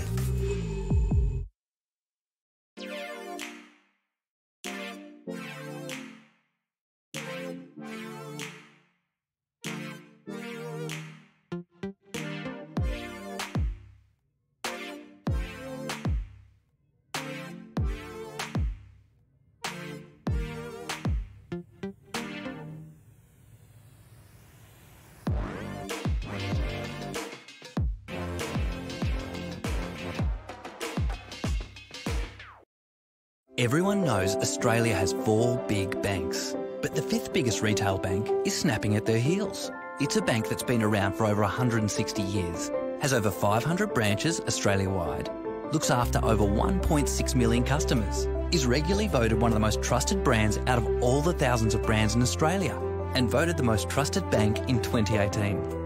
Who is this fantastic number 5? Yep, it's Bendigo Bank, the better big bank. If you're new to triathlon, it's not uncommon to come out of the swim feeling exhausted and daunted. And then you've got to do the ride and run before you can celebrate across the finish line. Going from the horizontal swim position to a run position can cause some lightheadedness and dizziness. Here are some ways to help you prepare for your T1 on your first race day. The key to a good transition is practicing. It's one of those things in training that you want to try and replicate as much as you can. If you've got a lake or a beach, if you're not fortunate enough to have that, even just using the swimming pool, getting out of the water and practicing running down 20 or 30 metres and trying to get used to that feeling of getting out of the water. The cycle leg is easily the longest part of a triathlon, so it's important to make sure that you have a second towel ready to dry your feet thoroughly. It's important to get that sand and grit off your feet before you put your shoes on. Also, make sure that you check out all your gear in the morning. You want to make sure that that T1 is set up properly. There's no point going in there and finding out you haven't filled up your water bottle or you found out that your sock's inside out. Making sure that T1 is very easily to get through. Even on that morning, make sure that you walk through that transition area and see where the bike exit is, where the swim exit is, so that you know in your head that you know where you're going to go through on that morning. 20.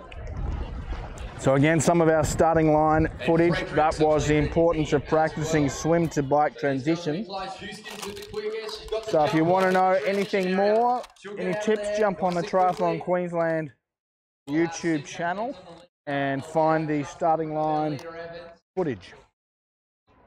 So our lead athletes now out onto the run. Evans is our race Huskins and Fredericks. Fredericks just taking the lead over Huskins. Looking very, very comfortable. Finch now digging deep to try and stay with Huskins. 400 metres to go for our leader. Vincent's off the bike. Evans there finishing 400 of our 800 metres. Comes broader. Thomas tucked in there. Still 400 metres to go. Here's some of our leaders. Router, Thomas. Here they go. Thomas just skipping to the right-hand side. Thomas possibly about to make a move around the outside. On the bend, it looks like Thomas.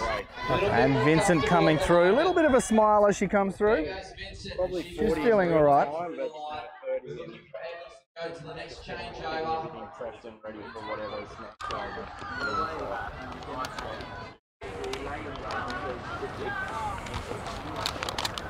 And there's Evans on the back straight. She's losing pace. Broader has kicked a little bit. Thomas. And Broader has just taken a little bit of a lead. She's just kicked up the pace a bit, putting Evans in the hurt box a little bit more than she would like to be. Final one of their swimmers up in the tag zone.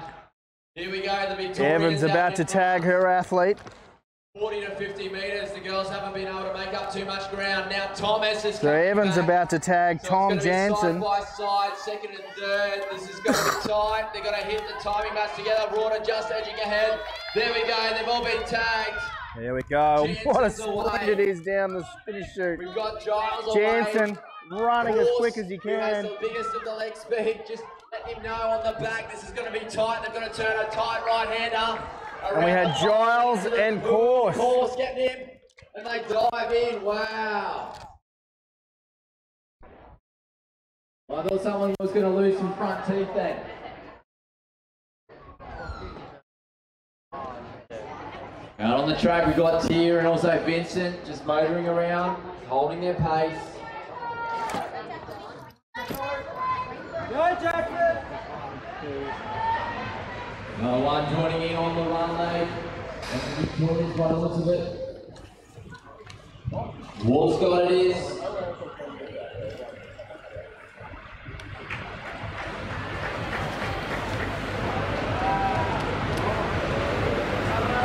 It might be Fredericks now. The Queenslander are about to head into the transition areas in tag zone. Take the next runner.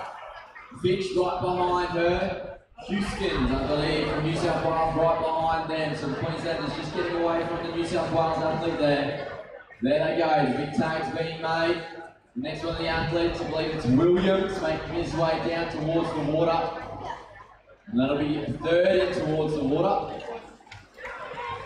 Or fourth, sorry, it is. Powers will be fifth into the water. Sixth into the water will be Hart, and he is motoring at the moment.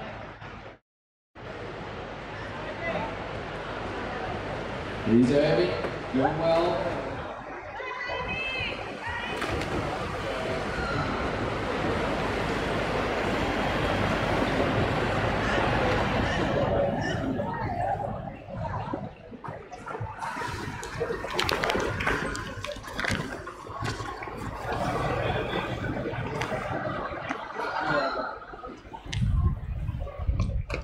And just for all of our coaches, our athletes, we are sticking to our schedule at the moment. So as per schedule with all of our performing events for today.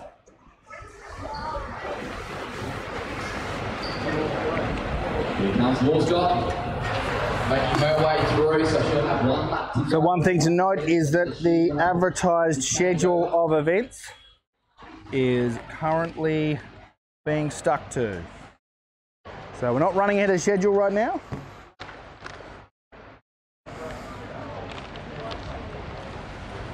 Out of lane 7, here comes the leader. He got in the pool first and he has held it. That's looking Jansen. great. Jansen, the first one out of the drink. Have some overlapping here, so please stick to the left at all times out on the course. Next out is Giles and Course. They hip and shouldered on the way into the pool and they are neck and neck on the way out. Very evenly matched, these two athletes.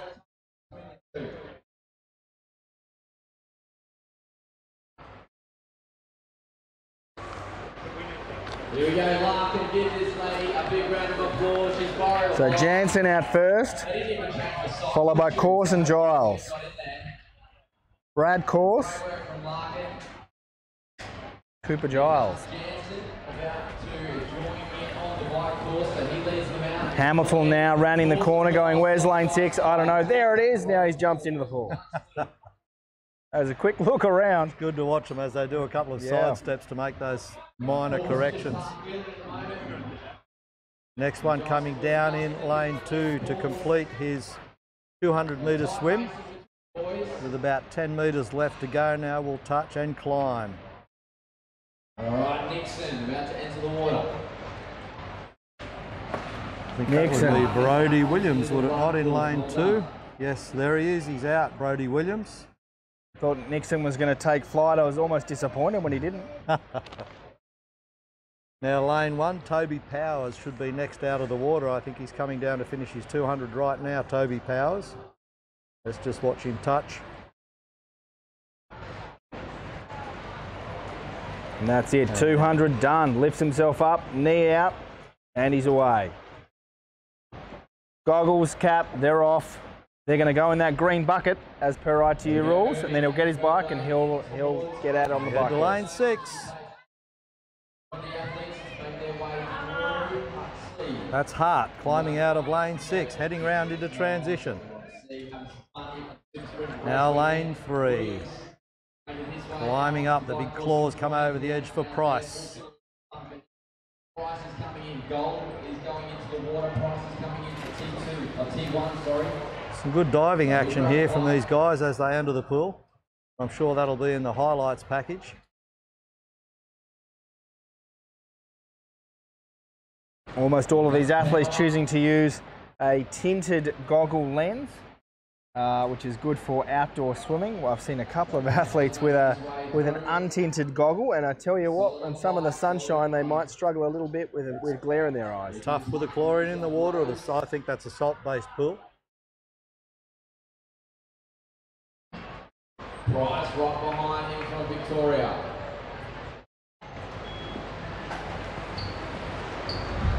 Back out trackside now as you see the guys coming out of the transition area pushing their bikes up to the mounting zone.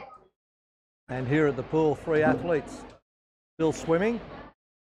And there may actually be another one to come. We'll just verify if they've all tagged up yet.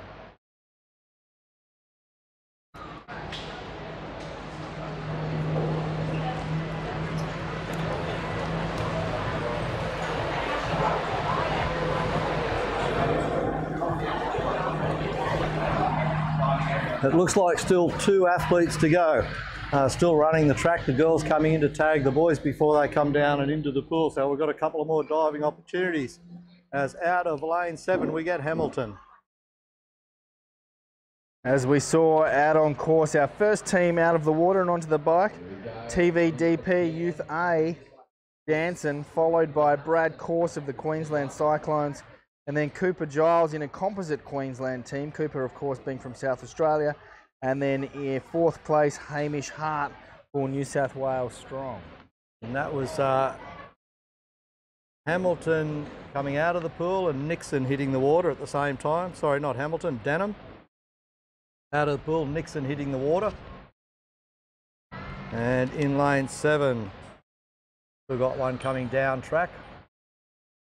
Great to see lots of parents here supporting their athletes, but for those that are at home watching via this live streaming, we salute you and thank you for joining us as we experiment and learn with our new live streaming technology. I think all of the athletes have tagged now. For a while, make sure all those videos, photos get up onto Facebook, Instagram. Another one out of the pool coming up now. From lane 7, it is Gold.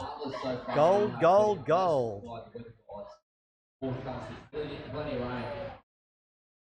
But nothing has come down with us, so well done. Gold making his way into the T1 area.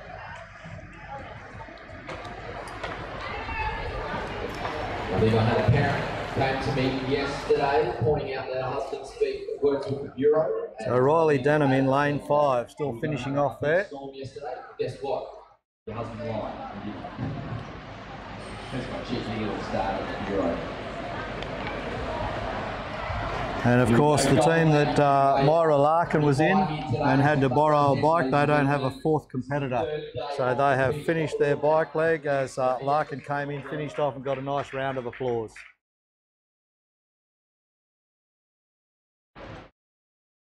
So one final competitor still to exit the pool and onto the bike.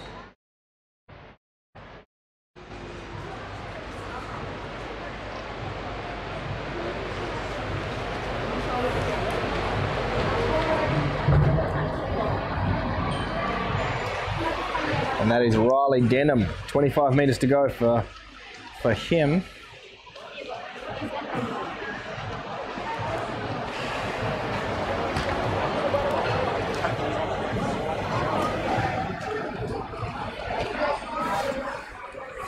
So one more team to go into the transition area for the last time. Once Riley Denham gets out of the pool, and he will be very soon, he will climb up out of that water and go into transition. Let's see how he is on the bike leg. That's what he needs to do, is get those shoes on, get the helmet ready, and away he goes. He's in the transition area right now, charging up the lane. He's going to try and make up some ground as he cools off from the water and goes deep down into transition, looking for the bike. Gets the helmet on first, gets himself ready, and he'll be bolting out of there any moment now. There he is, got the bike, wheels it around. That bright orange cycle heads up to the end of transition. You'll see him come down the main straight and head up into the mounting area. First cyclist back into the stadium now. Jansen had an absolute blinder. Tom Jansen, as one cyclist goes out, our lead cyclist comes back into T2. We've got Denham on his way out, so there's going to be a big overlapping now. Please stick to the left at all times. Course is on his way in. What a ride he's had. He's ridden away from Giles, the South Australian. And he does have a high leg turnover, so watch it when he runs. He's been very aggressive in his racing right from the get-go, Course. And here we have our leader, the Victorian. He'll be trying to hold on. So he's getting that leg speed up. He's getting comfortable. He's dropping his shoulders down. The arms are at the sides. Here's Great Giles. to see the Jansen's looking good. He's up on those toes. All right, very different running technique to what we see with Course. Course has a big leg turnover. Look at him go. Very aggressive. He'll have about 200 steps per minute. Jansen will be around 180 steps per minute.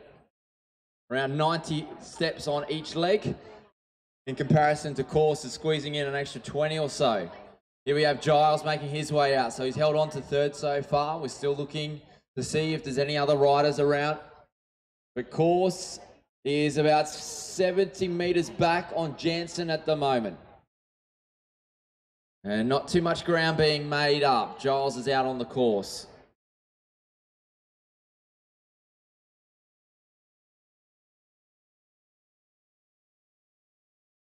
Here we go, Williams is in. Right with him, he's got Powers. Yeah, Toby.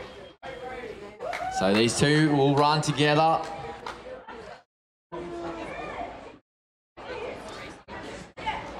Jensen's still holding on, so he's looking very comfortable. He's working on his breathing. He's got a good form. He's looking relaxed. 5 competitors inside the stadium. No tension through the jaw, which is what you want to see. Price 400 metres to go for Jansen. Course, lots of tension. The steps are still up there though. He's wearing the paint on his face, Course, and he's a little battler. 50 metres is the difference between first and second. He's probably eaten in about 10 metres. Here comes Powers, right behind Williams, the two Queenslanders. Powers going to make the move. He's going to try and accelerate. He'll ease into a rhythm through the centre section of this 800 metres, and then he'll kick again to finish it off. Here comes Price, just joining on the track. Giles is a lap up. And Giles there, a bit of blood from the nose, putting in.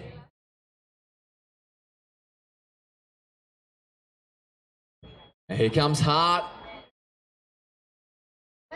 Looking very light on the feet. Great running technique there from Hart.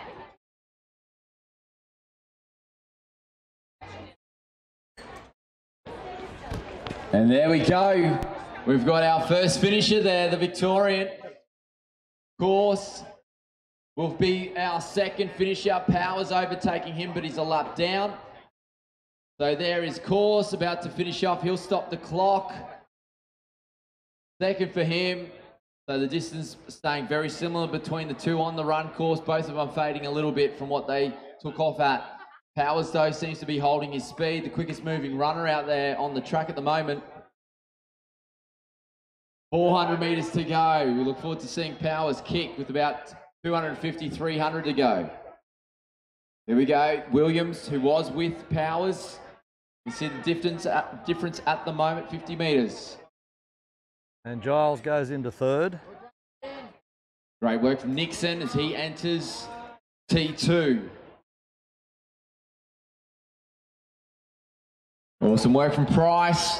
You see Powers now, 250 metres out. He starts to kick as we predicted. And he'll be trying to finish off with a nice quick time. Now I extended that lead on Williams to about 60 metres, and it seems to be extending further. Now Powers, about 100 metres to go until he crosses that timing mat to finish it off. Nixon joins in the run. Hamilton into T2.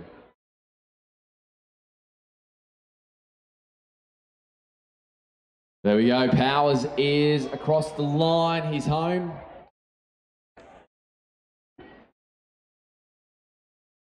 Williams crossing the line.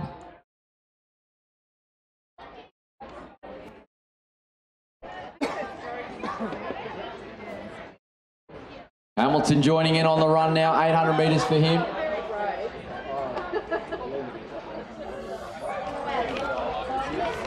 There we go, the big Victorian. Price, I believe it is, coming in across the line. He finishes off. Great little surge at the end for him. Hart finishing off for New South Wales.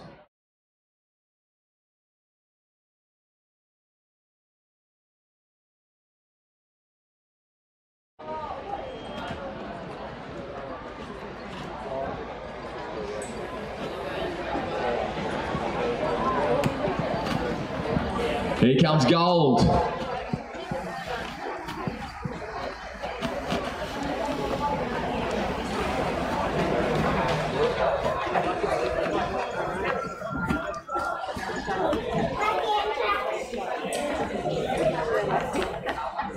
And as soon as this event finishes, we'll go to youth Awesome work B there from mixed Nixon as he relay. races around.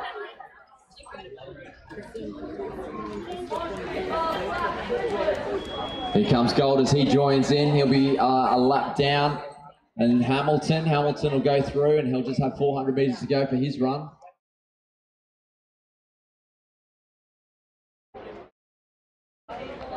Hamilton, heart rate's up, but he's holding his form. So as we were saying, once this race finishes, we'll be heading through to our Youth B, which is, we have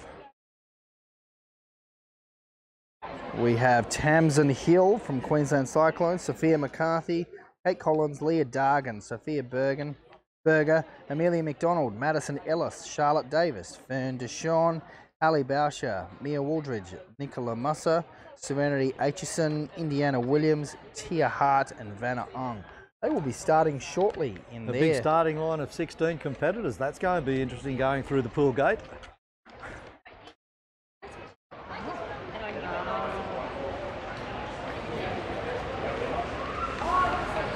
So a few competitors still out on track now, just going around towards the finish. And they'll be crossing very, very soon. And the final team coming in off the bike there is Denham. And he has made up a bit of time. Will not be able to catch anybody, but Riley Denham into the stadium now and into transition. He's waiting in off the bike. We've got Nixon. Will have his final lap after this one. Gold also will have his final lap. And just an important message for all of our athletes. And one of the athletes has just missed the finish. He's overrun the finish line. It's Nixon. He's got to go back the other way and go to the finish line. I don't think he's going to lose a place in it though. There's nobody between him and the finish line. The 800-metre run course. So Nixon's done an extra 120 or 30 metres. That'll help him out now. He'll go down and cross the finish line. Lost count by one lap. That's okay. Just an important message for everyone. It's on the stream and it's going through all of our ways of communication, but we are keeping the same bike course which the kids have just raced on now. So the bike course which is out there at this moment will be the bike course for the remainder of all the events, both today and also tomorrow. There'll be no more course changes out on the bike. So Denham out there on his run, his final. He's got about 600 metres to go now. This stage will remain the same for the remainder of... He'll bring up the close of the Youth A Mixed Relay event number 2, or heat number 2, and he'll get that run done. Got about a lap and a half to go. Then we'll move straight to the 16 competitors for the Youth B Mixed Relay. As we said, not all teams are complete. There are 6 complete teams with 4 entries in them. The others will have their breaks in between. There'll be another 5 teams that will have a holding pattern during the 3rd female changeover. Those 5 boys will have to wait for the officials to let them and go and release them into their swim leg. And then there are 5 teams at the bottom of the order that have no 3rd or 4th competitors. So they will complete after 2 competitors have finished the run course.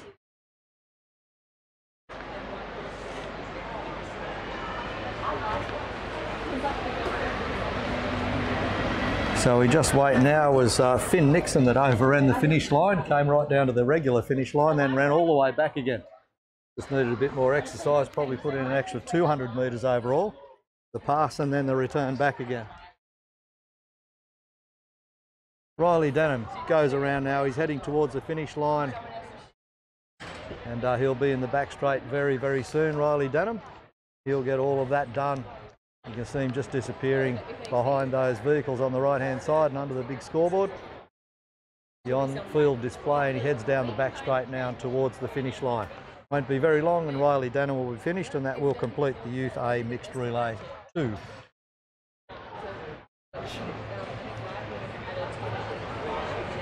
The competitors for the next event are up in the marshalling area. they'll be ready, and after that event is finished, we're going to have around about a 40-minute break in proceedings, and that will take us up to around about midday, so high noon if you like. We'll have a break and then we'll return at around about midday for the afternoon's events to commence. The athletes for the mixed relay down at the marshalling area, which is located down towards the car park. Denham heads into the finish now and crosses the timing stripe, and of course that time is registered. Still an opportunity for him to score some points. All of these mixed relays for the first time ever have been point scoring events. And now we're just waiting in readiness for the Youth B mixed relay. Scheduled to start at 11:20. It will probably jump a little earlier.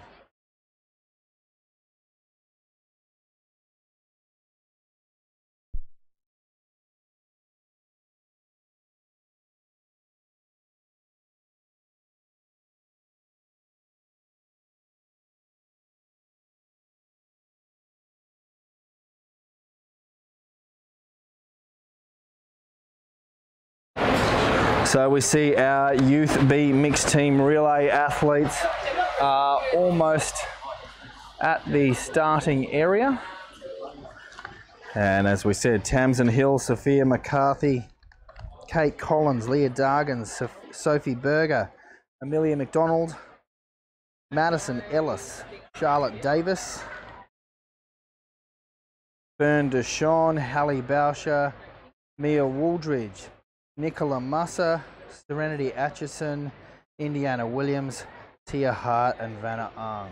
Fantastic that we're able to live stream this broadcast to you today, and for all of our people watching at home, we say hello, including Indiana's dad Gavin, who is watching all the way from Chinchilla.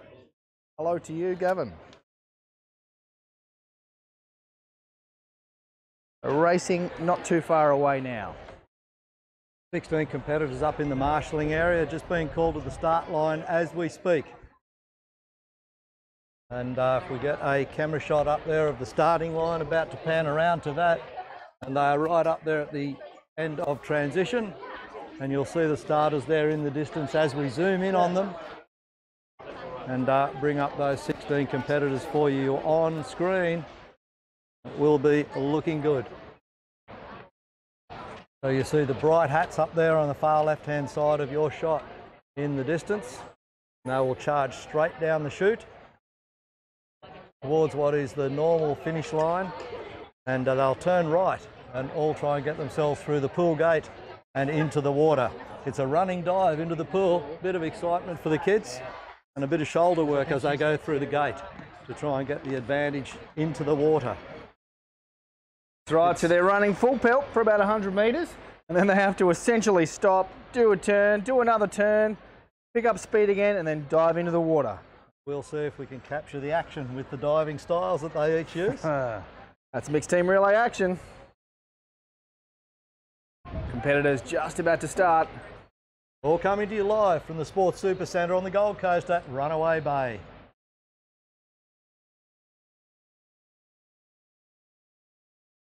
In the starters' hands, they're about to jump right now. All in their ready position. Just waiting for the go signal. You see them on the big screen. You see them on your shot at home, on your devices, and away they go. And they're away. It's a 100-metre absolute dash. What are your legs? Steel springs. What are they going to do? Hurl you up the track. Williams in first, Dargan, Wooldridge. It's a flurry of names. No possible way we can keep up. Boucher, Musser, Hart, Ung, McDonald. They're all in, all evenly matched. Away they go, up to the top of the pool. Early start there from lane 2B. Who's in lane 2B? Wow. Got a good run start and then a good dive into the water, and she is motoring up the pool. 200 metres of swimming to go here. Let's watch the turns at the top.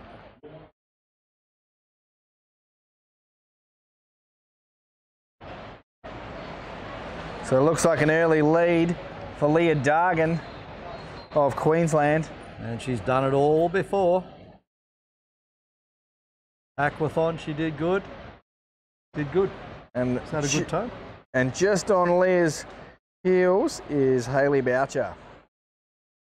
The Boucher and Dargan. Then we've got lane 5 in contention as well, possibly in a narrow second place for lane 5. And here they come down towards the wall for their first 100 to be completed. Just watch their turn off the wall. That's key to getting their lead and maintaining it, or maybe gaining ground.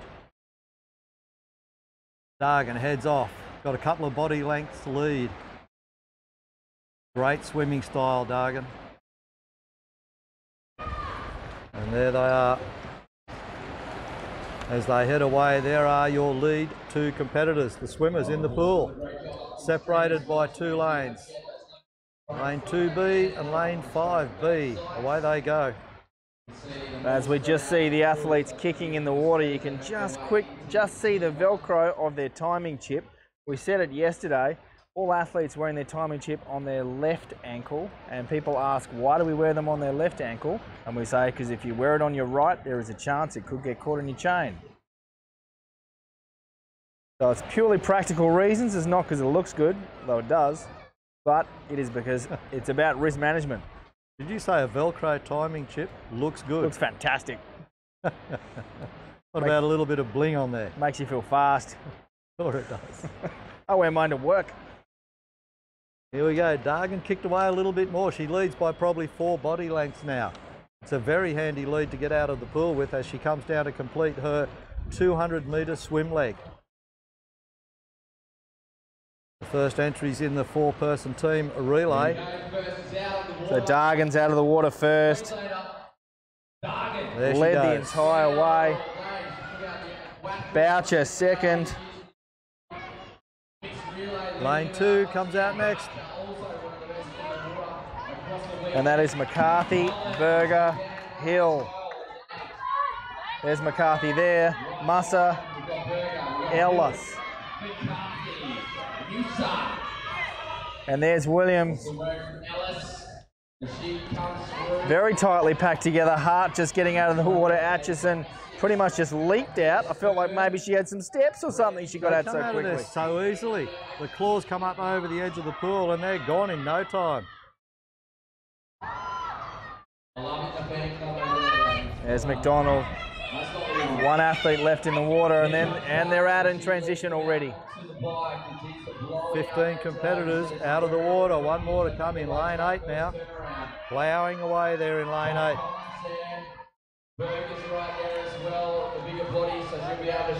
All getting through transition very, very quickly and out onto the cycle leg.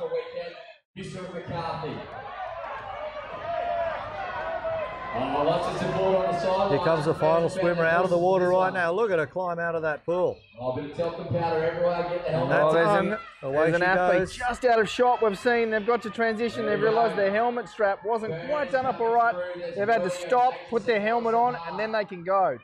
Technical officials would have been very strict on that. You cannot move your bike if your helmet isn't securely fastened. Wooldridge making her way through. And McDonald. A little Mia can run. We look forward to seeing her motor her way through that 800 metres. Now they go onto the bikes. We've got 1 more bike making their way out. So if you're in the grandstands, you're in the free seats, you're up on the top of the pool deck. So all athletes now out into the bike leg. We don't have any mobile cameras out on course right now. So now is a great time to hear from some of our sponsors and then also hear about the starting line. That's it. And this is Youth B Mixed Relay. Day number 3 of the Super Sprint Race Weekend 2018. We didn't go to a break. We're still... Ever been afraid to leave your own home? For Susie, all it took was a trip to pick up a daughter and being hit by a careless driver. Her injuries left her in constant pain and fear, her life shattered. Then her insurance didn't come through. This is the car Susie sat in, frozen in terror every morning. But insurers don't get to abandon injured Aussies. With Maurice Blackburn's help, Susie fought for fair. She won. And so can you. I have a healthy snack book, all organic of course. Bedtime stories in 3 languages. Family choir. Screen-free Sunday. I really listen. A little note in the lunchbox. Avoid white bread. Be the cool mum. Put your phone down when you speak to them. Present all the time. All the time. Mindfulness. Positive praise. Mindfulness. Worry less about what others around you are doing with intelligent cruise control that can slow down and speed up for you. The Nissan Pathfinder. Family driven.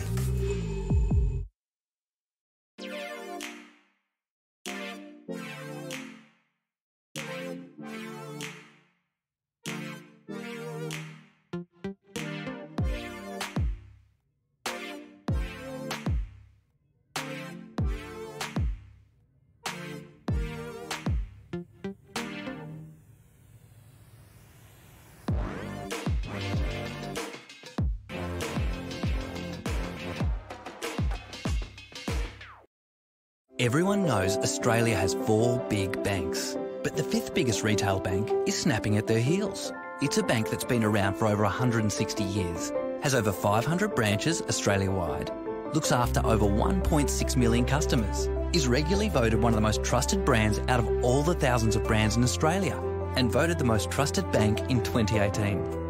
Who is this fantastic number 5? Yep, it's Bendigo Bank, the better big bank.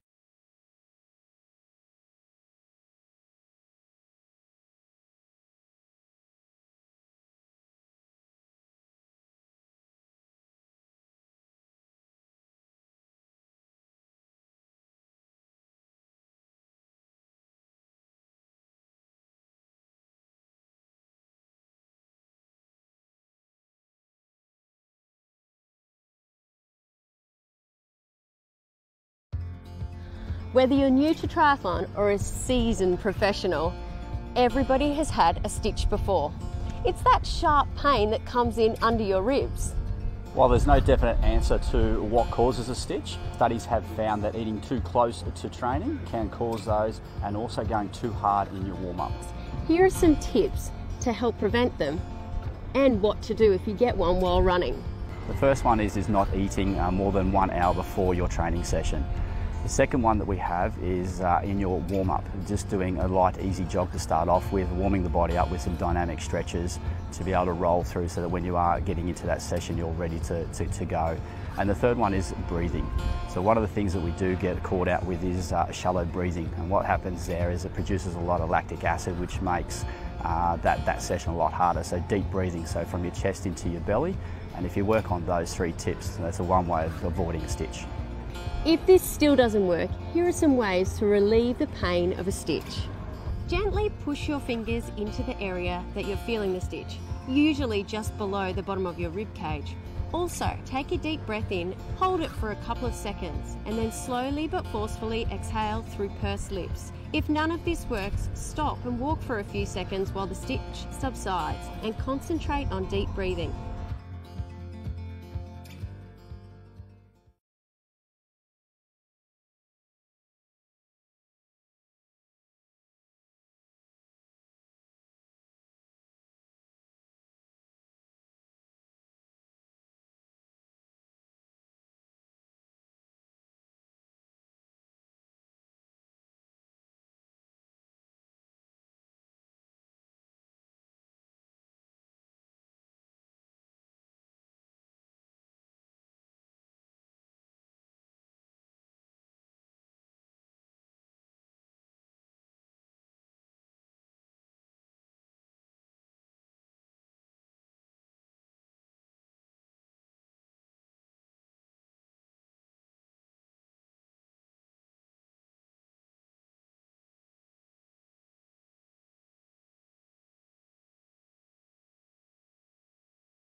Berger's done a great job on the bike. She's come from about 4th, worked herself into 2nd.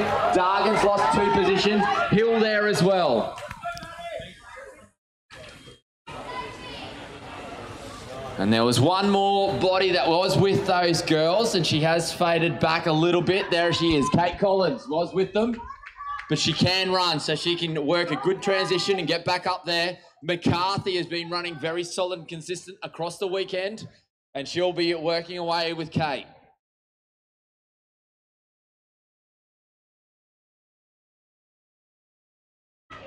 Here we go. Ellis is in. 1, 2, 3, 4. This is the closest racing we've seen so far in all of the relays. We've got the top 4 within 20 metres of each other. Berger looking very comfortable. This is the normal Sophie Berger that I'm used to seeing when she's out in front. She's beaming with confidence today. Hill, fast moving, up into 2nd place. Boucher's there. Dargan, sorry, will also move into the podium spot. Kate Collins getting away from McCarthy in the transition area. Here we go. We've got little Wooldridge is off the bike, the little pocket rocket. Atchison and also Musa are right there. So the girls have stuck together on that bike ride. Here comes Ellis. And we've got our leaders over there. Sophie Berger having a look around over the shoulder, but she's got a big substantial lead now. She's extending out to 30 metres. Hart looking comfortable as she enters the bike course. We've got McDonald out there. Fern also doing a great job, looking comfortable with a big stride. And Williams as well. All the girls on the lead lap. We've got little Woolridge putting the glasses on. Here she goes. She winds up those little legs. Musa just ahead of her. They're all just tucking out in front of our leader, so they're all within 400 metres. There we go, Wooldridge. She's taken down one already. Okay, these girls are starting to slow down a little bit. Sophie's there, but Dargan and Hill are holding on. 400 metres to go. Oh, there's nothing in it. Sophie's lead has diminished now, so 3 athletes within 10 metres. Kate Collins is running solid though. She's slowly pegging it back. Boucher's trying to keep the cadence up, trying to relax through the shoulders, get the blood flow through to the legs. McCarthy running beautifully.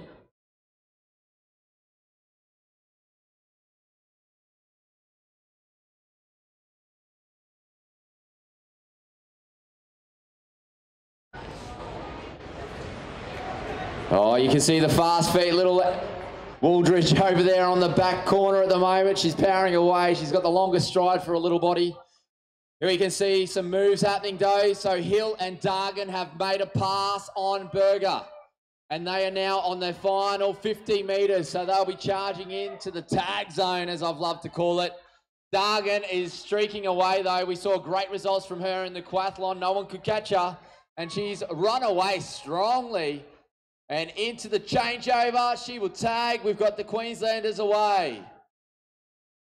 Here we go, Pavic, followed by Craig. And Craig has been in outstanding form across the weekend. Carswell powering away as well. He had a mountain bike accident on last weekend. He's got a few grazes on the face, but it's not slowing him down right now. Awesome work also as we have Chapman will be starting to make his way towards the water. Boucher makes a change over there. We've got the New South Wales team now joining in. Oh, the Z-Man. So 3 now, 4 athletes now in the water.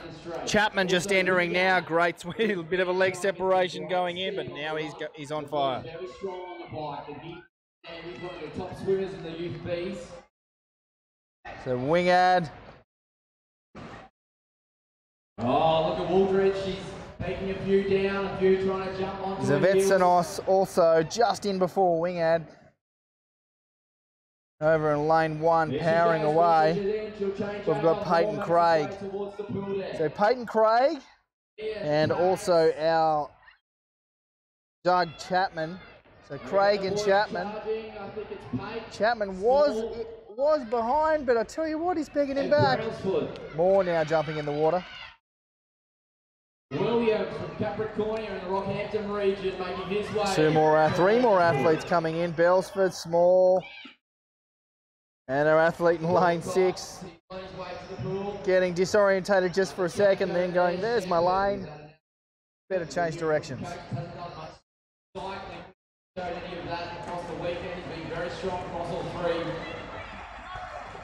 There's Wilcox from Team T-Rex. Good dive. Brad Shepherd. Brad's a very strong swimmer. We'll see how much time he can make up here in this 200 metres. 251, charging away. Chapman in his final couple of laps. 2 leaders heading to the top of the pool right now with 50 metres to go after their turn.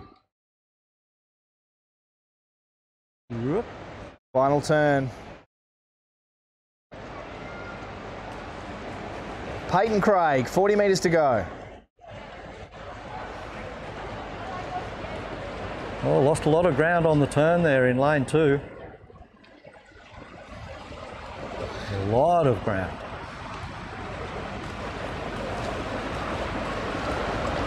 Looks like Pavic. So he was very, very close to Craig, but now it looks like he's dropped back 3 or 4 body lengths as they come to the end of their 200 metre swim. Quick breath, and then Craig is out of the water and running straight away. First one's out, Craig. Peyton Craig there from the Sunny Coast. Pavic's out next. Not much of a gap back. He can probably even get that in transition. Zavetsanos. He had a great swim. The Z-Man. He's picked up a fair stack of time. Wingad. I think Zavetsanos came into the pool after Wingad and he's caught him. Chapman now, Mitchell.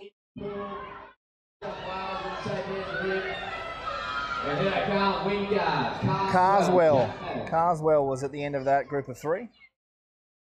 And you can see them running down through transitions. A lot of bikes to get through. Which one's mine? There it is. Ah, got to get it.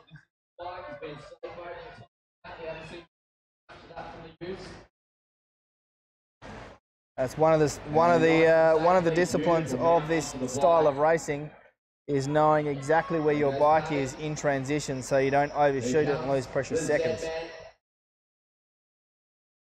Zavatanos making his way towards the mountain line. Chapman, there he is, just coming into transition. Just out of shot, he's going to mount his bike and away we go. Group of 3, Queensland is there. That's a maroon train. I think those 3 are going to work together very nicely.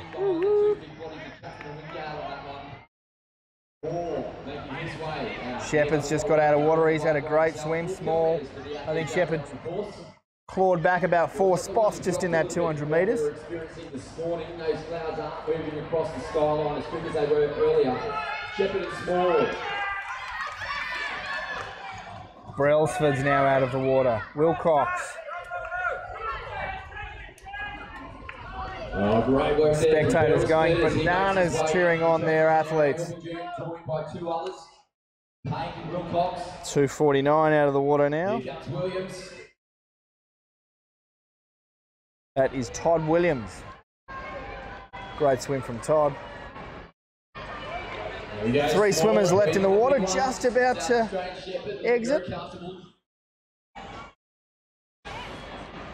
Over in lane 8, Brad Butler.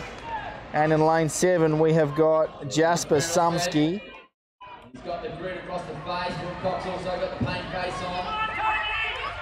Sumsky and Toby Chippendale. And Williams shoulder to shoulder, those 2.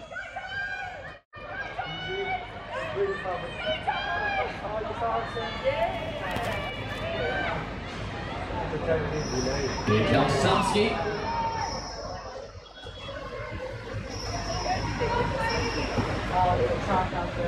And Chippendale is right there as well.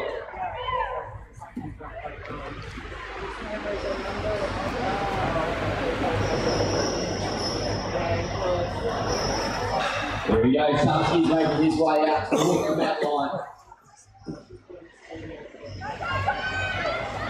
And Chippendale making his way down there as well. He'll try and get onto that rear wheel of Sumsky. There's Sumsky and Chippendale running as quick as they can. 20 metres to go, and then they're going to jump on those bikes. Sumsky with a fluoro yellow bike shoes, looking fantastic. And there's Chippendale. As we just see him, he's just out of camera, but he had a fantastic bike mount, Chippendale did. So those two will probably start to run together as Brad Butler is out of the water, and all athletes now out of the water and onto the bike. There are 66,200 lawyers in Australia, and choosing one shouldn't be a game of chance. So if your life is turned upside down, who do you turn to? You turn to the lawyers other Aussies recommend. With Maurice Blackburn's help, over 40,000 Australians fought for fair and won. And so can you. And if you don't win your case, you won't have to pay their legal fees.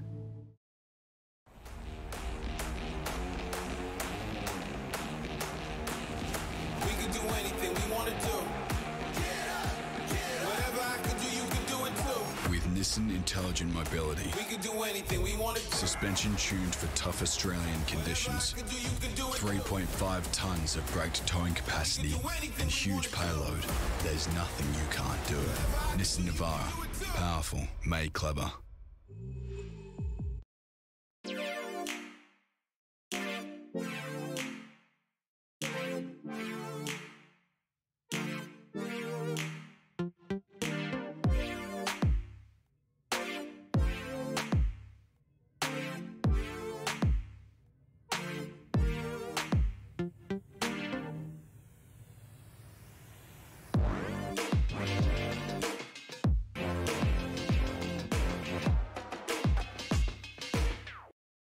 Everyone knows Australia has 4 big banks, but the 5th biggest retail bank is snapping at their heels. It's a bank that's been around for over 160 years, has over 500 branches Australia-wide, looks after over 1.6 million customers, is regularly voted one of the most trusted brands out of all the thousands of brands in Australia, and voted the most trusted bank in 2018.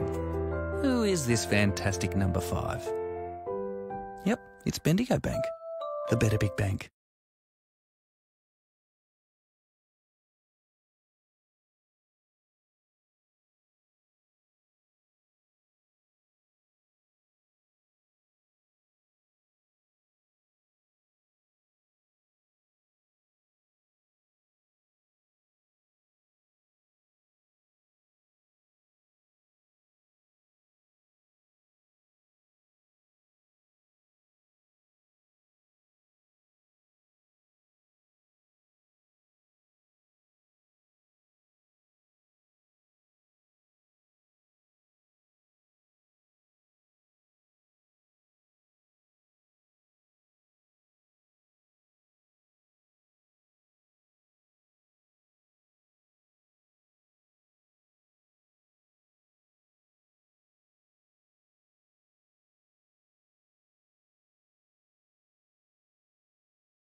Like a lot of triathletes, no matter how long you've trained or how fast your legs are, when you're coming off the bike, your legs are guaranteed to feel like jelly.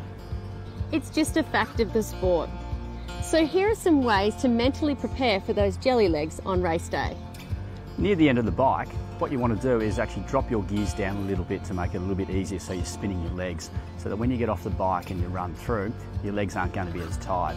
Just remember, when you do come into transition, make sure you rack your bike first before unclipping your helmet. The last thing you want to do is get that far without getting disqualified. If you think you haven't consumed enough water on the bike, don't take it all at once you dismount. It's important to slowly sip on water to avoid cramping, and you can also take your food with you on the run. Just remember, when you get off the bike, your legs aren't going to feel as what they do in training.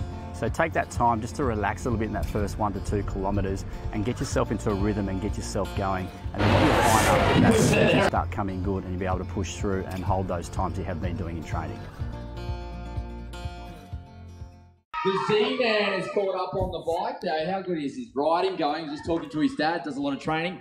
from Sydney, so around the park, dodging the Ducks at Centennial Park. And here comes Peyton Craig. He has dominated across the weekend. He's leading the leaderboard at the moment, and he's out in front. He's got about a 50-metre lead at the moment, so the lead hasn't grown or shrunk during that bike leg. Chapman is trying to chase him down, but Craig is the in-form runner. He'll be very hard to catch with 800 metres to go.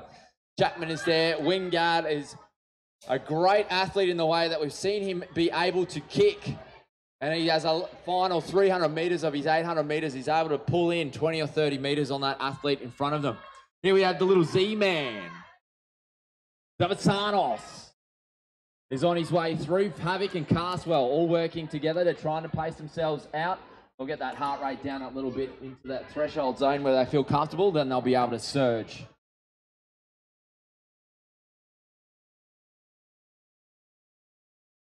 And Carswell looking comfortable out of the group of three there, right behind the Z-Man. So that bike, 4 kilometres, can build up plenty of lactic acid. They're running well. Here's Wilcox. He had the pain face on when he took the bike out. He's got the pain face on when he enters with the bike. What a great effort from him.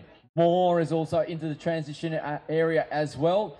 And Craig out in front. Has he extended the lead? It looks like it's stuck very similar to what it was on the first lap. So he's holding that 50-metre lead. If anything, Chapman's probably taken 1 or 2 metres off. Right behind Chapman is Wingard. Chapman looking a little bit more comfortable on the track at the moment, but Wingard, as we said, he's got those short surges. So unless he's got more than 40 metres, Wingard can come home very, very quickly over the top. Wilcox has started onto the run course, so he's about to go over the timing mats for the first time. The Z-Man looks very comfortable though. Big fan of the little Z. Cooper Carswell right on his shoulder, both of them with a very similar cadence. And Cooper looking very light on his feet, up on his toes, so both can run. Moore is there, Pavic is there.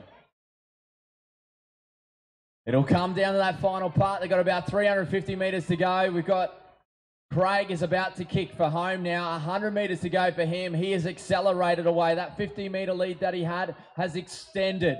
It's about 80 metres at the moment on Wingard. And also Chapman. Here he goes. He's going to finish off with close to 80 metres. Buffer for his next athlete. And there we go. Queensland out in front as we go to our third athlete. It's Coventry. No, it's not. It's Quinton, sorry. So Quinton making her way through. Coventry's in the Youth A's. So go for Quinton. Great swimmer there. We've also got Quigley making her way down towards the water. A third of the Queenslanders heading for the water. And that is Nakajima. And she's got a great little run style on her as well. And Wilcox coming around. So he'll lap 1 and he'll have 1 lap to go. Awesome work from Richards all the way from Gundy. They've only got duck ponds and brown rivers to swim in out there, so she's fast.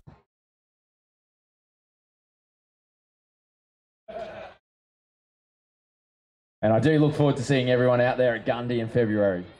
9 and 10, check out the calendar.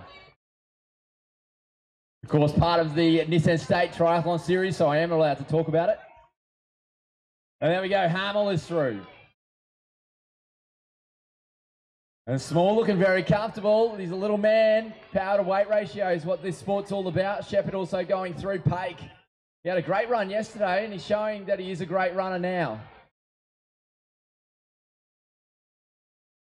Chippendale's in. Butler there as well.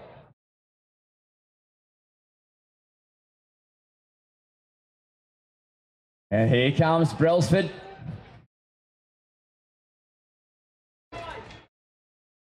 Oh, where are these mums been all week? It's been pretty quiet when it's been spectating, but the mums are going wild at the top of the pool deck. Here we go. Good little run here. Chippendale and Butler will be side by side. Wilcox is into the tag zone. And there are lots of teams that do not have a complete full runners, so they will end it. Remember, in time trials, and it counts the times for each of the individual athletes. Another one going into the tag zone. There's no run-up. Here we go. Another one of our swimmers making her way down towards the pool. And it is Vickers.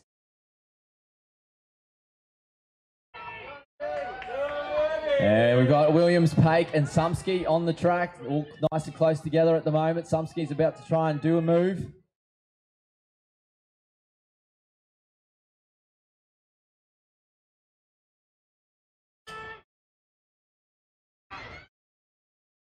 Another one into the tag zone, completing his run.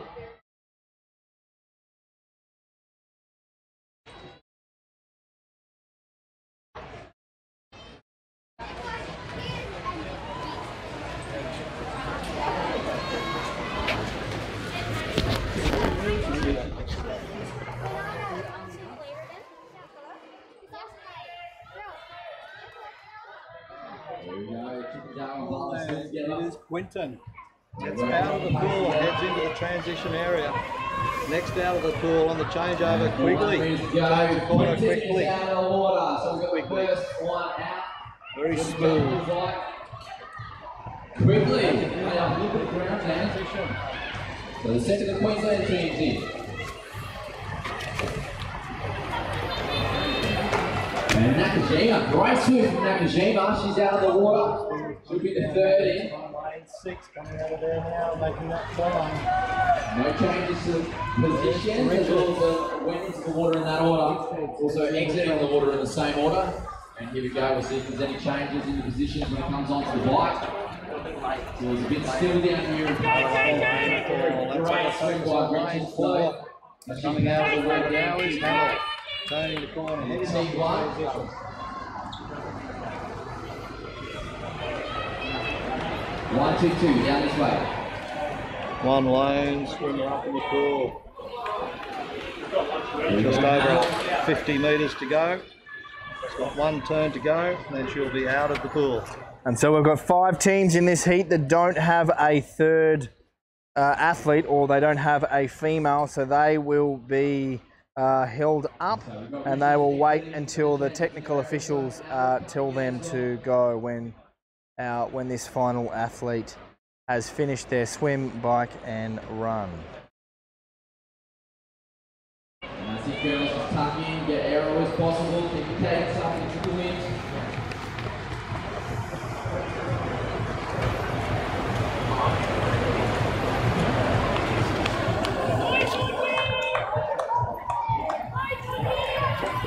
More excellent in the pool, very, very short. Like see him coming to the end.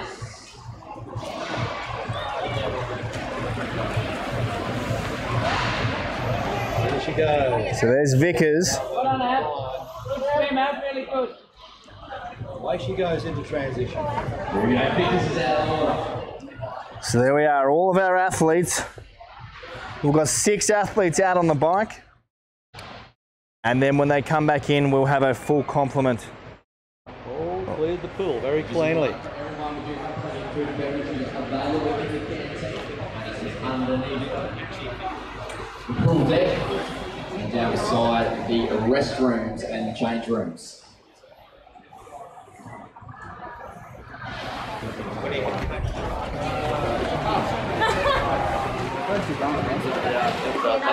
So as we just see Vickers running through transition now with her bike. She's got about 40 metres until she mounts her bike and heads out onto the 4-kilometre bike leg. She finishes that, and then she's got an 800-metre run. 2 laps of...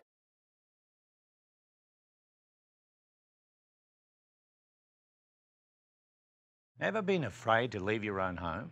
For Susie, all it took was a trip to pick up a daughter and being hit by a careless driver. Her injuries left her in constant pain and fear, her life shattered. Then her insurance didn't come through. This is the car Susie sat in, frozen in terror every morning. But insurers don't get to abandon injured Aussies. With Morris Blackburn's help, Susie fought for fair. She won. And so can you. I have a healthy snack drawer, all organic of course. Bedtime stories in 3 languages. Family choir. Screen-free Sunday. I really listen. A little note in their lunchbox. Avoid white bread. Be the cool mum. Put your phone down when you speak to them. Be present all the time. All the time. Mindfulness. Positive praise. Mindfulness. Worry less about what others around you are doing with intelligent cruise control that can slow down and speed up for you. The Nissan Pathfinder. Family driven.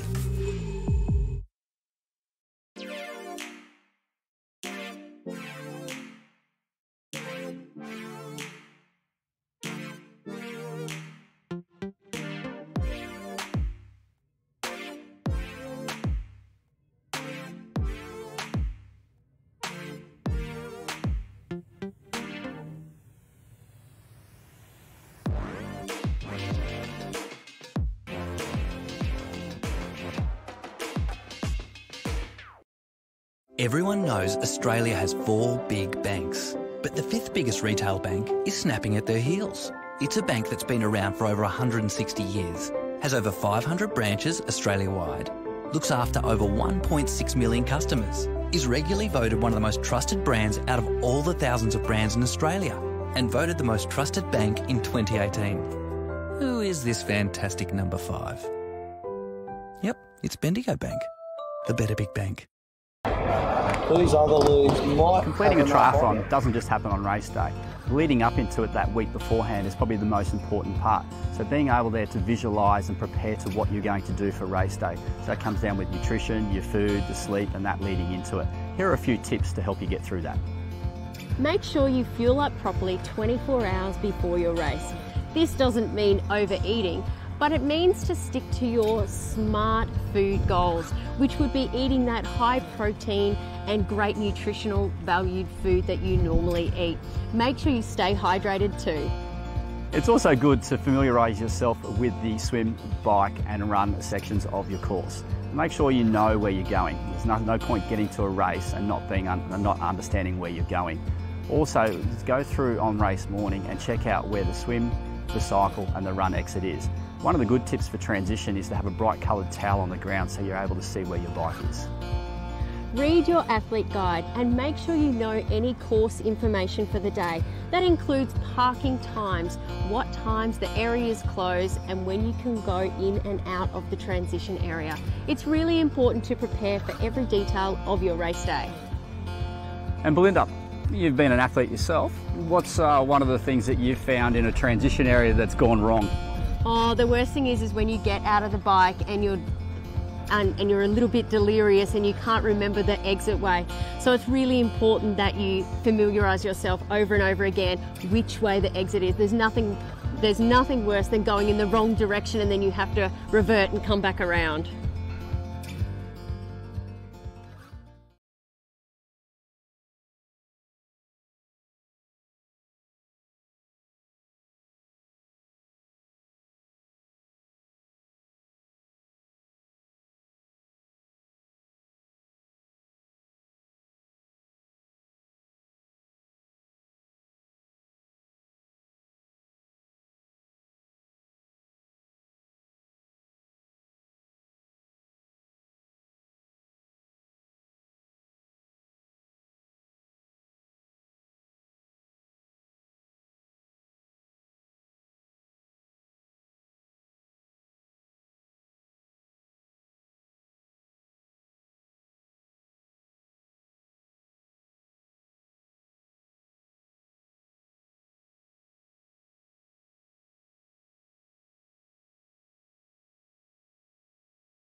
Oh,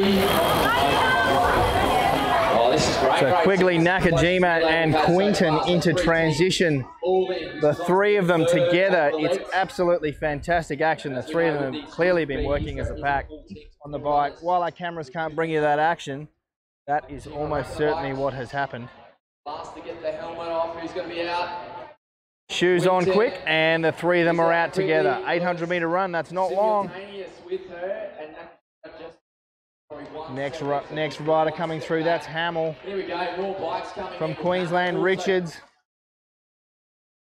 Just looking down at her shoes as they spin in the bike. Go Richards. She knows exactly where As the Quigley, number 122. Nakajima and Quinton. Quinton just trying to hold on to the first two, Quigley and Nakajima. But the pace incredibly fast right out of the gate. There we go, Hamill and Richards side by side. And they're out. Richards probably winning one spot, getting ahead of Hamill a little bit just in the transition area, showing how much transition means at the Super Sprint race weekend.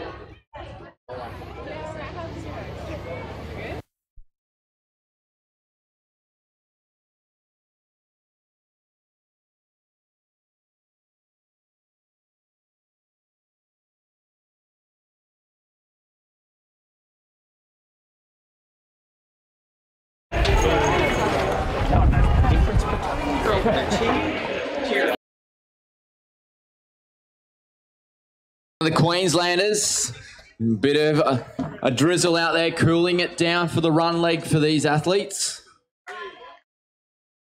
It's Vickers. There she is. Almost got a smile.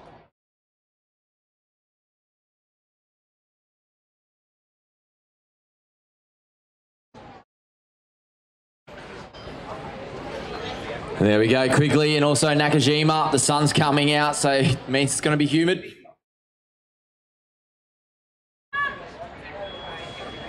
And Nakajima just holding on at the moment. Nice little pace from the girls. Interesting to see who's going to kick. And Quinton keeping her tempo going. Vickers, look at the cadence. Running well.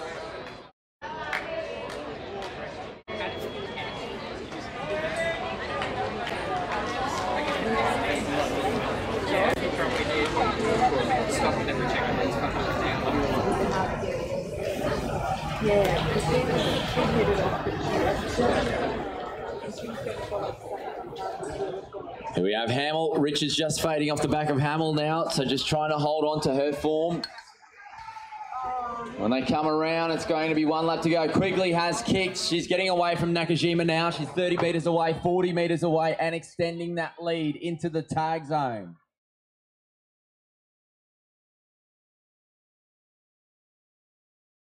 There we go, Quigley into the tag zone. She'll be the first in there. Nakajima will be second in there. It looks like one of the close boys wearing the RTC kit is away first. It's Callum. There we have Ayres making his way through.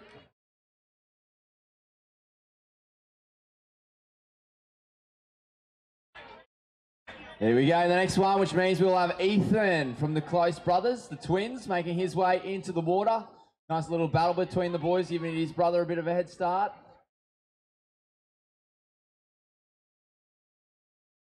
And I'm glad you girls were picking who was who up the top.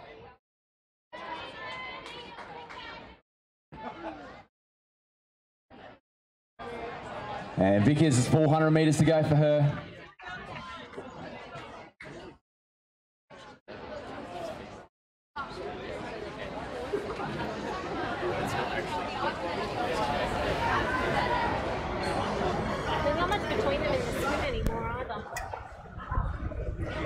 So we've got 3 swimmers in the pool right now. Lanes 1 and A and B filled up. Lane 3 in there as well. All side by side. They've got vision of each other, although well separated. Early team in the tags. Top of the list, lanes 1 and 2. Here they go, neck and neck. Next competitor coming into the pool. And away goes. 4 of them hit the water now. Larkin family is out. Rome making his way First out. one coming round just to make his entry into the pool, finish his first 100. 247 also going Good pace in the pool there. There goes Larkin into lane 5. Chrome coming round to lane 3. They're picking them up very early, getting the right position on the lane. Race weekend, making his way towards the water. Bowen. Great dive. That'll hit the highlights package, no doubt about it whatsoever. Legs everywhere. A couple of them on their second 100. Good one, Alan. Bit of a belly flop in there from Alan. And here comes the rest of them. Watch these two, side by side, synchronised diving. Lanes 1 and 2 coming back for their 200. They'll be finishing their 200 in and out of the water. You'll watch them climb up over the pool edge. Up of that pool edge, they'll head into transition to get out to the bike area as quickly as they can. They've got a lead over the rest of the field. Here we go. Lane 2 turning, lane 2A though, coming around as well. Lane 1, there's a bit of separation there between the two. They were side by side. 2A comes out of the water. Let's see him now as he hits it. It's close. Heading away to transition straight away. He's into it. These are the leading group here out of lanes 1 and 2. And this is Ayres comes out now of lane 1. And a little bit of catching up been going on here. And lane 1, here comes the other half of lane 1. Heading into transition. That's the other close brother. Position 1, position 3 for the close brothers. Ayres in between. And here come the chasers. Heading down the pool right now. Out of there, so a bit of brother rivalry happening at the moment. Ellen will work very hard over the next 4 kilometres to stay away though. And there we go. Here they came crowed. It's a Saturday, so it's more crowd in here. They're getting excited with this close racing. Very close. No pun intended. Thing is, they're holding down first and third.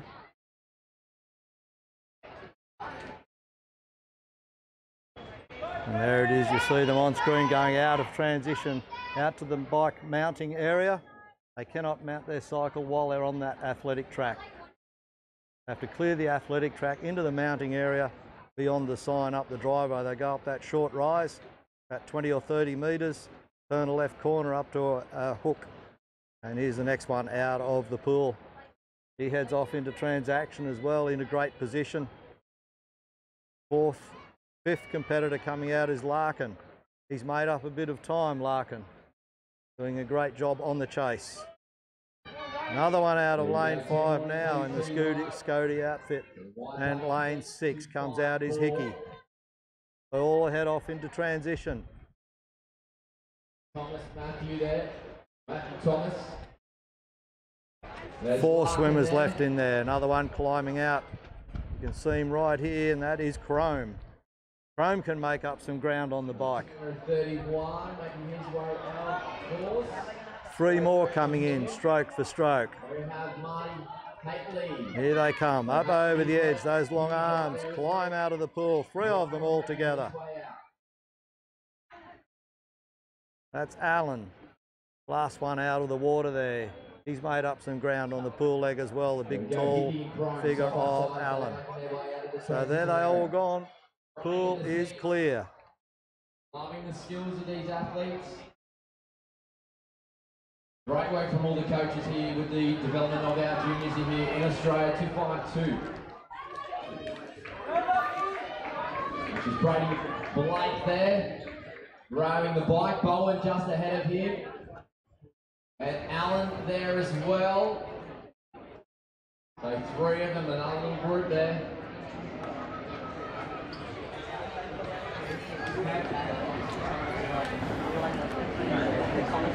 And here comes the trio heading up to the bike mount area. You'll see them get up into that mounting area, and nice tracking there from our camera operator as they go past and up into the chute and disappear into that mount and head up the hill. They'll all head out there for their 4 kilometre cycle. and return very, very soon.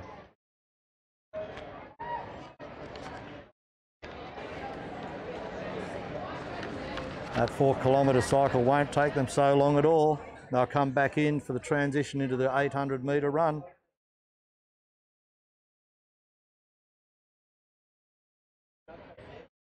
There are 66,200 lawyers in Australia, and choosing one shouldn't be a game of chance.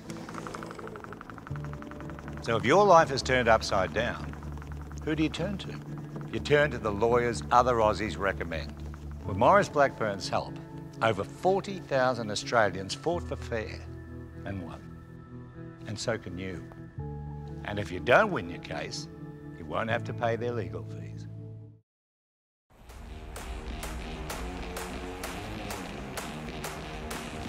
We can do anything we want to do. Whatever I can do, you can do it too. With Nissan Intelligent Mobility, We can do anything we want to do. suspension tuned for tough Australian conditions, 3.5 tonnes of braked towing capacity and huge payload, there's nothing you can't do. Nissan Navara, powerful, made clever.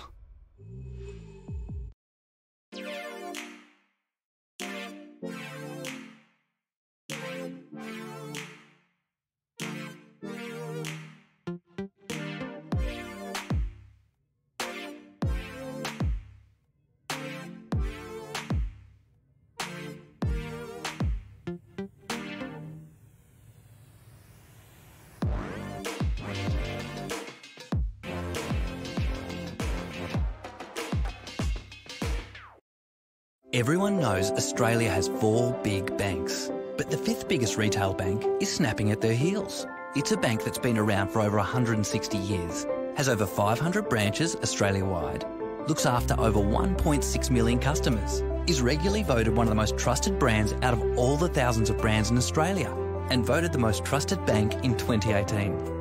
Who is this fantastic number 5? Yep, it's Bendigo Bank, the better big bank.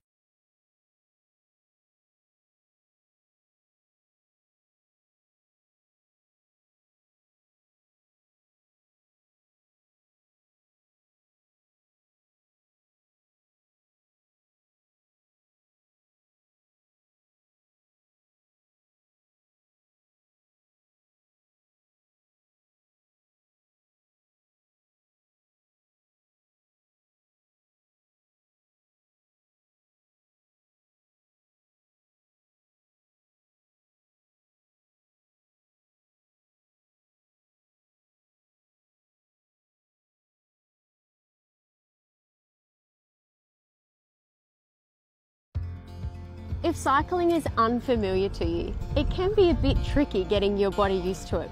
So it's really important that you work on your bike technical skills and get that bike setup correct. It's important that you strengthen your core and lower back to ensure you have no injuries. Here are some tips to show you how. Cycling can be very daunting for a lot of athletes, especially when you're out on the road riding your bike. So one of the suggestions is going ahead and doing a spin class at your local gym, or you can go to a bike shop and buy a wind trainer where you put your bike on a stationary area where you can sit there and practice riding. The more you get used to that intervals of turning the legs over and riding, the better it's going to be for when you do go out onto the road and do that for the first time. When you're comfortable to ride on the road, the next step is joining a bike group to get you really comfortable riding in a group and on a bike. A good tip is riding in and out of the saddle on an incline. This is going to show you how to generate more power through your legs, training your legs to be able to get more speed and strength. Also to remember, when changing gears, make sure you don't put the pressure on as you're going up an incline, especially because your gears will drop and jump around. So making sure that when you do go to change, you sit down, take the pedal action off, and then change the gear and then start riding again. When you get to the stage where you're using clipless pedals, which means your shoes are going in and out of the pedals, one of the best places to start is on a grass oval, just in case you do fall over, which most athletes do. It just gives you a safe area to fall onto. Is now leading him through. Callum right behind him. He's dropped his chain, but it doesn't matter because he's off the bike. You just run it, rack it, and he's out onto the run. Ayres is right there as well. So Ayres is racked. Ethan's got the helmet off. He's probably the quickest so far. And he's out. So the tidiest transition from Callum and Ethan. Ayres losing time. 30 metres has been lost just in the transition area, maybe 40 metres. And there is Ethan up beside his brother Callum. Callum with the glasses. And Ethan out in front at the moment. So they're still chasing times. Of course, they want to see if they can do the best time they can. Of course, Peyton Craig leading the Youth Bees on the overall leaderboard at the moment. And the close boys, it's go as hard as you can until you blow. You always have a crack. And they've been very measured across the weekend. So far, none of them have been engaged in any sprint finishes. They've always been holding form, which has meant that they've been consistent across all of their events so far. Ayres looks like he's running very comfortably there. He's fading back to third, though, with Ethan and Callum holding a bit more speed on the track. Callum starting to lose a little bit of form. Here we go, next bike in.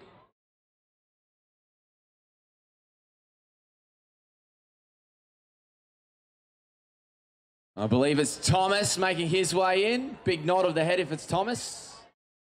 Not quite. Trying to remember names here. 254 it is.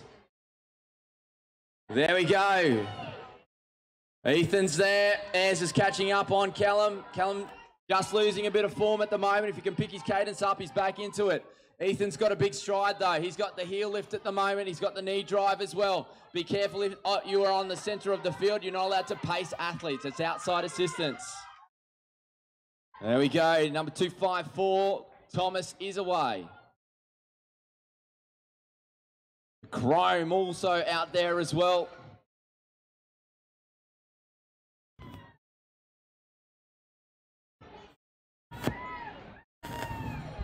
So it is Thomas. Larkin making his way through.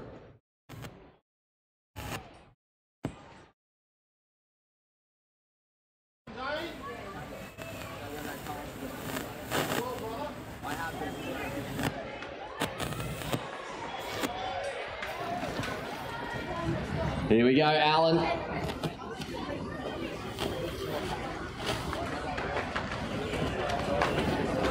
And there we go, closes in. He's about to cross over the timing point. Great kick from him.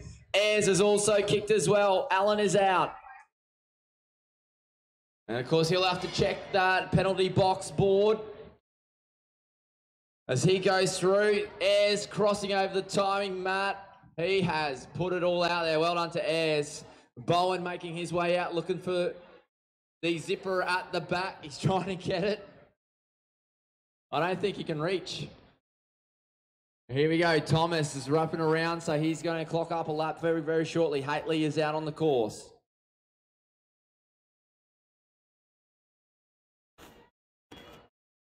Awesome work from Chrome. Hickey doing a good job as well. He's got the zipper down on the back. Getting a bit of air in there to cool off.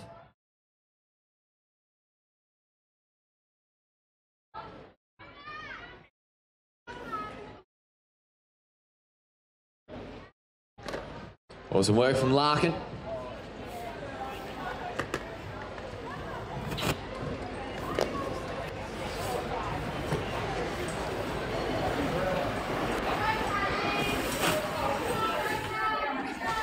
I think there's a couple of numbers going up on the board, so the boys, please make sure you're checking the penalty board so you do not get disqualified from your event.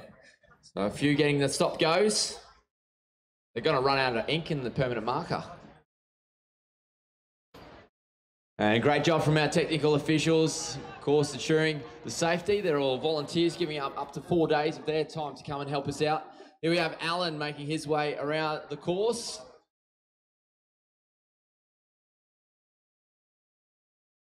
Here we have Blake making his way around, Haitley right behind, and then Bowen. Thomas finishing off, and he's in one of the Wide Bay products. Chrome finishing off.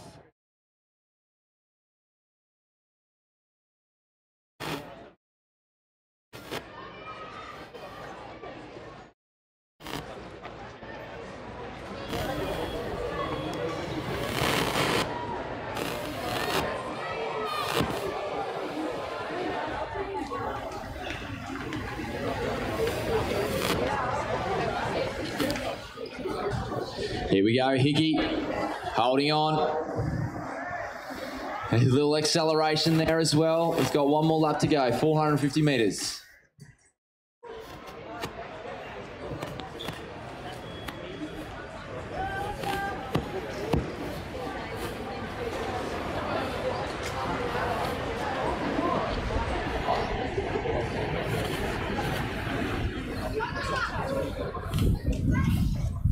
Here we go, Alan's about to finish off his run. He has a look behind him, he's safe to go. There's about 30 metres to the athlete behind. He'll come across and take the time.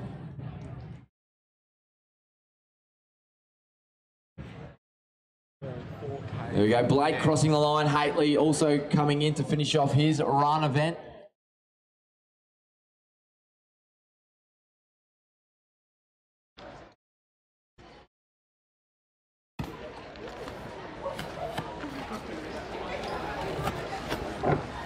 And awesome work there from Bowen.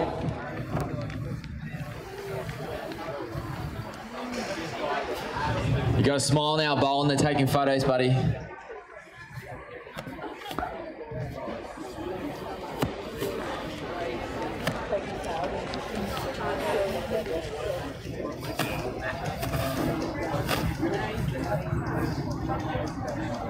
And well done, Hickey. So this event just comes to a close. The morning's proceedings are completed. We've had the Youth A1 and Youth A2 relay teams, and then we've just seen the completion of the Youth B relay teams here from the Gold Coast at the Sports Super Centre. And it is absolutely fantastic here at Runaway Bay on the Gold Coast of Australia. And we will be coming back at a time to be determined in around 30, 40 minutes, maybe 45 minutes for the briefing, and we'll resume procedures here with the Junior Hyper Sprint Triathlon, which is a 200-metre swim, 4-kilometre cycle, 800-metre run. That's a Junior Hyper Sprint Triathlon, and that will be followed by the Youth B Finals, Ultra Sprint Triathlon, 300-metre swim, 6K cycle and 1.2-kilometre run. And there will be a briefing for that at around about 2:30 estimated at the moment. Original schedule time 3:15. So time's moving ahead here, but there will be a break very, very soon. We're just about to commence that break now, and thanks for looking at our broadcast. We will be back online in about 30 minutes time. So very shortly, everybody will have a breather, everybody will regroup, including all of the officials. Break. Then we will be back broadcasting live from the Sports Super Centre at Runaway Bay on the Gold Coast, as I said, for the Triathlon Australia and Triathlon Queensland Super Sprint Race Weekend 2018. We'll be back in 30 minutes.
Welcome back to the Sports Super Centre on the Gold Coast. We have got our junior female hyper sprint 200 metre swim, 4K ride, 8K run.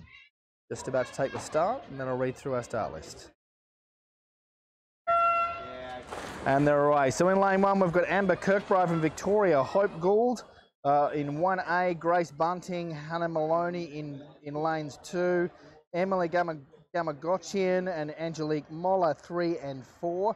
In lane 5, Sunny Star Carusi from New South Wales. 6 is Grace Roberts. 7, Jazzy Coventry. 8 is Isabella Matthews. And in 8A is Alexa Leary.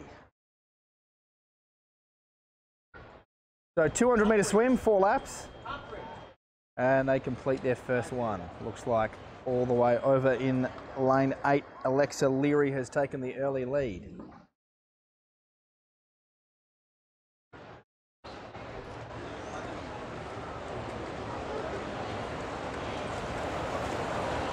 And just creeping up on the inside is Jazzy Coventry in lane 7. Yeah, she's in lane 4 or 5.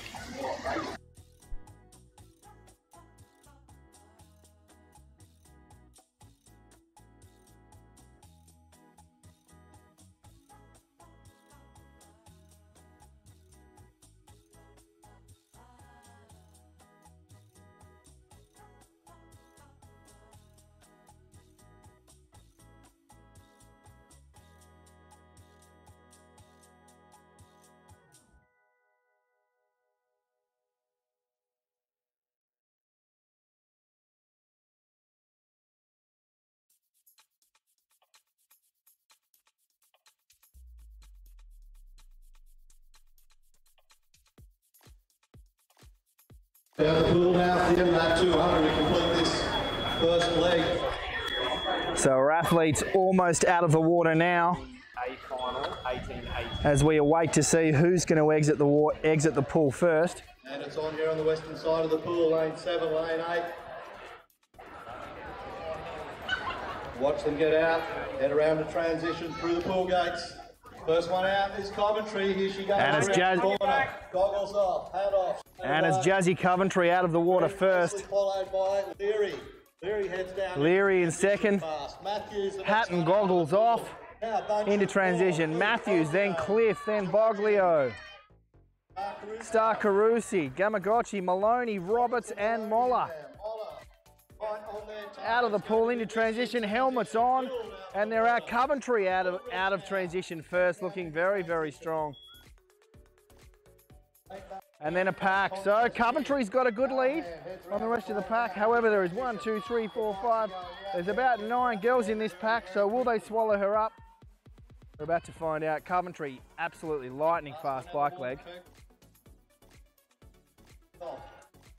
And Wooldridge and Gould next out of our transition area.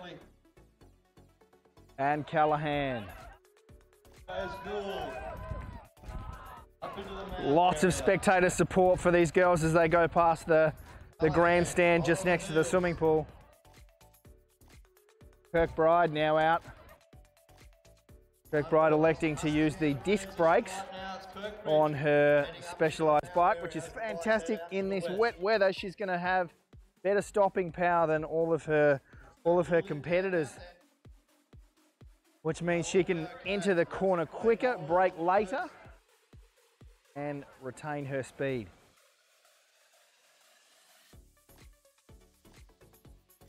There are 66,200 lawyers in Australia, and choosing one shouldn't be a game of chance. So if your life is turned upside down, who do you turn to? You turn to the lawyers other Aussies recommend. With Maurice Blackburn's help, over 40,000 Australians fought for fair and won. And so can you. And if you don't win your case, you won't have to pay their legal fees.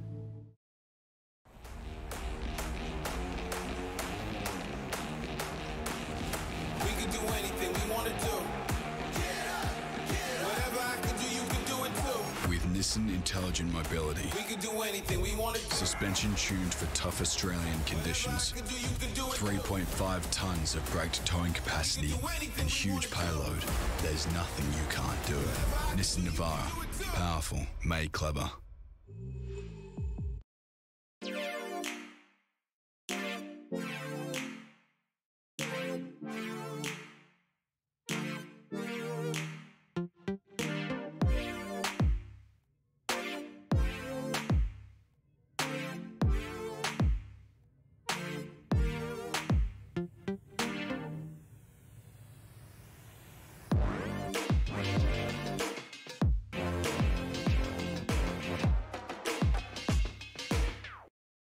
Everyone knows Australia has 4 big banks, but the 5th biggest retail bank is snapping at their heels. It's a bank that's been around for over 160 years, has over 500 branches Australia-wide, looks after over 1.6 million customers, is regularly voted one of the most trusted brands out of all the thousands of brands in Australia, and voted the most trusted bank in 2018.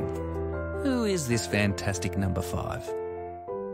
Yep, it's Bendigo Bank, the better big bank.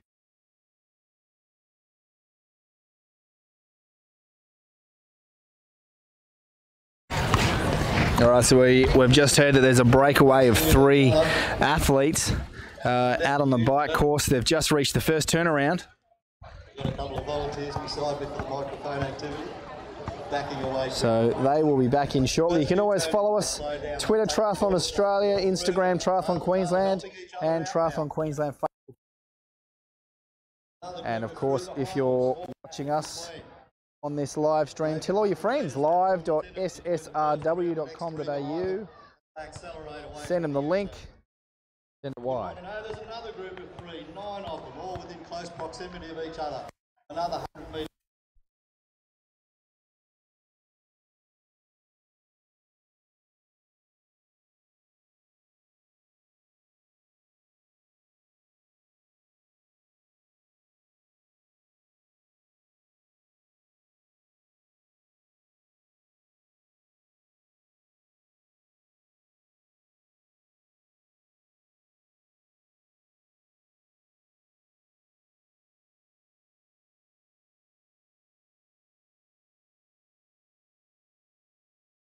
So we'll be able to see our athletes coming back into transition in just a few moments. So this is our junior girls heat. We gave you a start list before, which was not quite accurate. 3 heats, they've condensed it down into 2. So we hope to be able to get that updated shortly.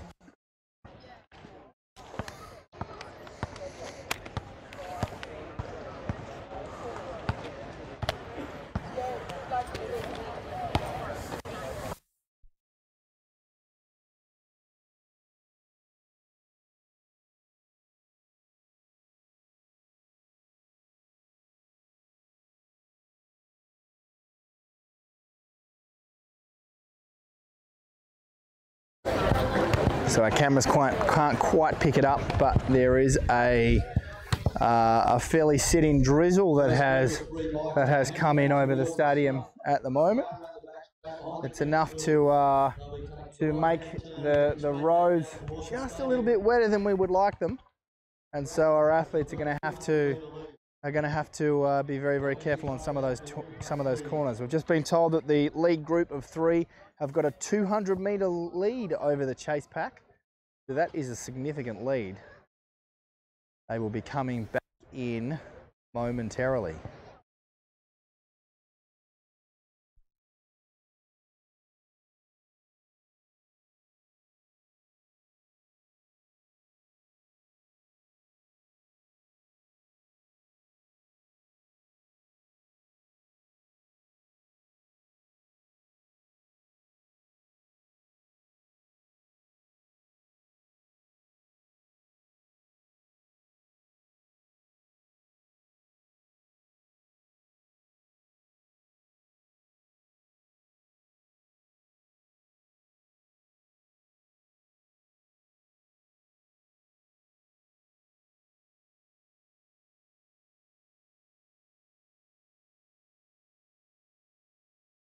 Our athletes are now back into transition. Jamgovchian, Cliff, Boglio. The three of them have worked very, very well together to etch out a 300 or so metre lead over the chase back. Jamgovchian out first. Boglio of Western Australia coming in second, jamming on the shoes. Cliff third. Not much in it at this stage. The first time on the track. Jamgovchian heads away in first place. Boglio hot on the tail from Western Australia. And then Cliff. All three girls stretching out nicely for the final run. So this is their hyper sprint, 800 metres. They've got 2 laps of this track. They're 100 metres in. Into transition. Coventry's in there. Matthews is in there. While our girls are doing their 800 metre sprint, we can actually see the next heat. Followed by Matthews. Next heat of our junior girls are already on the starting blocks. We're trying to beat the rain. A move on by Matthews. Aldridge comes around. Next three locked together as well. Maloney, Moller, Roberts, step for step with each other. Roberts putting a move on Maloney around the outside.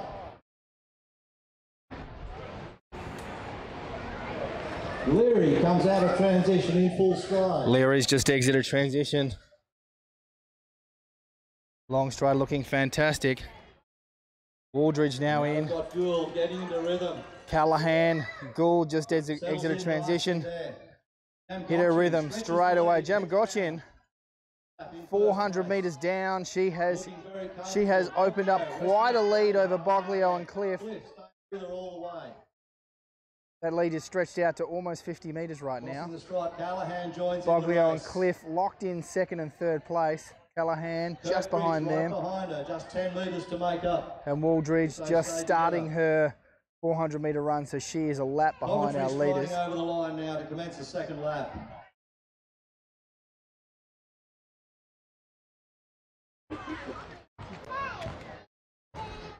Next group of three, as you can see, sticking together here. It's Matthews leading. Matthews just coming through, 400 metres down. Aldridge another 400 metres as well. Starkarusi.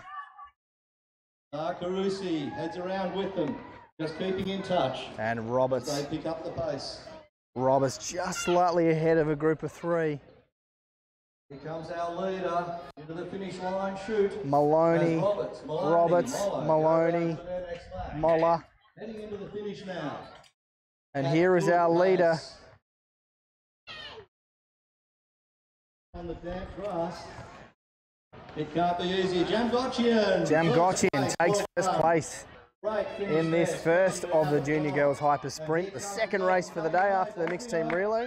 Boglio hit the afterburners and has just gapped Cliff for third place. So Jamgovchian, Boglio, Cliff, 1, 2, 3 in the first race of our junior girls. All working hard now. Next one's coming down the chute. Callahan rounds the corner. Kirkridge following around. With the organisers getting ready to top and tail our races, we've got our second heat of the junior girls ready to go. We've got Tinnicker, Beatty, Markick, Harris, Austin, Roderick, McLennan, Henderson, Thistlethwaite, Hill, Gillies and Adera ready to go, and they're in the water. So again, they have a 200 metre swim. And then 4K ride, 800 metre run. Very, very fast. Very, very impressive for these girls to be backing it up after 3 days of hard racing.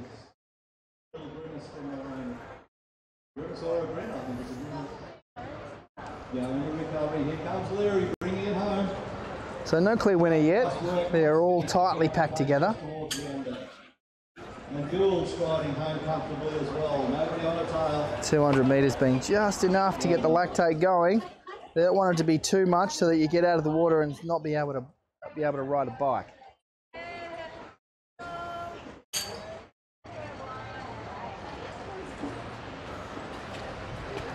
So we'll head down trackside to catch the girls as they get out of the water. Nice work, 2 more to come, Callahan, nice work. 100, almost 100 metres in, halfway down.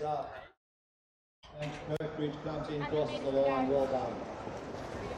As the girls turn, 100 metres to go.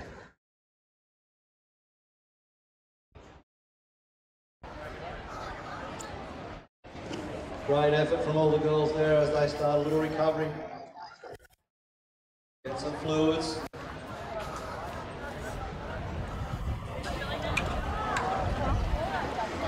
Just approaching the top end of the pool. Got about 60 metres to go before they exit the pool and get on their bikes. Can't quite tell. They're all very, very closely packed together. So it's a little bit too early to tell who's in the lead. Yeah, they have.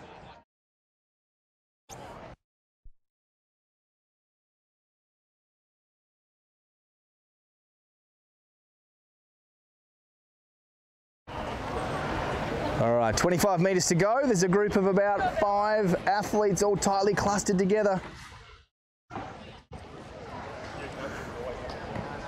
Who is going to exit the water first? 2 minutes 25 seconds for 200 metres. That is very quick. First girls out of the water. Who have we got? We've got Henderson of Victoria, Thistlewaite, Roderick, Hill, Gillies, McClellan of Queensland, Tynica and Harris. Roderick had just a little bit of trouble getting her bike out of transition, but she got it and they're away. There's a group of 6, or the Henderson in front looking very determined. Thistleweight, Gillies and Hill right on her heel. Roderick possibly lost about 2 spots coming out of that transition, but it's going to be okay. She's in the pack. Tynika's there, Harris, Adara, Markick and Beattie. So it looks like we're probably going to have 2 groups. Our lead pack is about 8 athletes followed by 5. Roberts out next. Follow her in. As they just go over the timing mat, you can't quite see it from our cameras, but every time we go over that, there's a little bump. Austin now coming out, flying out of transition. The track now quite wet. They get up there and get out on the road. We'll see them work together in small groups again to help each other out and get around that. So that's our athletes out of the water and out onto the bike. We don't have any cameras out on the bike leg. So now might be a time for a quick break and we will see you back shortly. Ever been afraid to leave your own home? For Susie, all it took was a trip to pick up a daughter and being hit by a careless driver. Her injuries left her in constant pain and fear, her life shattered. Then her insurance didn't come through. This is the car Susie sat in, frozen in terror every morning. But insurers don't get to abandon injured Aussies. With Morris Blackburn's help, Susie fought for fair. She won. And so can you. I have a healthy snack book, all organic of course. Bedtime stories in 3 languages. Family choir. Screen-free Sunday. I really listen. A little note in their lunchbox. Avoid white bread. Be the cool mum. Put your phone down when you speak to them. Be present all the time. All the time. Mindfulness. Positive praise. Mindfulness. Worry less about what others around you are doing with intelligent cruise control that can slow down and speed up for you. The Nissan Pathfinder. Family driven.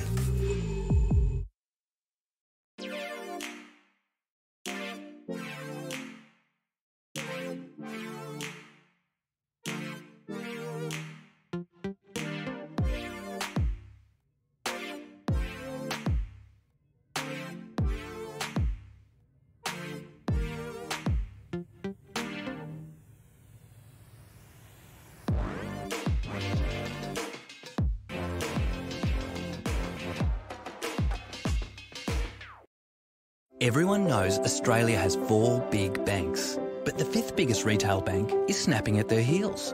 It's a bank that's been around for over 160 years, has over 500 branches Australia-wide, looks after over 1.6 million customers, is regularly voted one of the most trusted brands out of all the thousands of brands in Australia, and voted the most trusted bank in 2018. Who is this fantastic number 5? Yep, it's Bendigo Bank, the better big bank. Recover, shower, change. And welcome back to Super Sprint Race Weekend from the Sports Super Centre at Runaway Bay on the Gold Coast. Brought to you by Triathlon Queensland, Triathlon Australia, and thanks to all of our generous sponsors who you've just seen some of. Our athletes are out on the bike track right now, so we have a league group of 6 athletes. They're all together. And they've just hit the turnaround. We don't have any cameras out yet, but we are getting relays from some of our people that are standing on a hill. Our microphones won't reach that far.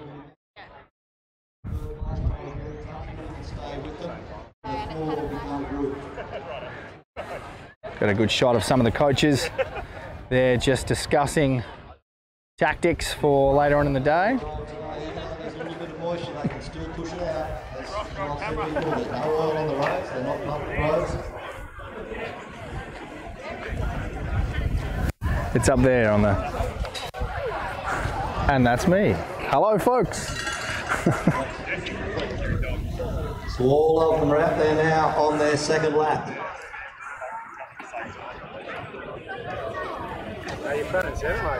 I know. That's a good view of our pool, which has been one of our highlighted facilities for this week. We thank all the staff at Sports Super Centre for all of their hospitality over the week. As we know, 270 athletes. Pretty much all of them are staying here, eating here, sleeping here, and competing here. And coaches, support staff, physios, some doctors.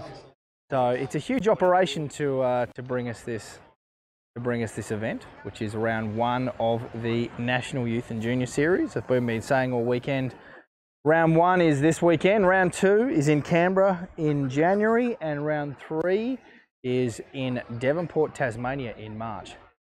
So round 2 in Canberra will be the Australian Mixed Team Relay Championships, whereas round 3 in Tasmania, that is the full championships. So we're coming close to our athletes coming back into left sweeper, head back down towards the U-point, U-turn. I'll be back in the stadium very, very soon. There we have it. We've just got word that our riders are just coming back into transition now. So while it's just out of shot, we're going to see our league group of girls all coming into transition together. Our afternoon's commentator Paul Harradine, just saw him ducking in through some trees. Every time they come out, he leaps over a hill so that he can see the cyclists. Right-hander down into the button. I'll be here any moment. 3 of them all grouped together. And there we are. Right there, focused in, is where the athletes are going to emerge from. They're not quite here yet. And here they are. 1, 2, 3 athletes. Okay, so 6 has become 3. Gillies and Roderick and Hill, the 3 of them, they've been neck and neck all weekend. And here they are now in transition together, followed by Henderson. Beck Henderson of Victoria is in 4th place. About 10 seconds back is Tyneke. Tyneke came out of the water in the second pack. She's had a fantastic ride to bridge through to there. Well done. As Gillies and Roderick shoulder to shoulder as they start their run, followed by Hill. And Hill's looking focused.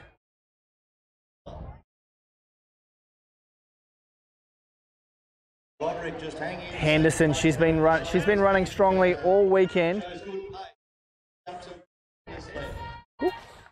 For the serving. Danica, nice rhythm as you would expect. That's out on the course. And McClellan, Adara, Harris. Adara and Harris locked in battle. Nice and easy. This will wait from Queensland. Here on this run leg. Thistle's weight. Nice stride length, good rhythm, looking nice and steady. And here's Beatty and Markic. Beatty putting in some hard yards there. Markic, of course, from Triathlon Victoria's development program, Austin. It looks like Roberts is now in a transition together. Roberts putting a bike in seat first. Some athletes putting theirs handlebars first, some putting seat first. And here's our 2 leaders. It looks like Rodrigues has just taken a little bit of a lead. Austin heads out now. They'll work with each other and help each other out. There's no head around this course. There we go. It's Roderick and Gillies side by side. Gillies had the lead in the first 400 metres. Roderick in the second. Big game of poker. Hill, she's locked in. She's almost closed that gap a little bit. Roderick and Gillies. Is Gillies just waiting, biding her time, and then she'll attack on the back straight? We're about to find out. And there's McClellan and Tyneker. They're 400 metres down, halfway through. They've got another 400 to go. And just opens up a little bit of a stride there, a little bit quicker rhythm. And our leaders, as they approach the second final turn, Roderick has just taken a little bit of a lead. She's put on the afterburners. She's quickened up her pace. Gillies is almost breaking. Roderick's got it in command.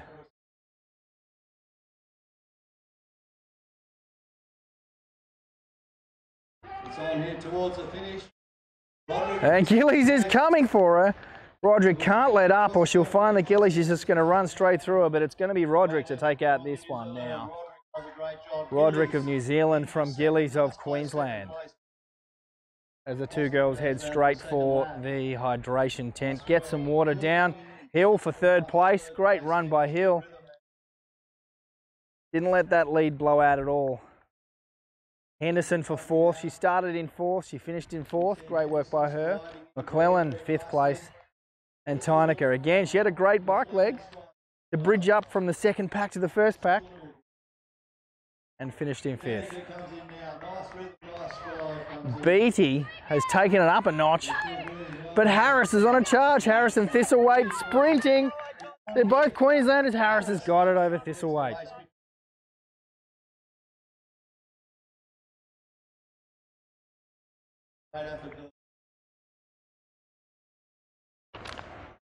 So we've just got a few of our runners still out on course, and then we're going to head over to our junior boys race.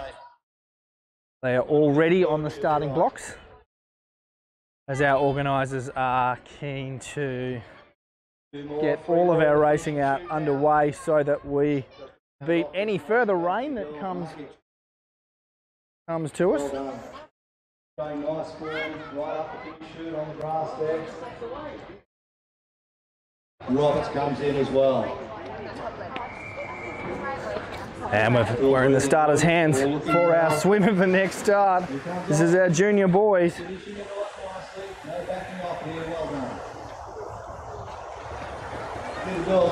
So lots going on. As we finish one race, we start another. This is junior boys heat 1.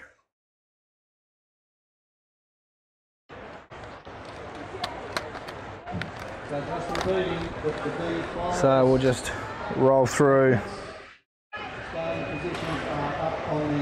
So we've got Teo Holman, Lachlan Blake, Lachlan Medway, Ernie Brown, Oscar Dart, Nick Thompson, Lachlan Jones, Ethan Stretton, Patrick Goodwin, Oscar Riley, Zeke Tinley, Max Norman, Cody Salter, Rowan Hickey, Callum Kingston and Tom Tudor of New South Wales in lane 8.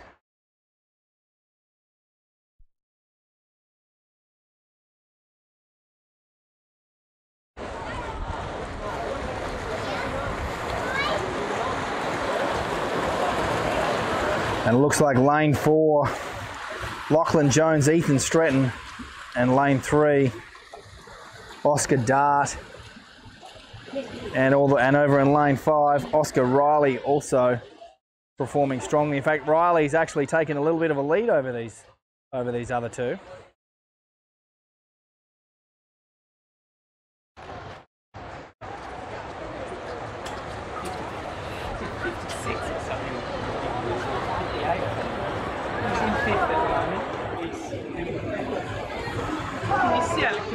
I just heard our lead boys went through the first 100 metres in under a minute, which is very, very quick. Somewhere between 56 and 58 seconds.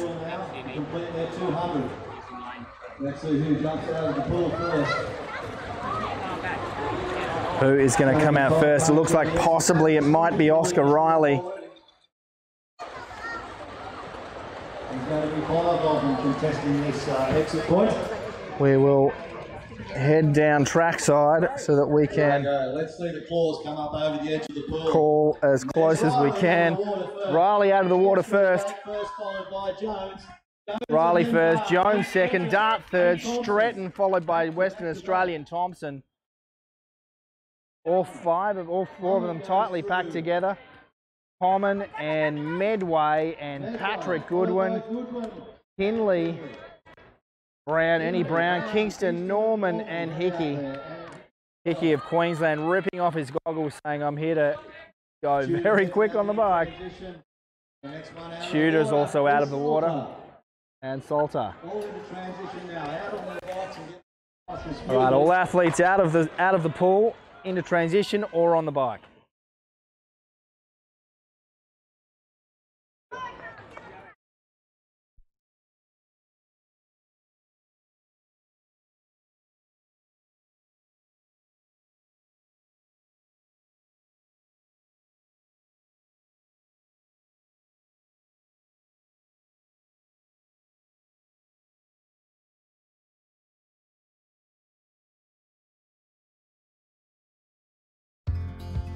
If you're new to triathlon, it's not uncommon to come out of the swim feeling exhausted and daunted. And then you've got to do the ride and run before you can celebrate across the finish line. Going from the horizontal swim position to a run position can cause some lightheadedness and dizziness. Here are some ways to help you prepare for your T1 on your first race day. The key to a good transition is practicing. It's one of those things in training that you want to try and replicate as much as you can. If you've got a lake or a beach, if you're not fortunate enough to have that, even just using the swimming pool, getting out of the water and practicing running down 20 or 30 metres and trying to get used to that feeling of getting out of the water. The cycle leg is easily the longest part of a triathlon, so it's important to make sure that you have a second towel ready to dry your feet thoroughly. It's important to get that sand and grit off your feet before you put your shoes on. Also, make sure that you check out all your gear in the morning. You want to make sure that that T1 is set up properly. There's no point going in there and finding out you haven't filled up your water bottle or you found out that your sock's inside out. Making sure that T1 is very easily to get through. Even on that morning, make sure that you walk through that transition area and see where the bike exit is, where the swim exit is, so that you know in your head that you know where you're going to go through on that morning. Like a lot of triathletes, no matter how long you've trained or how fast your legs are, when you're coming off the bike, your legs are guaranteed to feel like jelly. It's just a fact of the sport. So here are some ways to mentally prepare for those jelly legs on race day. Near the end of the bike, what you want to do is actually drop your gears down a little bit to make it a little bit easier so you're spinning your legs, so that when you get off the bike and you run through, your legs aren't going to be as tired. Just remember when you do come into transition, make sure you rack your bike first before unclipping your helmet. The last thing you want to do is get that far without getting disqualified.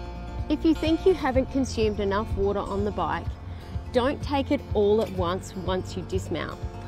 It's important to slowly sip on water to avoid cramping, and you can also take your food with you on the run.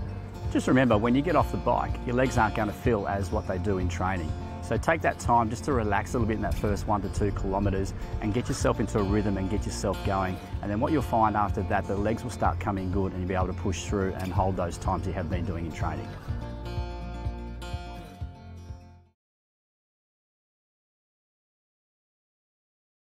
And that was some great video from the starting line from our Triathlon Queensland YouTube channel.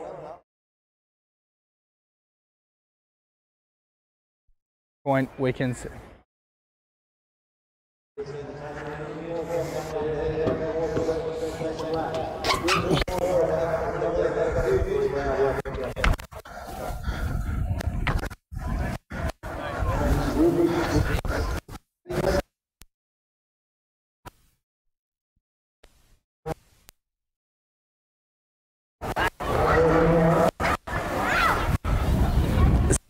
vision. It hasn't come to our cameras yet, but we've just popped up over a hill and seen a group of 4 athletes who are working very, very well together. Maybe had a problem out there on his own.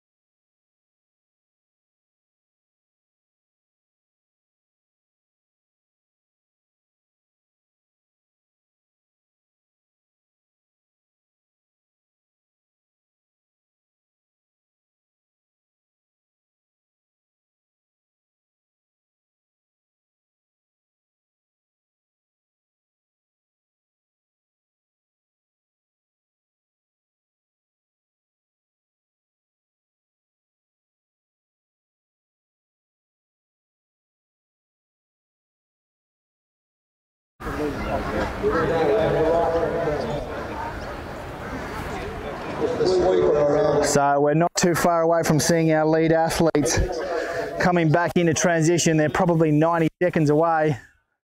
They've maintained a group of 4. 4 athletes slipstreaming each other very, very well, then followed by 1 athlete by himself, and then a group of 6. So in about 60 seconds, we're going to see them enter transition.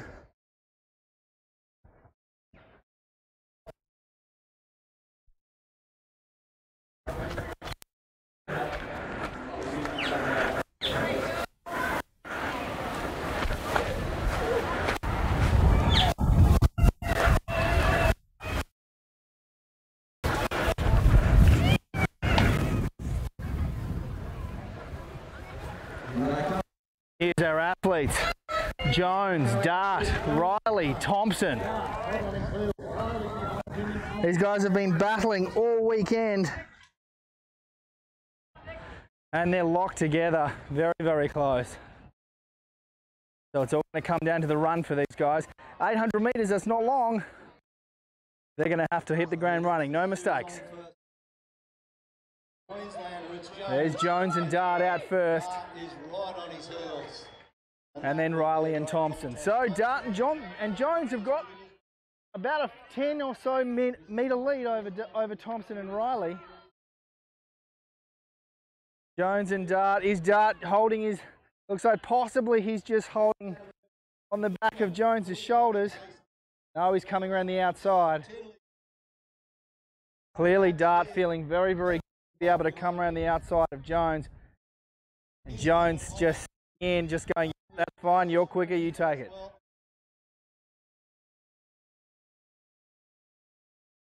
Thompson and Riley back about 20 or so metres.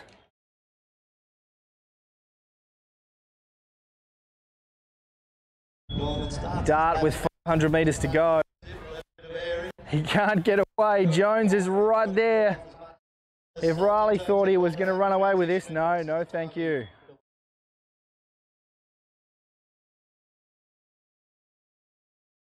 Still on the same lap. Vicky comes out in front of Dart. Jones. Dart breathing rhythmically, looking controlled. Jones also looking very, very good.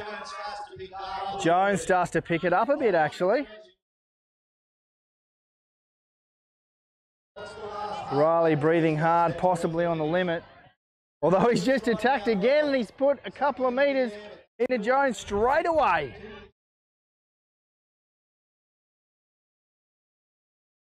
They've got, with 200 metres to go, it looks like Riley has made the winning attack.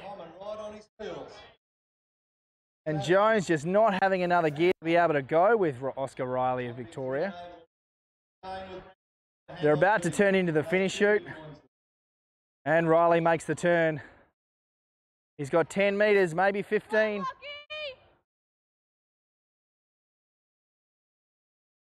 And it looks like Brooks saying, you've got this one, mate. Jones, apologies. Dart takes the win. And Lachlan Jones coming through for second place. Jones follows him into second place. And third place, Thompson of Western Australia. And fourth place, Riley. Fifth place, Goodwin. He's had a good run. He got off the bike in about 8th or so place and he's run himself up into 5th. Tinley's done well.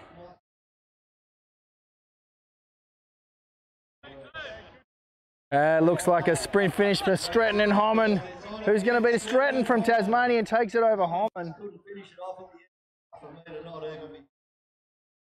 And Brown from South Australia.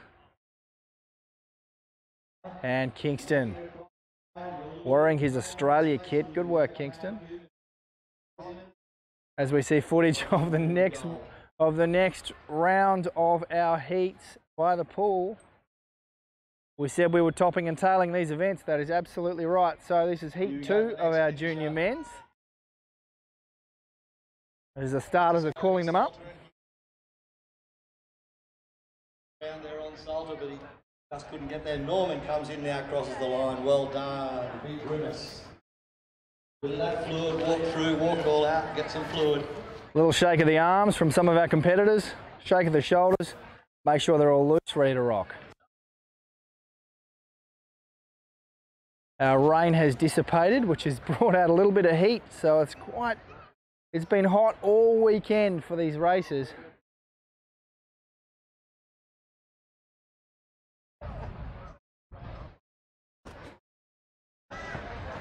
So the Scody uniform in the starter's hands. Didn't have his name on there. It is Lachlan And Blake. they're away. No false starts at all this weekend, which is absolutely fantastic. Out of breath, going to get some fluid. He's going for a bit of a walk to loosen up, but that is Lachlan Blake. And he's smiling, that's the main thing.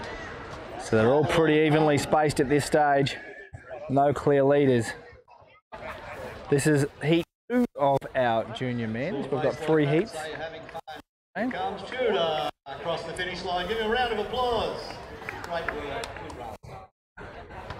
There we go. First 50 in about 30 seconds. That's super quick. Question being, can they hold that pace? Can they hold that 31 second pace for the entire 200 metres? That would be impressive. A little bit of blood on his forearm and his elbow. Came off the bike, then recovered, came back. And so our last heat, they went through their first 100 metres. I think Oscar Dart went through in about 58 seconds. These guys have gone through in about 102. So technical officials all coming back into the central area. You can always follow us online, Twitter, Tri Australia on Twitter, Triathlon Australia on Instagram. And on Facebook, Triathlon Queensland, and again, Triathlon Queensland Instagram.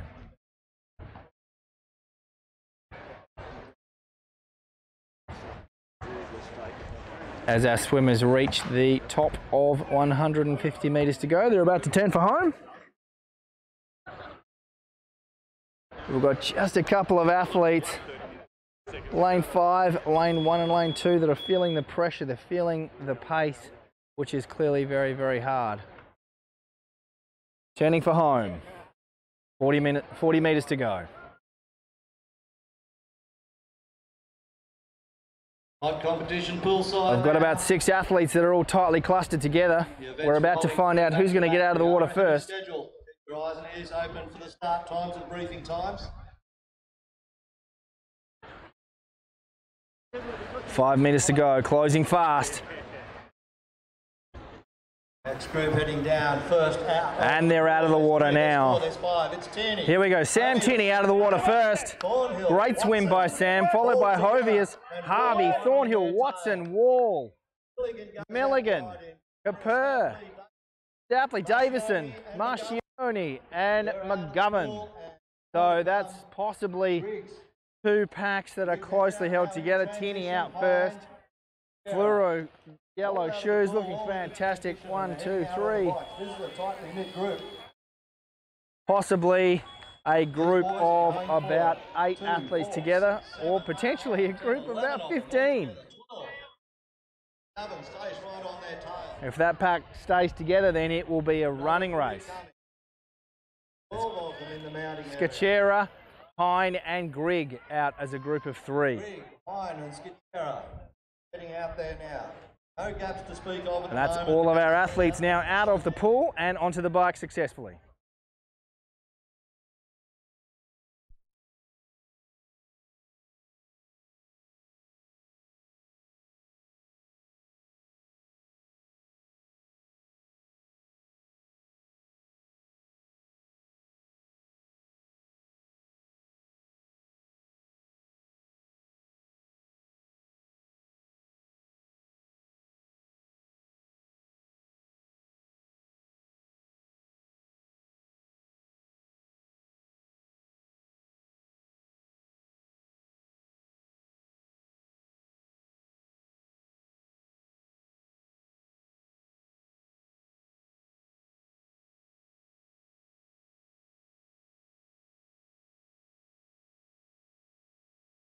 Ever been afraid to leave your own home?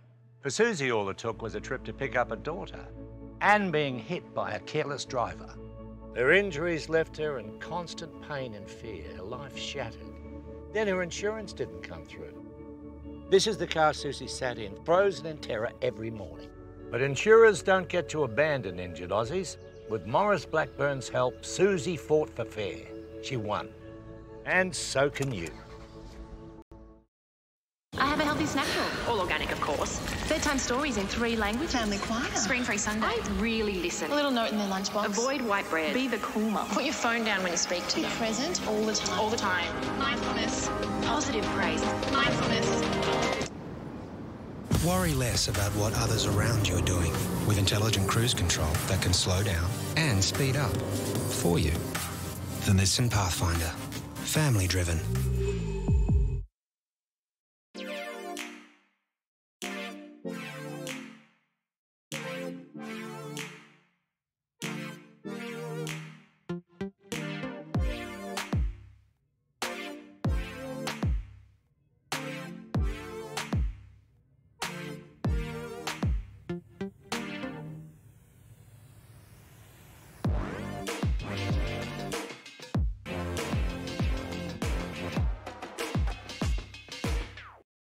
Everyone knows Australia has 4 big banks, but the 5th biggest retail bank is snapping at their heels. It's a bank that's been around for over 160 years, has over 500 branches Australia-wide, looks after over 1.6 million customers, is regularly voted one of the most trusted brands out of all the thousands of brands in Australia, and voted the most trusted bank in 2018.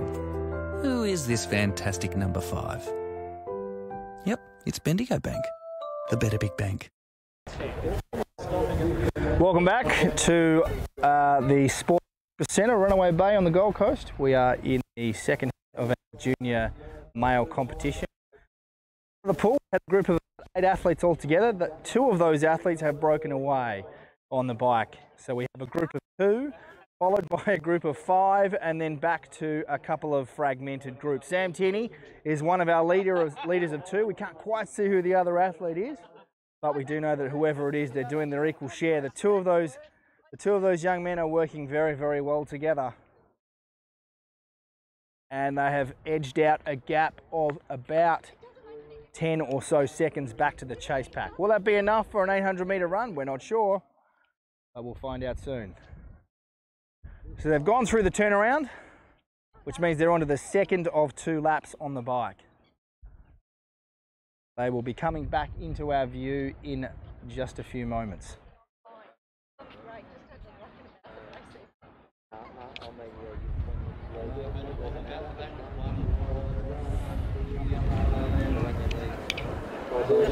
We get some view of the pool at the Runaway Bay, which we will have our Heat 3 lining up at shortly. All the boys are currently there. They're just out of shot. They're hiding under an umbrella because it is quite hot right now. The clouds are dissipating, and so they are getting every bit of shade that they can get before they take the start line for their heat in about 10 or so minutes.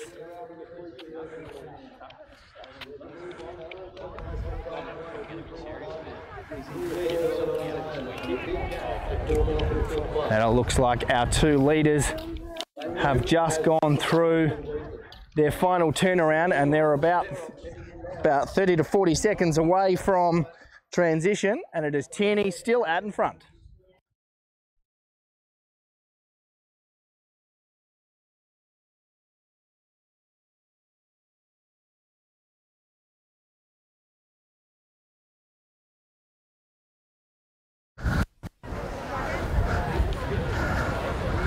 So they're about to hook around a corner, and then they will come into camera vision, and it's our two lead riders together that we will see first. So here we have Sam Tierney and Harvey. Harvey has notoriously been riding by himself all weekend, but today he has not been able to shake the South Australian Sam Tierney. And they have got about a 5-second gap over Medway. So shoes on, helmets off. Tierney's out of transition first. Harvey's right there. And there's nothing in it. Tierney's got about a 3 or 4 second gap over Harvey. But I tell you what, Harvey's coming fast. Davison, there we are. Davison, the Western Australian. He's onto the run quickly. And now the main chase pack is into transition. Just a little bit of a fumble there from that Queenslander. Thornhill now out.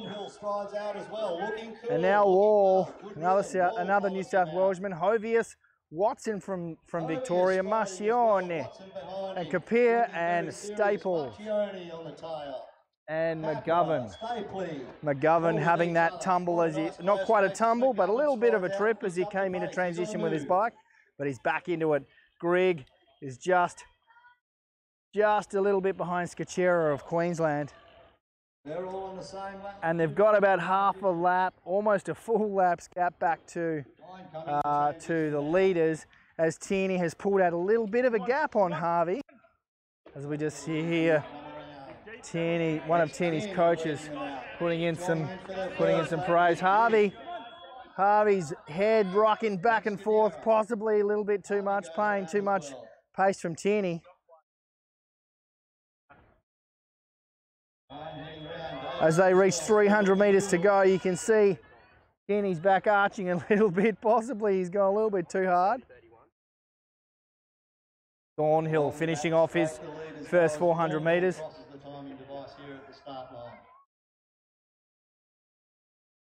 Here's the pack.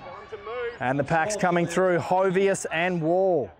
Stapley, Kapir, McGovern, Marcione, Watson, all together. And here we go. Sam Tierney's just about to take the final turn into the finish chute, and he's got about a 15 or so metre lead over Harvey. Harvey looks, well, he looks a little bit broken. He says, you know what, Sam, you can take it, mate. You've got this one.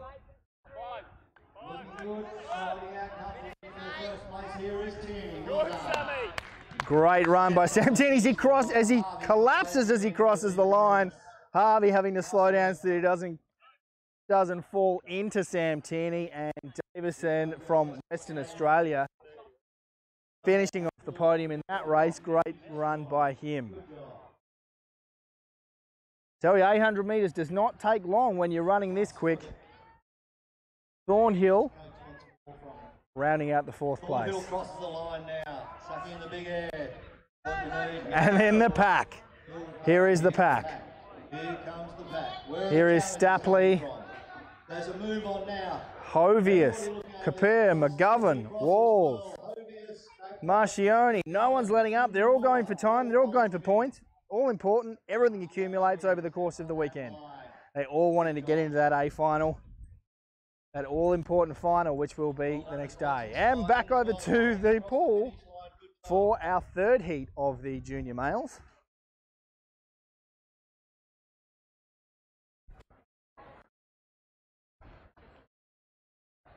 No disappointments there from anybody. As Milligan gets around the track. Came out of transition, we've got to make sure he's okay. Scachera finishes now well, and Grigg as we see our final heat of our junior men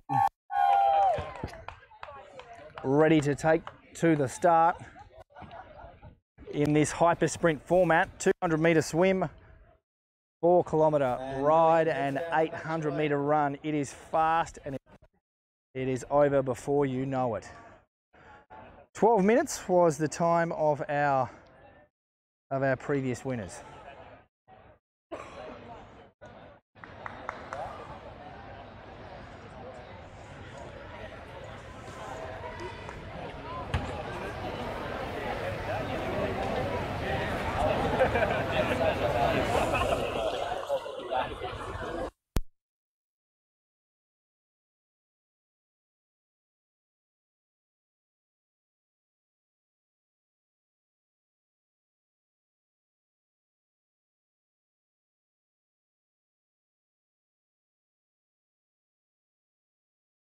And our next heat ready to go in the starter's hands.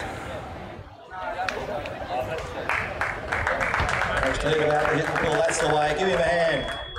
Way you go, young fella. We're right behind you. Second and last lap as he heads around the bend. A long pause for our athletes and they're away. No one false starting. It's amazing we haven't had a single one all weekend.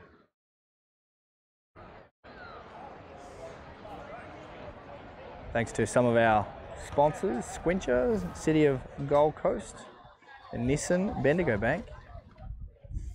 We can't do it without you guys. So this is the final heat of our junior men's in the hyper sprint format. They reach the turnaround in 31 or so seconds, 32 seconds. It's pretty quick.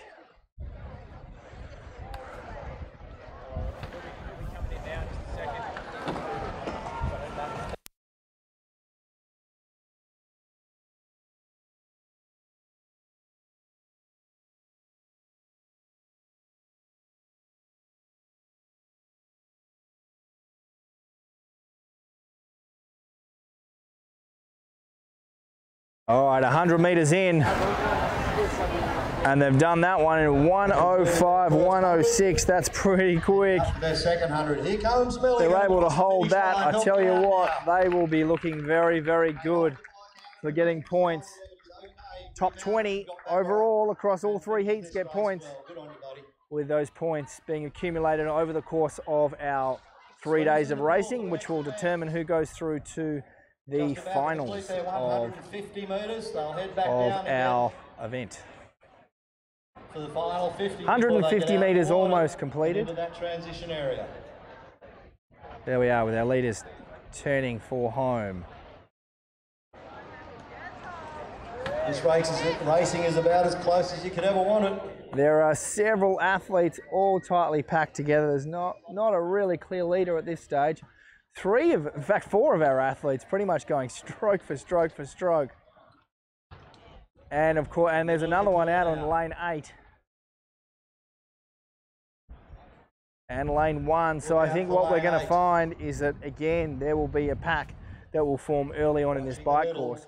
One thing we see is that with all of these turns, the technical elements of our bike course, that is breaking up the packs, making sure that we haven't had a single race where a big pack has come out, has finished the bike leg together. As we see Wallace and Ladd out of the pool. Pasoria, who's going to exit transition first? It's Olsen Keating out of transition first. Szynski, Pasoria, Kempson, Pettiford, Dang, Williams, Wallace, and Ladd. And then about 5 to 10 metres back is Thomas of Queensland. Will he be able to tack onto that group? Gould, Moat, Turner, Dooley, Haggerty, and Weir. We're into transition, cap in hand. Michelle running very, very lightly. I barely even heard him run past me. He was so light. And here comes Weir out of transition. Here he goes. This guy is a stayer. Puts in the hard work. As Weir just approaches the transition, sorry, the bike mount line. And just out of shot, we can see he does a fantastic bike mount, and he's away. So all of our riders out on course now. We might take a brief break and relocate to the top of the hill where we can see our riders. There are 66,200 lawyers in Australia, and choosing one shouldn't be a game of chance. So if your life is turned upside down, who do you turn to? You turn to the lawyers other Aussies recommend. With Maurice Blackburn's help, over 40,000 Australians fought for fair and won. And so can you. And if you don't win your case, you won't have to pay their legal fees.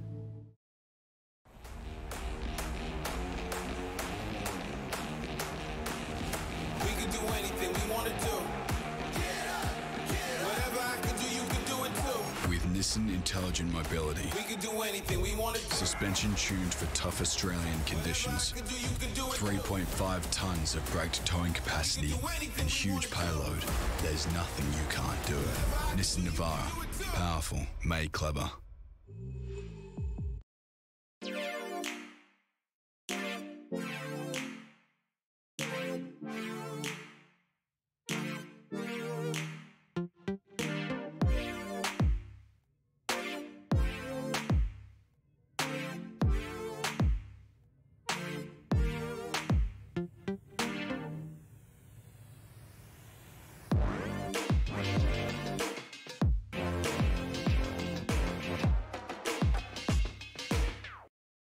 Everyone knows Australia has 4 big banks, but the 5th biggest retail bank is snapping at their heels. It's a bank that's been around for over 160 years, has over 500 branches Australia-wide, looks after over 1.6 million customers, is regularly voted one of the most trusted brands out of all the thousands of brands in Australia, and voted the most trusted bank in 2018.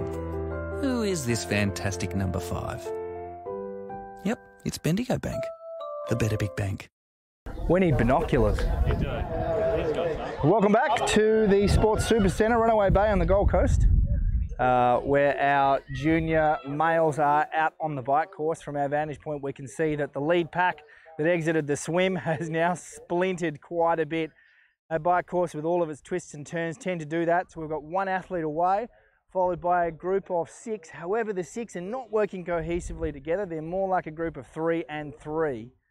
And then there is a gap of about 200 or so metres back to the rest of the chasers.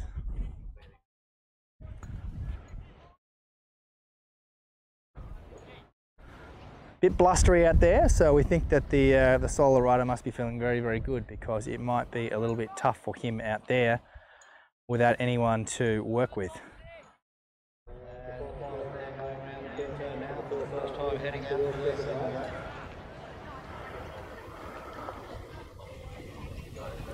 So they've completed their first lap and they're about halfway through their second lap.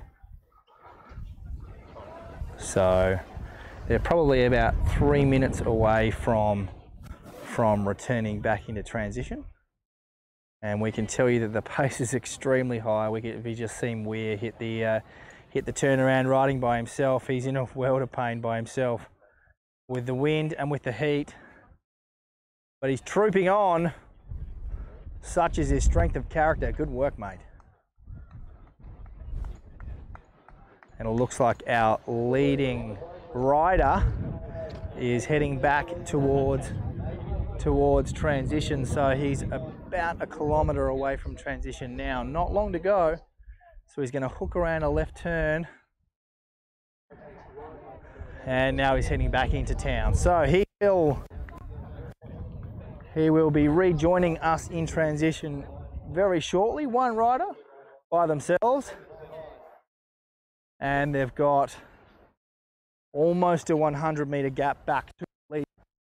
Have now reconciled themselves adhesive.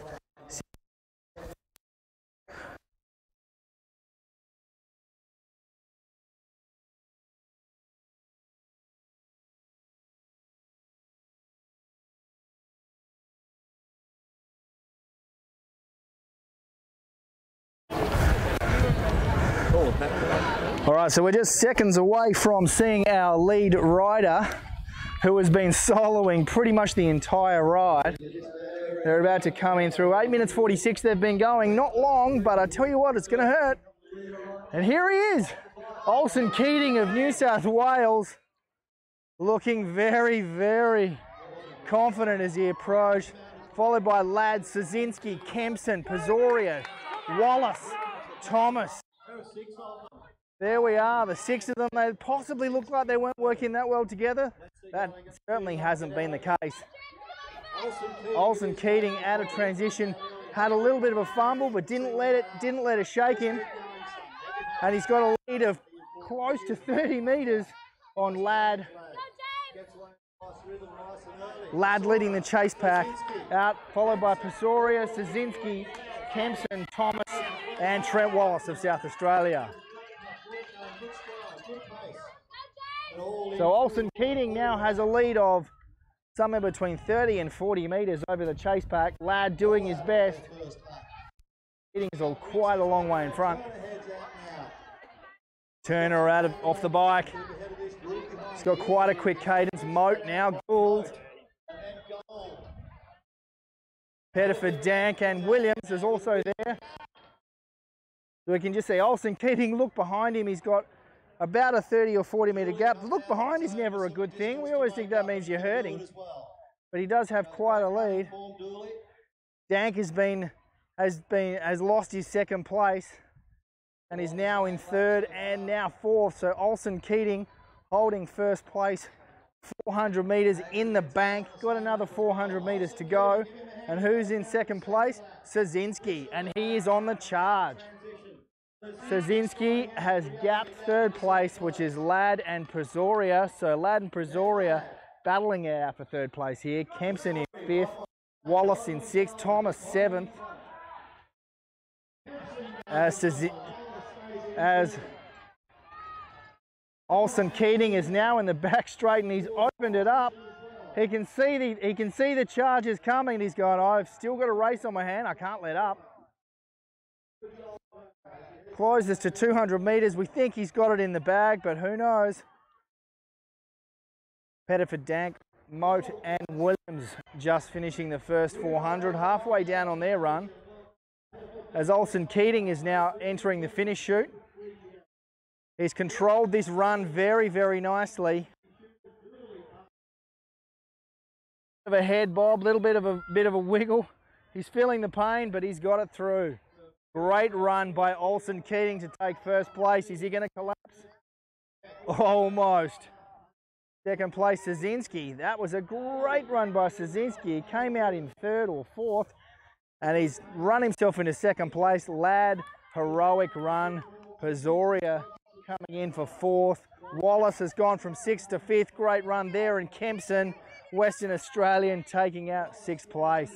Big grimace on Kempson's face as he crosses the line.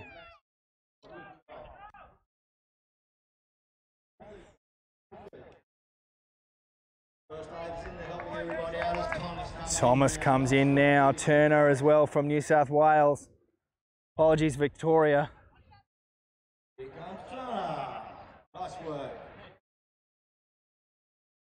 Expressionless, Mr. Turner. And we've got Gould, Pettiford, Dank, Moat, Williams.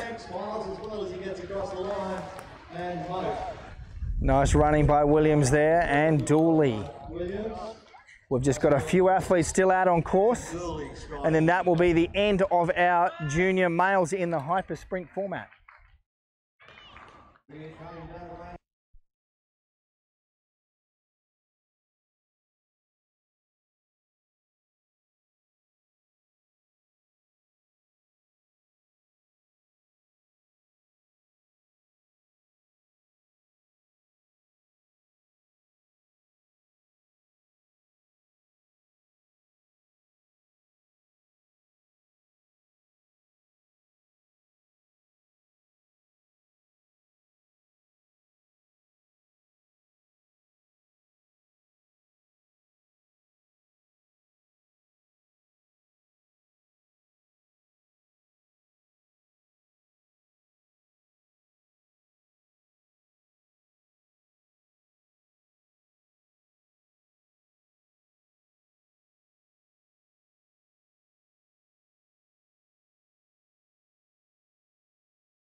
So we are just resetting transition. It is the end of our junior male heats.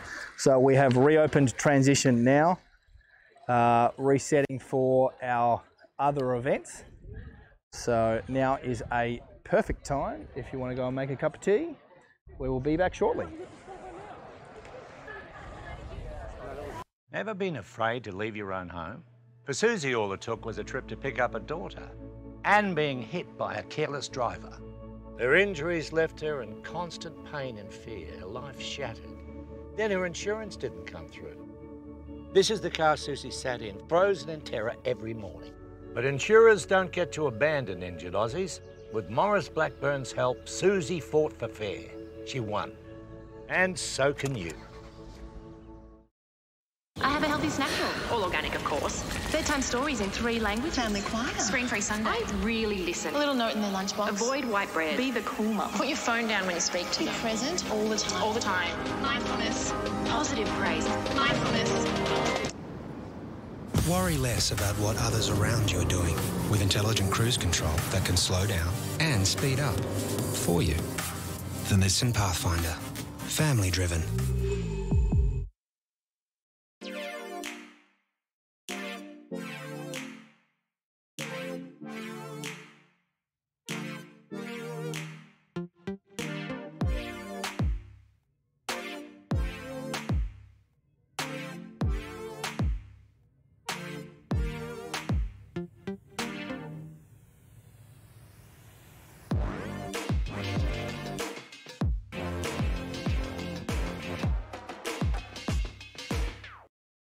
Everyone knows Australia has 4 big banks, but the 5th biggest retail bank is snapping at their heels. It's a bank that's been around for over 160 years, has over 500 branches Australia-wide, looks after over 1.6 million customers, is regularly voted one of the most trusted brands out of all the thousands of brands in Australia, and voted the most trusted bank in 2018. Who is this fantastic number 5? Yep, it's Bendigo Bank, the better big bank.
All right, we're back and ready for our Youth B Male Finals. This is our B final. Todd Williams, Toby Chippendale, Sam Peach, Bradley Brake, Hugh Moore, Ethan Brailsford, Marty Hatley, Caden Allen, Zane Bowen, Jasper Sumsky, and Alistair Hickey. All the athletes are there, they're just out of shot. They are hiding underneath an umbrella, getting their final instructions from the marshals. And once they have received all their instructions, then they will appear out of the bottom right of your screen.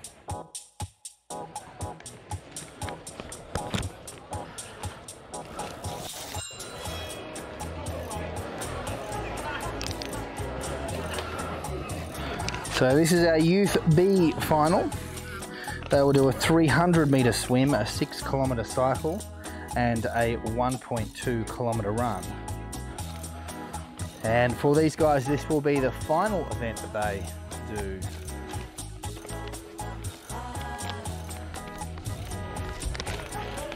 So those names again: Toby Williams in lane 1, next to Toby Chippendale, who was also in lane 1.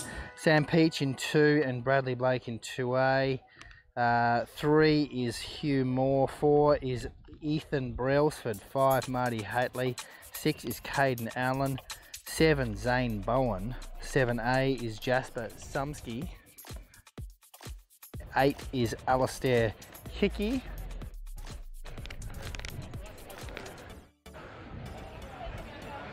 There we are, there's our names on screen.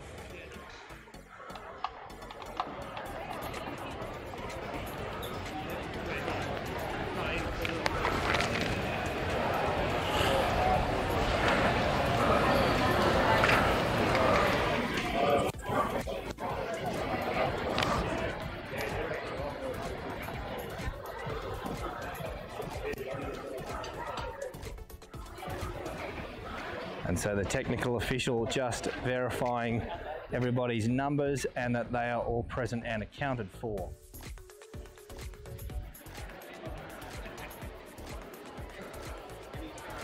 And so we've got some mobile cameras for these finals. So we'll be able to give you a little bit better coverage for these races.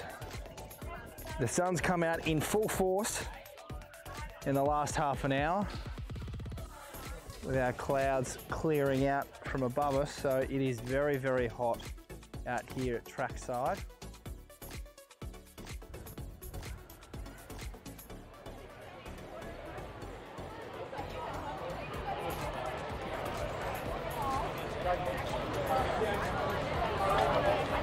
%85% humidity is where we're at right now, certainly making racing very, very difficult.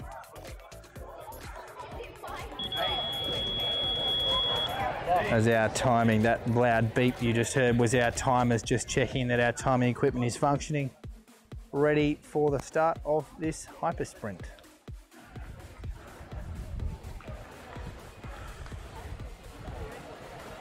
Do you know if anyone's handed a phone in by any chance?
So we've just got a short delay before we start our next heat.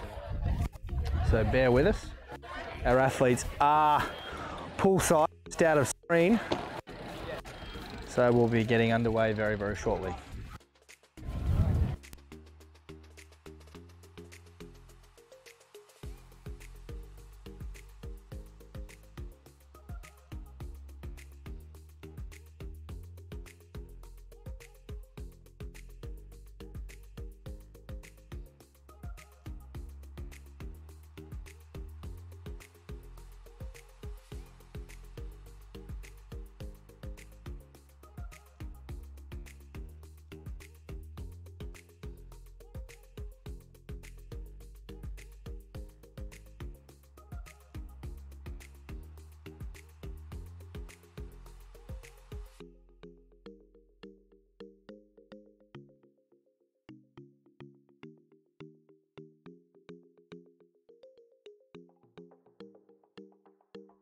All right, so introducing our competitors.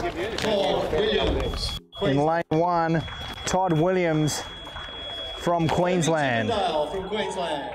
Lane 1A, Toby Chippendale from Queensland. Peach, Queensland. Lane 2, Sam Peach from Queensland. Queensland. Brady Blake, Queensland. Hugh Moore. Lane 3, Queensland. Lane 4, Ethan Brailsford, Queensland. Lane 5, Marty Hatley, Queensland. 6, Caden Allen, Queensland. Lane 7, 7, Zane Bowen, Queensland. In lane 8, Jasper Lane 8, Alistair, And also in Jasper lane 8, Sumsky. Alistair Hickey. Lane 8, Alistair Hickey. As And mentioned, Jasper Sumsky is from New South Wales. Liam Wilcox.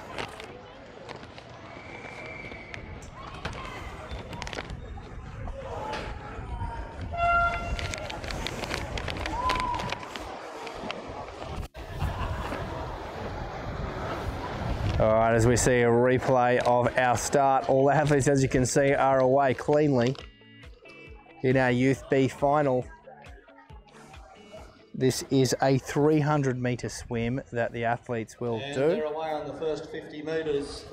as this is their final event. Let's see how they go on the turn and who comes back first.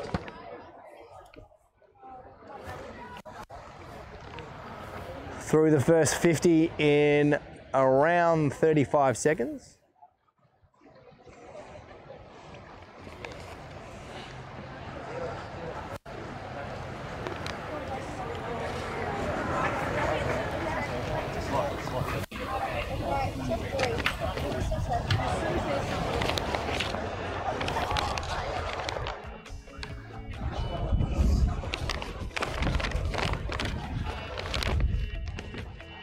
Lane 5, Marty Hadley with a narrow lead there. And we're seeing an early lead from lane 5, which is Marty Hatley.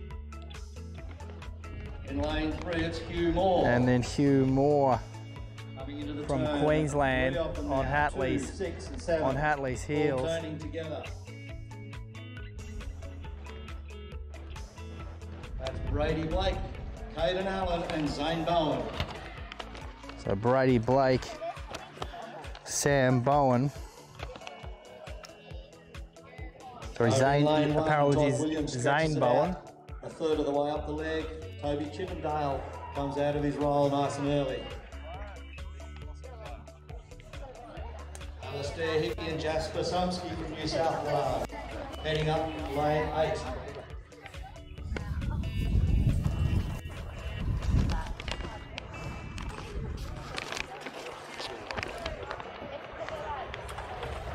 Hadley turns nice and early in lane 5, heads back down the pool. Double check that the canvas next to all good to go. It should be okay, but some of those points might be a little bit. And when you're up there, just make sure nothing's falling. I think it looks fine.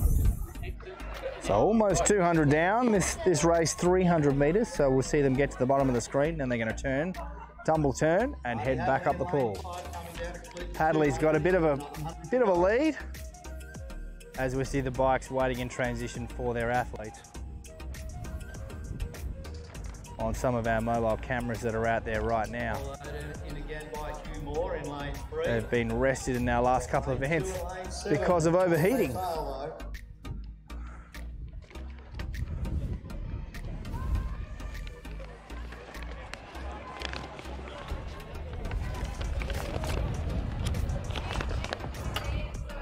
So Marty Hatley, lane 5 from Queensland.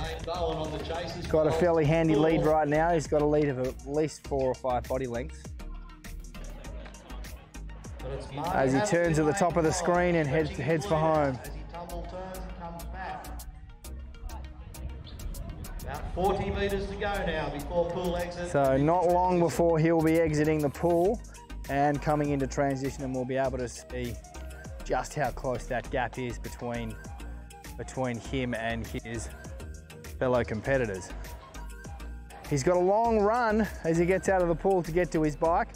The bikes are situated, as you can see on that screen there, the bikes are situated at the far end of transition, which is a long run. There's a good 100 metres, 120 metres between the pool and their bikes. So it's almost a leg within itself. And here we go, he's out of the water first. Hadley out of the water first. Great swim by him. Cap, goggles off, and immediately reaches for the rear zip, trying to get a little bit of extra cooling. Second out of the water. Turns the corner, and it is Moore. It is Hugh Moore from Queensland. Blake and Bowen, shoulder to shoulder. As we see a great shot of the athletes putting their helmets on. Taking their time, making sure not to panic, get everything in order, and he's away.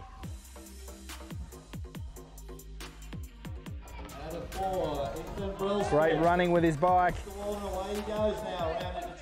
That is Hatley. And Moore. Not much in it for Moore. He should be able to catch up just in that time where you put your shoes on, and they could make a very useful duo on the bike together. Bowen and Allen. And then Sumsky and Hickey. Hickey running with his hands on the handlebar, looking to get some gains on Sumsky over this run. And then Todd Williams out next.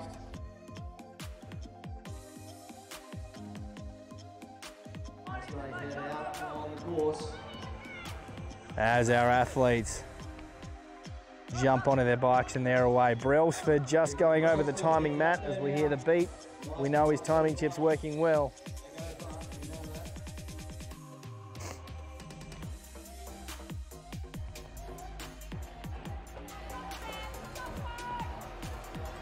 As we see Sam Peach just going over the timing mat, little bump, grabs his bike again and he's off. And just coming out of shot where he will mount his bike and he's away.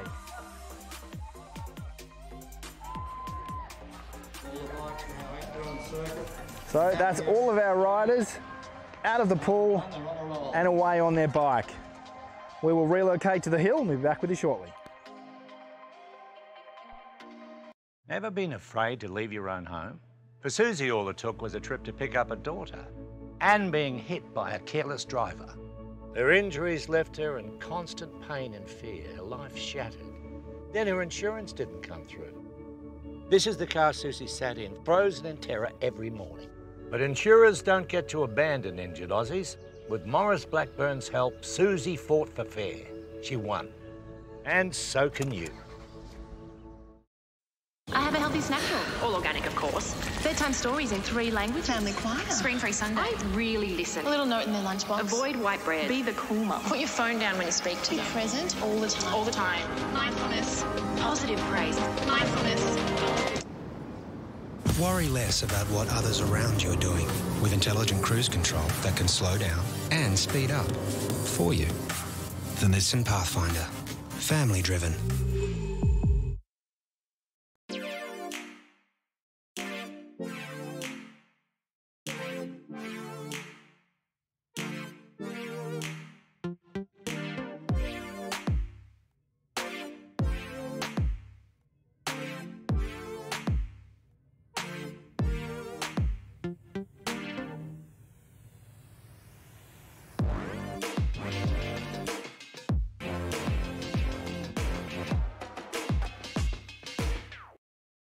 Everyone knows Australia has 4 big banks, but the 5th biggest retail bank is snapping at their heels. It's a bank that's been around for over 160 years, has over 500 branches Australia-wide, looks after over 1.6 million customers, is regularly voted one of the most trusted brands out of all the thousands of brands in Australia, and voted the most trusted bank in 2018.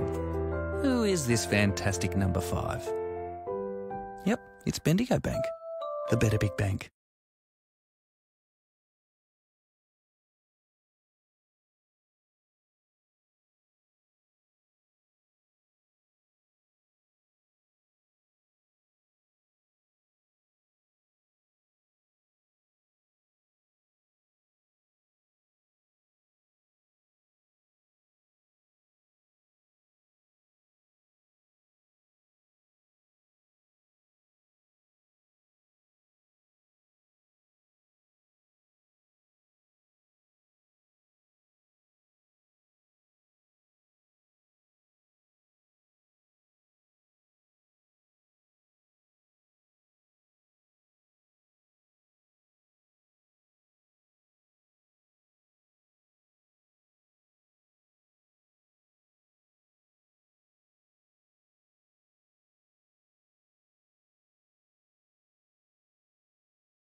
Welcome back to our coverage. We've got our cyclists that are about halfway through their 6 kilometre bike leg. They are working in groups of 1s and 2s. There is no clear pack that has formed yet. Our leader has got quite a break on the rest of the pack, and we saw him come through his through the turnaround earlier. He will do that turnaround 3 times, and we've seen him do it once.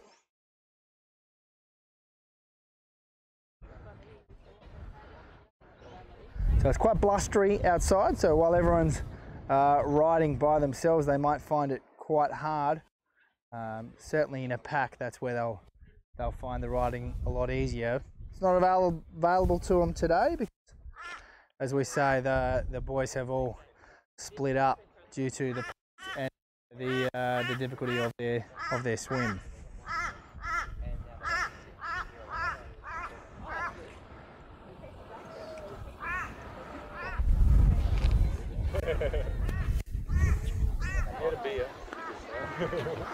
So we can just see our lead rider approaching the turnaround for the 2nd time. Head down, he's going for it. Looks like there is a 2nd rider that's trying to bridge back towards him. So we might see by the end of it a group of 2 coming in. Apologies, that was the third lap, and so our riders will be coming into transition in about the next 20 seconds.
And it looks like I was right the first time. That was only lap 2.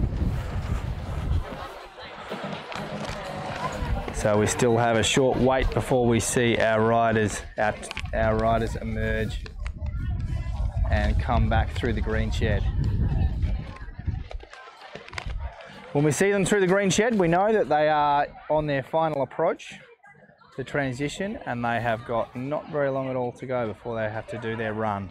Their run is 1.2 kilometres, 3 laps of the athletics track. And what we've found is that when it's the 800-metre runs, there's a lot of the faster running athletes are just running out of track to be able to make up too much time. But this 1.2 kilometres, that is just enough time.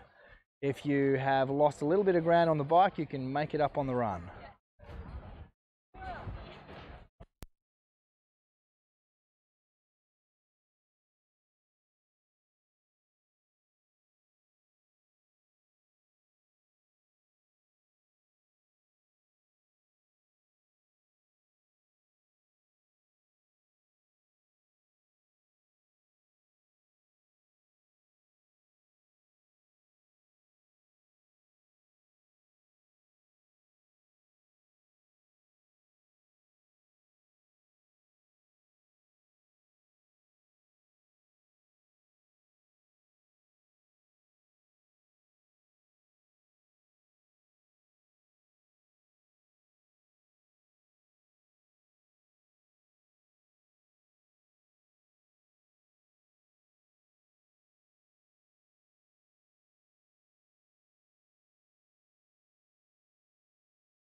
And there's one of our lead athletes coming through. We've just seen them coming through the green shed.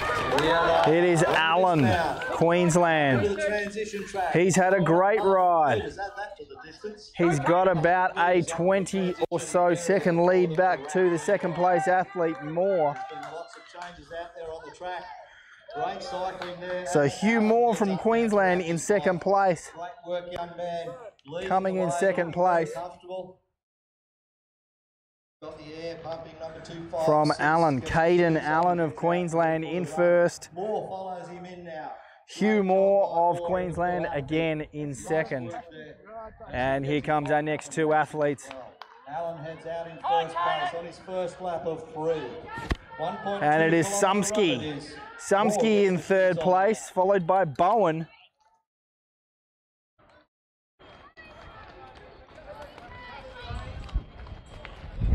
As Allen's out on his ride now, and 2.55, that is Sam Peach. 2.42 is Ethan Brailsford. Moore trying to catch Allen. There's a good 60 or so metres between first and second place. We'll see whether Moore can run down Allen. He's very, very good. Very, very quick cadence from Moore. Which isn't saying Allen's going slowly, but Moore is going quite quickly. Sumsky's out on the bike now. Brailsford and Bowen. Bowen just reaching for the zip, trying to get a little bit of extra air. Just put his tri-suit wide on his shoulders to get as much air as he can going through the back.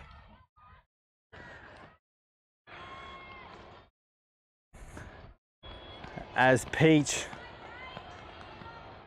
and Williams come out.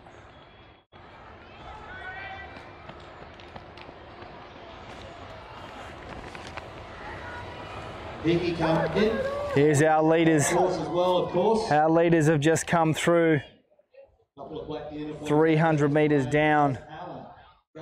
Allen's still holding a lead, but I tell you what, Moore is chasing him down.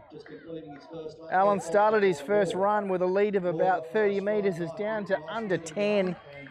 And Moore, young Queensland athlete, is on a charge. He's put the afterburners on. There he is, just in shot there in the blue suit. That's Moore. You can see Allen just in front of him. Moore is going to run him down as Hickey comes out of transition to start his bike ride, to start his run.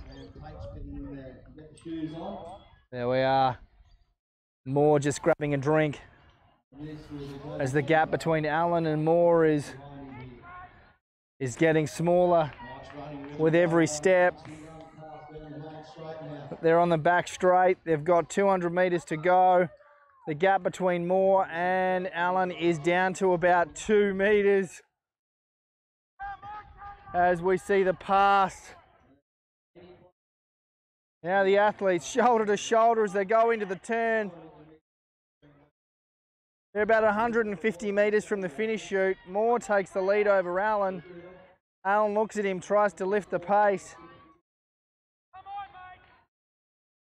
Apologies, they've still got a lap to go. It's 1.2, not 800 metres.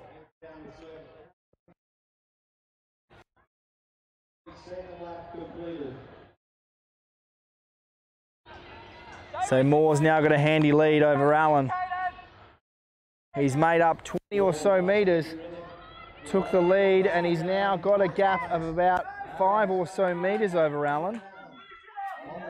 Moore looks behind over his right shoulder just to see where he is. He goes, yeah, I think I've got this.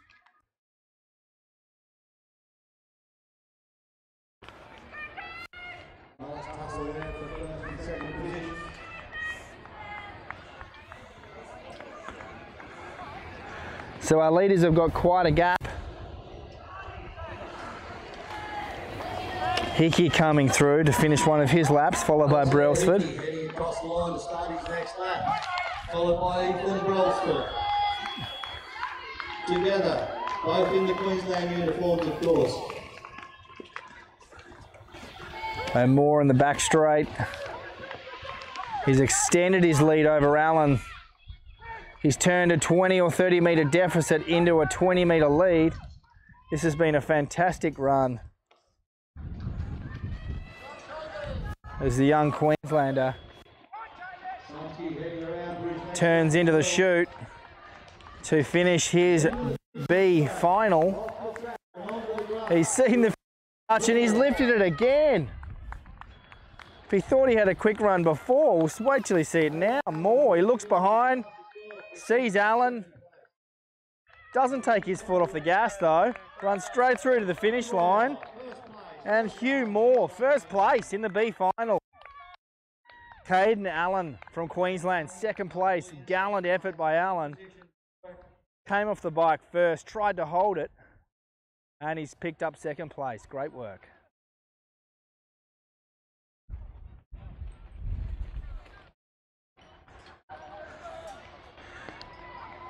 Ethan Brailsford from Queensland. Great run by him to take out third place. A little bit distressed, he'll be fine. Once he gets some fluids in, that'll pick him up. Come down through the finish line, buddy. As Hickey comes through to finish one of his laps. And back to the finish chute, Sumsky. Jasper Sumsky in the finish chute, 5 metres to go, 3, 2, finished.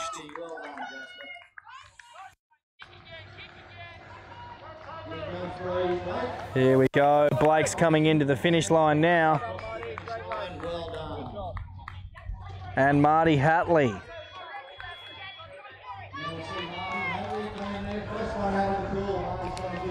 So Marty Hatley was first out of the pool.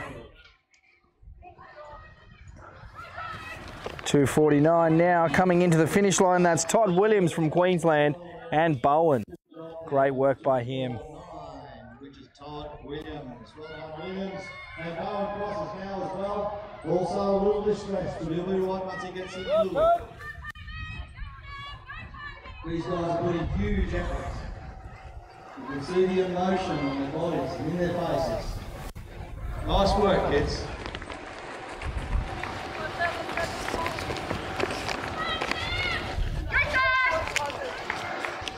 There's some other athletes finishing off as they come down the finish chute. We've got an absolute sprint from Hickey. The arms are going everywhere. He's trying to catch Peach.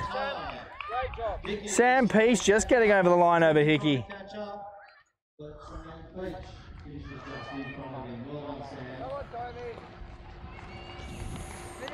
And Toby Chippendale now coming down the finish chute. He's got 30 metres to go.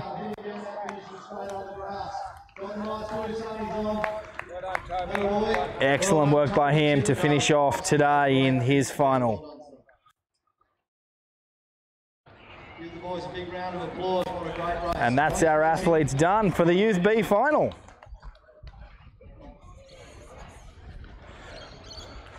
So we head back to poolside. So we're going back poolside for our Youth B Females A final. So our A final has Tia Hart, Serenity Atchison, Nicola Musser, Amelia McDonald, Sophia Berger, Mia Waldridge, Leah Dargan, Tamsin Hill, Kate Collins, Sophia McCarthy, Madison Ellis, Fern Deshawn, Charlotte Davis, Hallie Bauscher, Indiana Williams, and Vanna Ung. So our athletes just to the bottom of our screen, taking shade under the umbrella, getting their final directions from the marshals, and they will appear in your screen shortly. You can follow us online, Tri Australia on Twitter and on Instagram, and also Triathlon Queensland on Facebook and Instagram as well. Keep up to date with all the latest news and information on all of our social media channels. Ladies and gentlemen, your attention poolside, please. The Youth B Females A final. In lane 1, Tia Hart. Also in lane 1, Serenity Atchison. Lane 2, Nicola Musa. Lane 2, Amelia McDonald. Lane 3, Sophie Berger.